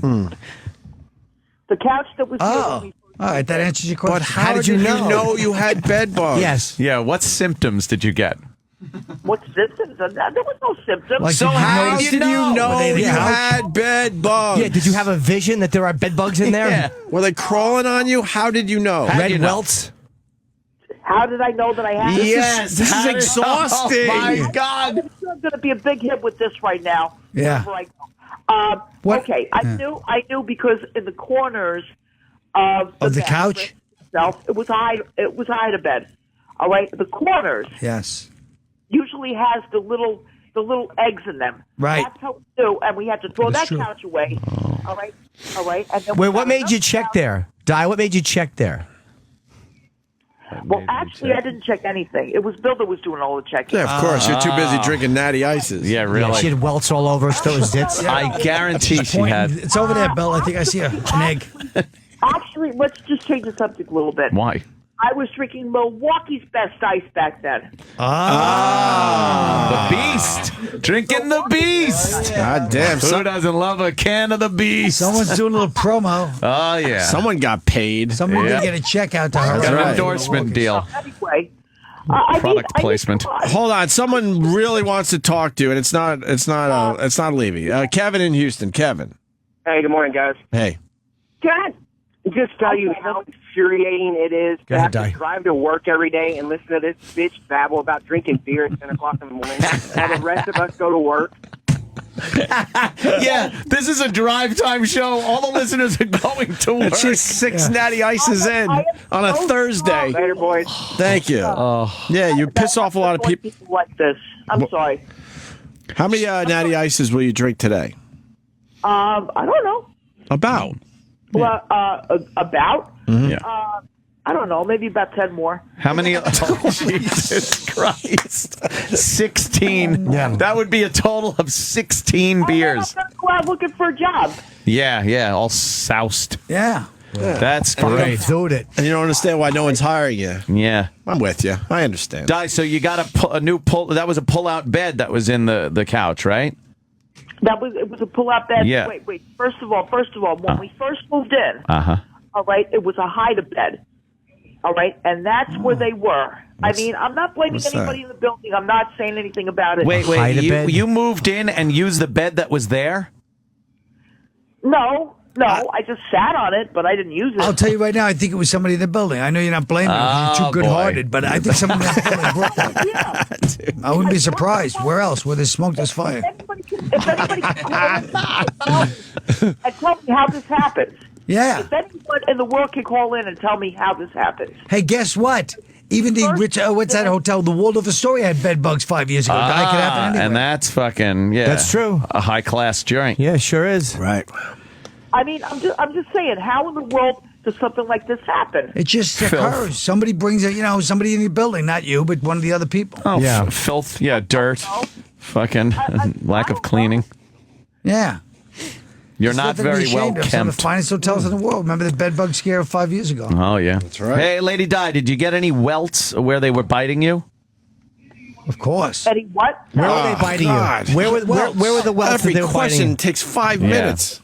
Where did they bite you? Holy fuck. No, they like to bite people on the legs and the arms. But that's Yes, not but the where they bite question. you? Where they bite you? On the couch. On the couch. On the couch. They hit me on the couch. Once again. Where did they bite you, I'd like to see- Lady Di? I'd like to see her at a murder trial. My legs The and DA would kill himself. on my arm. Your Yeah. legs and arms got welts from the bed bugs. Yeah. Oh, yeah, of course. I don't have anything like that, but They must have thought they were at the biggest smorgasbord ever. You know how many bed bugs had to see bed bug doctors and find they had too much cholesterol and fat in their diet? You got to quit drinking. And they were alcoholics. Right. Would you put alcohol on that? It cures it. I think the little natty ice. Little old Milwaukee. actually, they stopped biting me because Yeah, they no did not shit. like the way my blood tastes. That's great. Wow, Of course not. You're all pickled. Yeah, they thought you were. They thought you were a giant fat sterno machine. If you want to know the truth, that's the truth. Yes, They stopped biting you. They actually stopped biting me at one point. Yeah, they did. No, we went through. This is my fourth couch. All right, I bet. So wait, so wait, you keep not getting rid of them and buying new couches? Well, we had to. Now, what do you know? I mean, I don't know how much further I have to go with this, but Bill is the one that paid for 2 beds and the 2 couches. All right. I believe I paid for one. For the third one. For the Where are you getting your furniture? On the side of the road or IKEA? Where are you going for this shit? the furniture place is gone. By the way, she cannot come back in the studio because Liz Sets Fire on Twitter writes, you guys saw the bites on her arms last time she was in. She said they were fly bites. I said they were bed bug bites. You remember, right? I said they were bed bug bites. We saw bites on her arms. Man. And she was itching them. I we're like, said what the that. fuck is that? And she said she got bit by a fly. Maybe she has flies and bed bugs. Maybe. I forgot about that. Could happen. Wait a minute. Now you don't want me to come back? No, I said that she had bed bugs. You got bed bugs. I don't have any bed bugs on me right now. Brundle hippo. Lady Di, these guys, you know how they joke around. You're welcome here anytime. You know that. You're not going to be here, I Colin. saw those. I know, but Look at it. I know, but Quinn.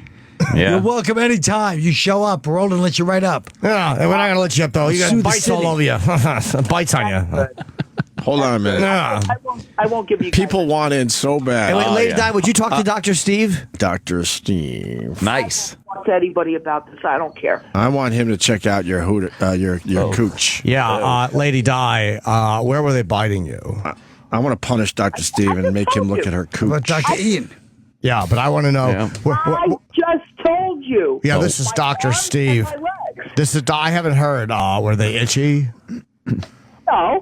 No, I didn't. I didn't even know until the next day.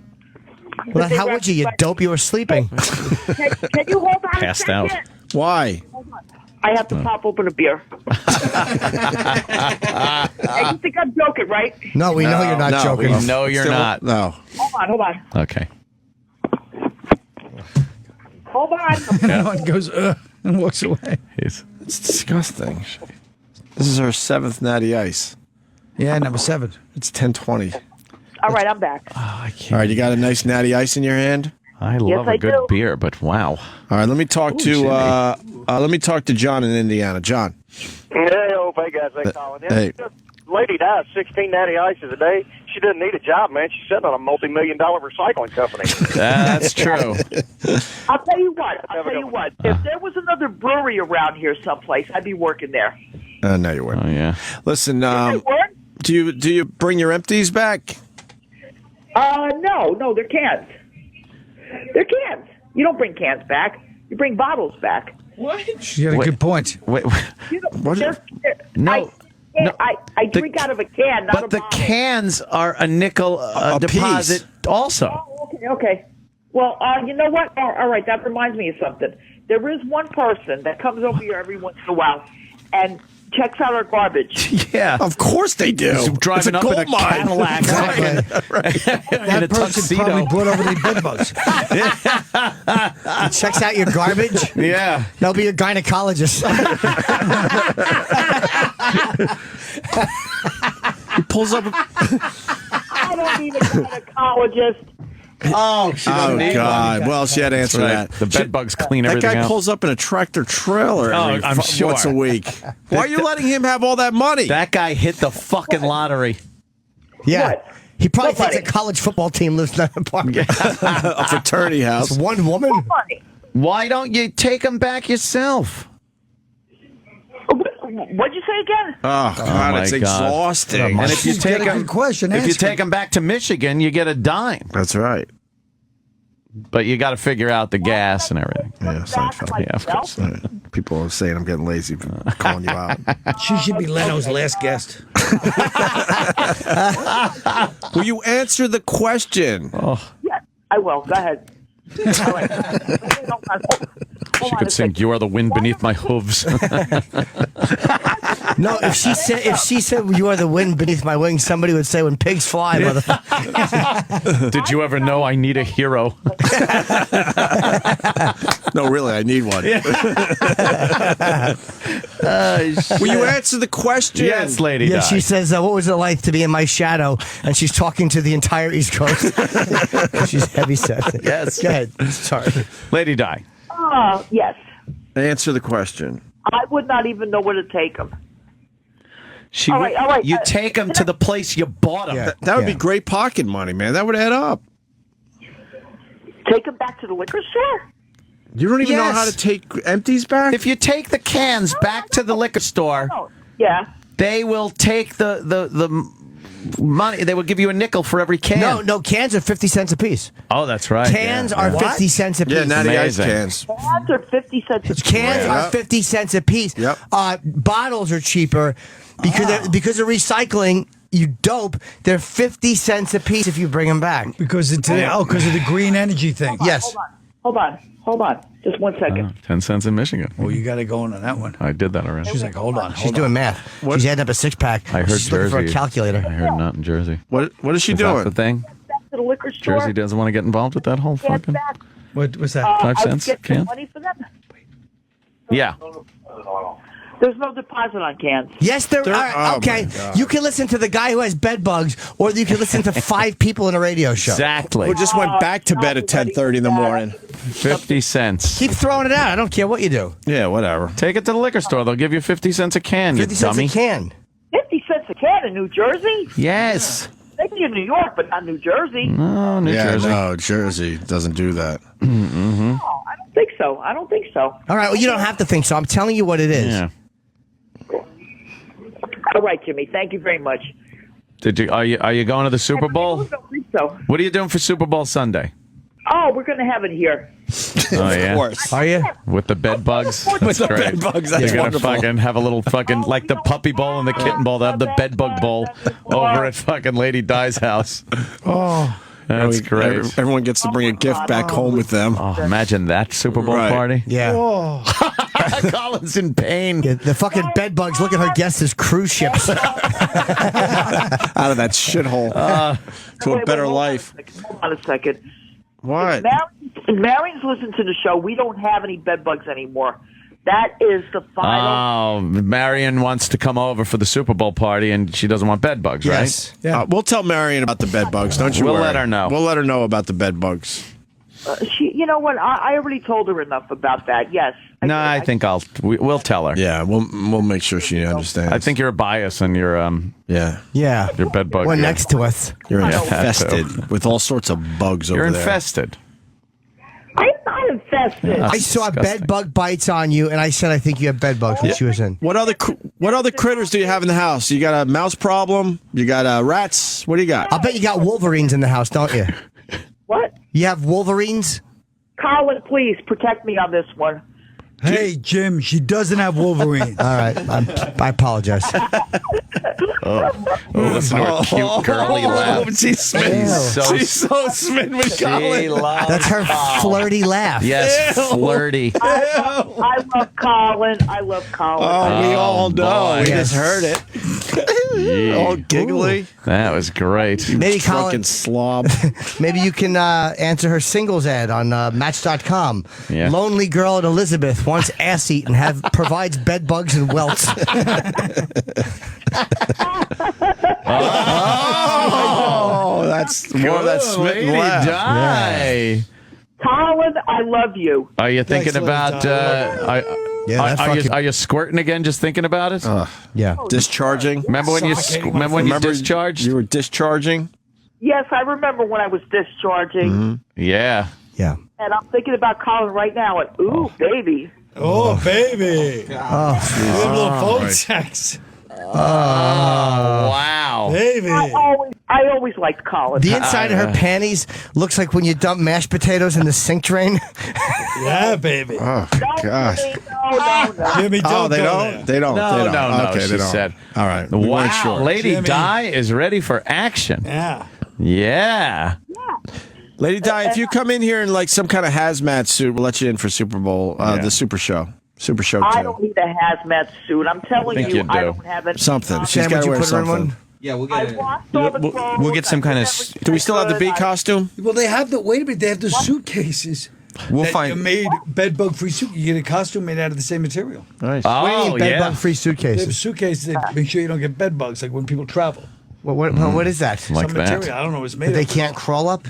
No, it's made of some kind of heat thing where they can't live in there. Oh, they People don't buy like them all it. the time. That's a lie. No, I swear to God. I believe you. I don't believe the suitcase. That's a They don't lie. like. Wait, hold on a second. Let me send you guys straight on something. Oh. Yeah. They don't like to live in the cold.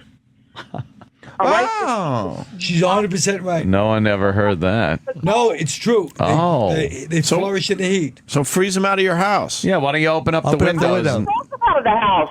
What? They're gone. She's trying to tell you. I bet they're not. She has a though. new couch. She has a new life. All right. I'm going home. All right, yeah, we got to meet with We have Donnie a little Wicklin, meeting I right think. at 10:30. Yeah. Lady Di, thank you. You're always a fucking... We'll see you next. You're so welcome. We'll She's a see you next national Friday, but we're gonna put you in some kind of fucking bee costume or something. That would be the best line of the show. Lady Di. Yeah. Thank you. Hey, you. Are you going to be there next? Oh, That was the last one. demanding. she's asking if you're gonna be Jimmy, where are you gonna be? I'll be in Colorado. I You think. better be there, Hill. She fucking... I know you have to do it. So, but She what calls about him you? Hill. Yeah. You better be there, Hill. You're still on the right, phone. We said bye to you. I couldn't help it. She looked like Robert Taylor. She looks like Lawrence Taylor. Yeah, she looked like Lawrence Taylor. Oh, those bloodshot eyes. All right. Hey, Tootie, I got a plug. February 15th, I have one show on sale in Atlantic City at the Borgata, The Late Show. The other two are sold out. Yeah. DC, February 6th through 8th, The Improv. Yeah. The 8th is sold out. Friday early show is sold out. There's a little bit on Thursday and Friday late show available. And then Munhall, Pennsylvania, February 28th, Carnegie Music Hall, which is Pittsburgh. That's what I have. Nice. All right. Call anything? Yeah, I'm in Durango, Colorado on the 6th, Santa Fe, New Mexico on the 7th, Barre, Vermont on the 14th, Plymouth, New Hampshire on the 15th, Pittsfield on the 16th. These are all very historical places. Oh, yes, they are. I like Meet this. them on the 7th. Oh, look, then she puts a cute voice on. Yeah. Yeah. Oh, boy. Colin, do me a Yes, favor, yes. Tweet me. What, baby? Tweet me. Okay. Little sexting going on, maybe? Wow. Yeah. No. Just, Send some go ahead and pictures. tweet me. All right, baby. Yeah. All right. I love you, doll. Love okay? you. Oh, look at the romance What are we, happening chopped here. liver? 7 natty ices in at 10:30 in the morning. That's all it takes. Do you know how easy it would be to fuck that monster? I love. Yes. I love. You sound like God. I love having the same fucking conversation with her over and over again. It doesn't It's the matter. exact same conversation. Same one. Every single time, and I love it. I never get tired No. of it. All right, we're going home. Yeah, right. To a meeting or something. What do I got here? Sam Thanks, Roberts. Colin Quinn. I want to talk to you people about Valentine's Day and Steven Singer.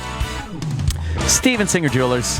What do you want? Roses that'll last a lifetime? He's got them. The famous long stem premium rose, lavishly tipped in 24-karat pure gold. Yes. Picture a real American beauty rose preserved forever and ever in 24-karat pure gold. They're the only rose guaranteed to last a lifetime. Starting at just $59, these magnificent roses are available right now with free shipping at IHateStevenSinger.com. Steven's premium long stem gold dipped roses are available in Valentine's Day red. He's also got an entire selection of beautiful roses of various colors. So get to that website, IHateStevenSinger.com. Check out the rose you want. Maybe you want one of those new ocean blue roses. Ooh. Starting at just $59. They come in Steven's exclusive gold gift box with your own personalized message of amour. So buy a rose that's going to last a lifetime. Order your real gold dip rose right now at IHateStevenSinger.com. The Opie and Anthony Show is drawn to a close. Stay tuned to reflect, relive, and get the story behind the story of the finest moments of today's show. Sam Roberts' Opie and Anthony post-show begins in moments.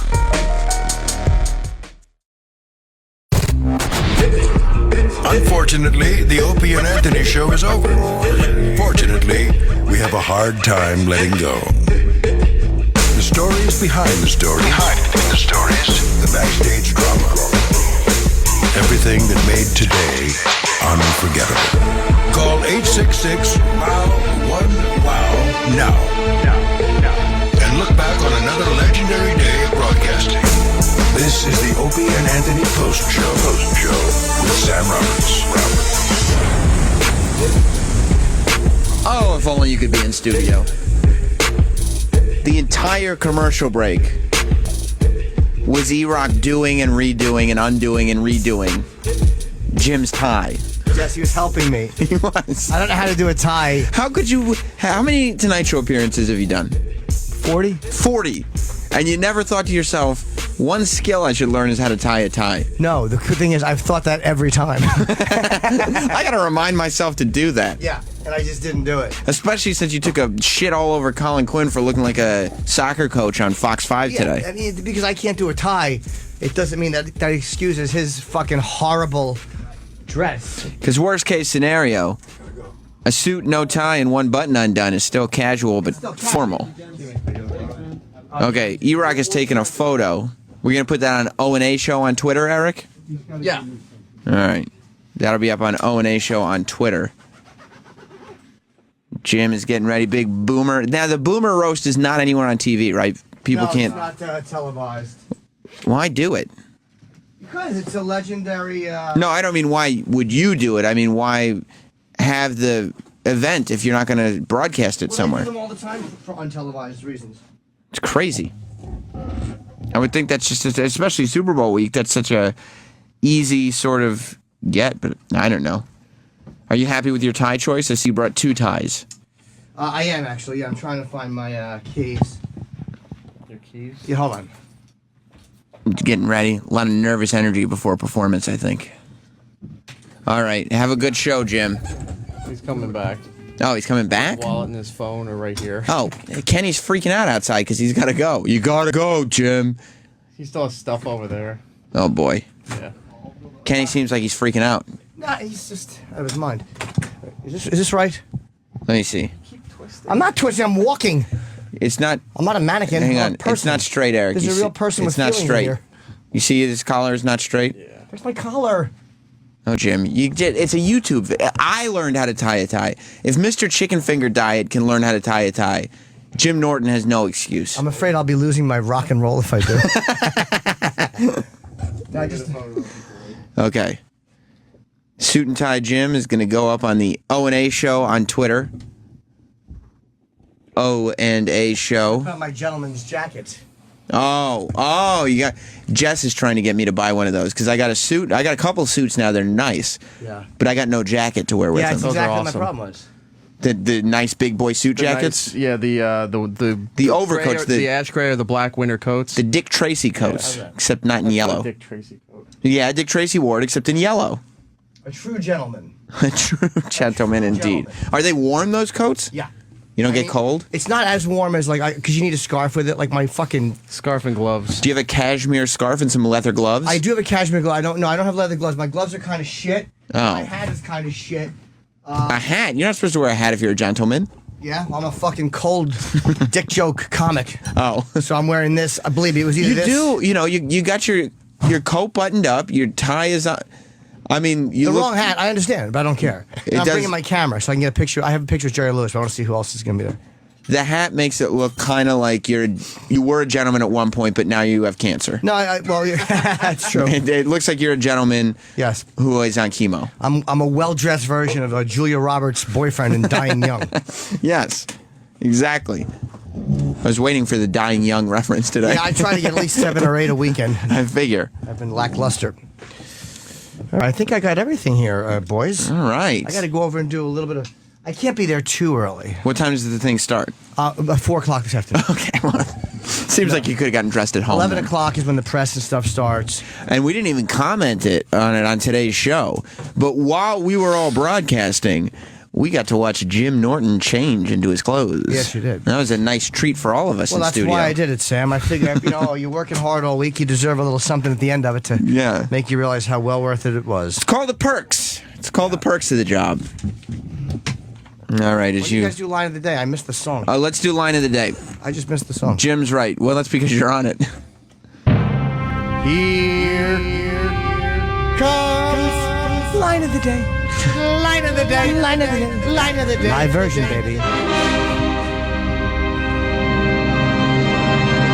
There is one person that comes over here every once in a while and checks out our garbage. Yeah. Of course they do. Driving up in a Cadillac. That person probably brought over the bed bugs. He checks out your garbage. Yeah. That'll be your gynecologist. There you go. You got it, Jim. Congratulations. Thank you. We should really have that sponsored again. That was smart. That's an easy sponsorable thing. Yeah, because doing it every day. Yeah. Easy thing to do. Let's start going to the phone calls. Austin on Long Island. Welcome to the post show. Your phone's shitting out, Austin. I do know you. Call back. Jason in Detroit. Morning, Sam. Morning. Do we have a list of what we learned today from Marion? Yeah, we do not have a list this time. It seemed to me like Lady Di was becoming a little self-aware of the asking questions and answering literally game. Well, I don't think she really knows. She's just aware now that we ring the bell when she answers the question. I don't think she's aware that we're making fun of her for being literal. I don't think she's that far into it. Right. Now my files will be incomplete. All right, thank you, Sam. So sorry. Gene in California. Sam. Yeah, buddy. Don't let that fat fuck in there. Well, I would say that, the question is next Friday when we do the Super Show 2, and we have some events planned for that. Some women are going to be here showing off some talents. It's going to be a big, big show. But the question is, should Lady Di be in here or not? Because we just learned on the phone call that she has bed bugs. Lady Di had bed bugs last time she was up here. Yes. And everybody's fine. Nobody listens to me. So I think, I think we are going to get her some kind of hazmat suit to wear. Bye, guys. See you tomorrow. Good luck, Jimmy.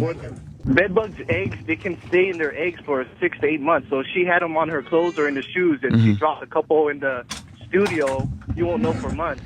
Well, the fact that you could see the infestation at her house is it's become so big because normally you can't see them unless they become a real bad infestation. So once you start seeing them, it's like, now it's over. Yeah, like once you notice, what they do is they take their poop and they mix it with the blood and they start to smear it. And they put their eggs there. Once the eggs hatch, then I think they feed off that blood. Yeah, I think what we're going to do is just put her in a giant hazmat suit. It would have to be giant because she's a giant person. Peter in Richmond. Hey. What's up, buddy? Sam. Yeah. Big demotion for you, huh? When? I don't think so. Not that I've heard. Well, because you went from having your own show after the Opie and Anthony show to now just doing like a Howard Stern follow-up style show. Well, I'm not following up. I mean, I don't think we ever talk about Howard on the show, but, you know. No. I mean, I'm saying it's that style. It's like they got. It's like just, it's not the Sam Roberts show anymore. It's the, let's rerun some Opie and Anthony show. I don't know. I hadn't noticed that, but, Eric, you had a clip of the day today, right? Yes, I did. Okay, let's play. What was Eric's clip of the day on the Opie and Anthony show today? Old people, I'll tell you what it is, old people. They know that after this futzing of the receipts and straightening of the bills and looking at the pills, it's the walker back to being alone and smelling their own skin falling off. Okay, just a family that won't talk to them, neighbors that are young and viral and loud. They live a life of terror and loneliness. Right. And the only connection they feel is the young pharmacist when they go, can I take this in the morning? And they go, yes, you can. Valuable person. Sure you can. Person who is still worthy of my time. You're not alone. I'm right here talking to you. Okay, let me just futz around and put away my receipts, because once we lose eye contact, I won't see anybody for a week. That was very good. Jim going off on old people. And it was great that somebody brought that up because, of course, we were getting into old people at the pharmacist. And Opie and Anthony showed a moment of humanity, did they not? For them, yes. Yeah, it was surprising because Opie and Anthony both say, yeah, I kind of give old people a pass because you don't know what they went through in their life. They could be a war veteran. You know, they could have been on the beach of Normandy, I believe is what Ant said. And Jim brought us all back into reality, didn't he? Yeah, I try to do that myself, but it just recently happened to me at Staples. You try to do what? Give old people a pass. Right. You know, because they're old and technology, confuses and scares them. But there may be some reason to respect them. There's one person at the desk there, and I'm just trying to ask a question and looking for a part, and this old guy is negotiating with his laptop, not understanding that there's a service fee and then the cost to fix the thing, and he's trying to talk down the service fee, and he's like, well, I only have $50 on me. Well, we can't give you your laptop back. So this old guy's just coming up with all these stories and stuff. And I'm like, could we just move this fucking thing along? So you're the young, white, wealthy Nagel that you are saying, look, buddy, you don't have the money to get your computer back. It's not going to happen. But he had the along. money. After all of that, he paid the $70. Oh, so he was just trying to get it for $50. He wanted to talk to somebody. He didn't want to leave. He was leaning on the counter with his cane just to talk to the technician who was working on his laptop. God damn. That is so frustrating. And that's what was frustrating and led to that me like that clip jumping out to me. Yeah. That it's the same thing at every store. If they're online, you're not going to get through for another 20 minutes. And we've all been there. Yeah, do you think it's just loneliness? It is. They just want somebody to talk to. How old do you have older parents? You don't have to tell me their age. I guess they're getting there now. So, do you ever worry about them getting to the point where they start going to drugstores and wasting everybody's time? No. Why? Because they don't want to talk to anybody. They're just getting grumpier as they get older. They stay home. Yeah, my parents are the same way, They actually. just don't want to be bothered with it. They barely talk to me anymore. They're like, what are you calling for? Well, something big happened, and I'll call to check up on them, whatever. No, it's fine. They listen to the show? My dad used to. He used to be really into listening, and I don't think he's listened to it in a long time now. How come? Because you're abused or for other reasons? I think everything he used to enjoy in life, he doesn't enjoy anymore. He's just ready to just sit. He sits, he watches his stocks, he plays golf, and that's it. Sounds very familiar. You had a mustache and still listening to the show, and that's my dad. Wayne in New Jersey. Hey, how you doing, Sam? Good, buddy. Big party next week. You're going to have a Lady Di over there, right? Yes.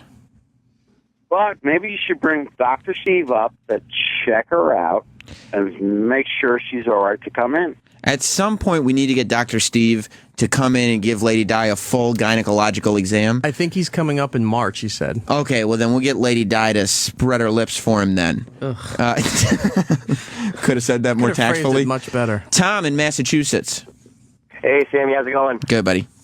I'm not sure. I haven't actually listened to the show all day, so I'm not sure if you touched on it or not. But what are your feelings on CM Punk possibly leaving the WWE? We did not touch on CM Punk today. He's a friend of the show. He seems to have walked out on WWE. I talked about it on the pre-show a little bit for like 30 seconds. The amount of tweets that I'm tagged on when they're asking you about CM Punk, and you have not responded to anybody other than he's living the life. Look, I think I said he's living the dream, and I think he is. Right. Maybe I'll do a little YouTube show or something so I can answer all your questions then. But Sal, well, we still have a little bit of time. Did you have a clip of the day today? I did. Let's hear it. Hi, who's this? This is Bobo. Okay. Fade out of it. You just wanted the moment. I love Bobo. So you have been, all of us on the staff couldn't have a more affection for Bobo. And when Opie picks up that phone, first of all, when Opie says, hi, who's this? It's always good news. Because he only says that for Bobo or Lady Di or Stalker Patty or whoever is going to annoy the rest of the people in the room. And Colin now falls into that category. When he goes, hi, who's this? If they were talking about guests or something they feel they did wrong, whatever, and then he just goes, hi, who's this? Sometimes it's Colin. And you know why? Because he knows that when Colin calls up and criticizes the show, he gets in Ant's head and he annoys Jim. Right. You listen, that's Opie's tell. Whenever there's a caller that's going to annoy Ant or Jim, It's a, hi, who's this? Never, Mike in Philly. It's that. The only thing tougher for me, I think, on the show than dealing with one of Bobo's phone calls is buying gifts for women. You know, buying gifts for women can be really tough. Oh. This Valentine's Day, you got to get her a gift that will not only make her happy right now, but will continue to make her happy all year long. Go to IHateStevenSinger.com and see Steven's famous gold dip roses for yourself. Picture a real American beauty rose preserved forever in 24 karat pure gold. They start at just $59 and are available now at IHateStevenSinger.com. They come in Valentine's Day red, ocean blue, and hot pink love. You can see the whole collection at IHateStevenSinger.com. His premium 24-karat gold dip roses are an amazing Valentine's Day gift. These long stem beauties come in a beautiful gold foil gift box with your own personalized message of love inside. A full lifetime of happiness for only $59, courtesy of Steven Singer Jewelers. Get one now for your special someone at IHateStevenSinger.com. Make sure you do it. If you're on Instagram today, go to Just Who Kid on Instagram and see his pictures from the club last night and check out what T-shirt he was wearing. And also O&A show, I'll post Jimmy's photo if you want in the big boy suit. If you want to see Jim's tie, go to O&A show on Twitter, and E-Rock's that's been his project for the day. He's been working on it all day. It's the most work I've ever seen him do. But Jim looks like a gentleman. We will see you tomorrow. Goodbye, everybody. Thanks for listening to Opie and Anthony and the Opie and Anthony Post Show. If you missed a minute, get it later today at SiriusXM.com/on-demand. Or stay tuned. Today's replay starts in minutes. Here on the Opie and Anthony channel. It's real. This show was brought to you by Afro and Friends. You can get other high-quality Opie and Anthony-related audio from the website afroandfriends.blogspot.com.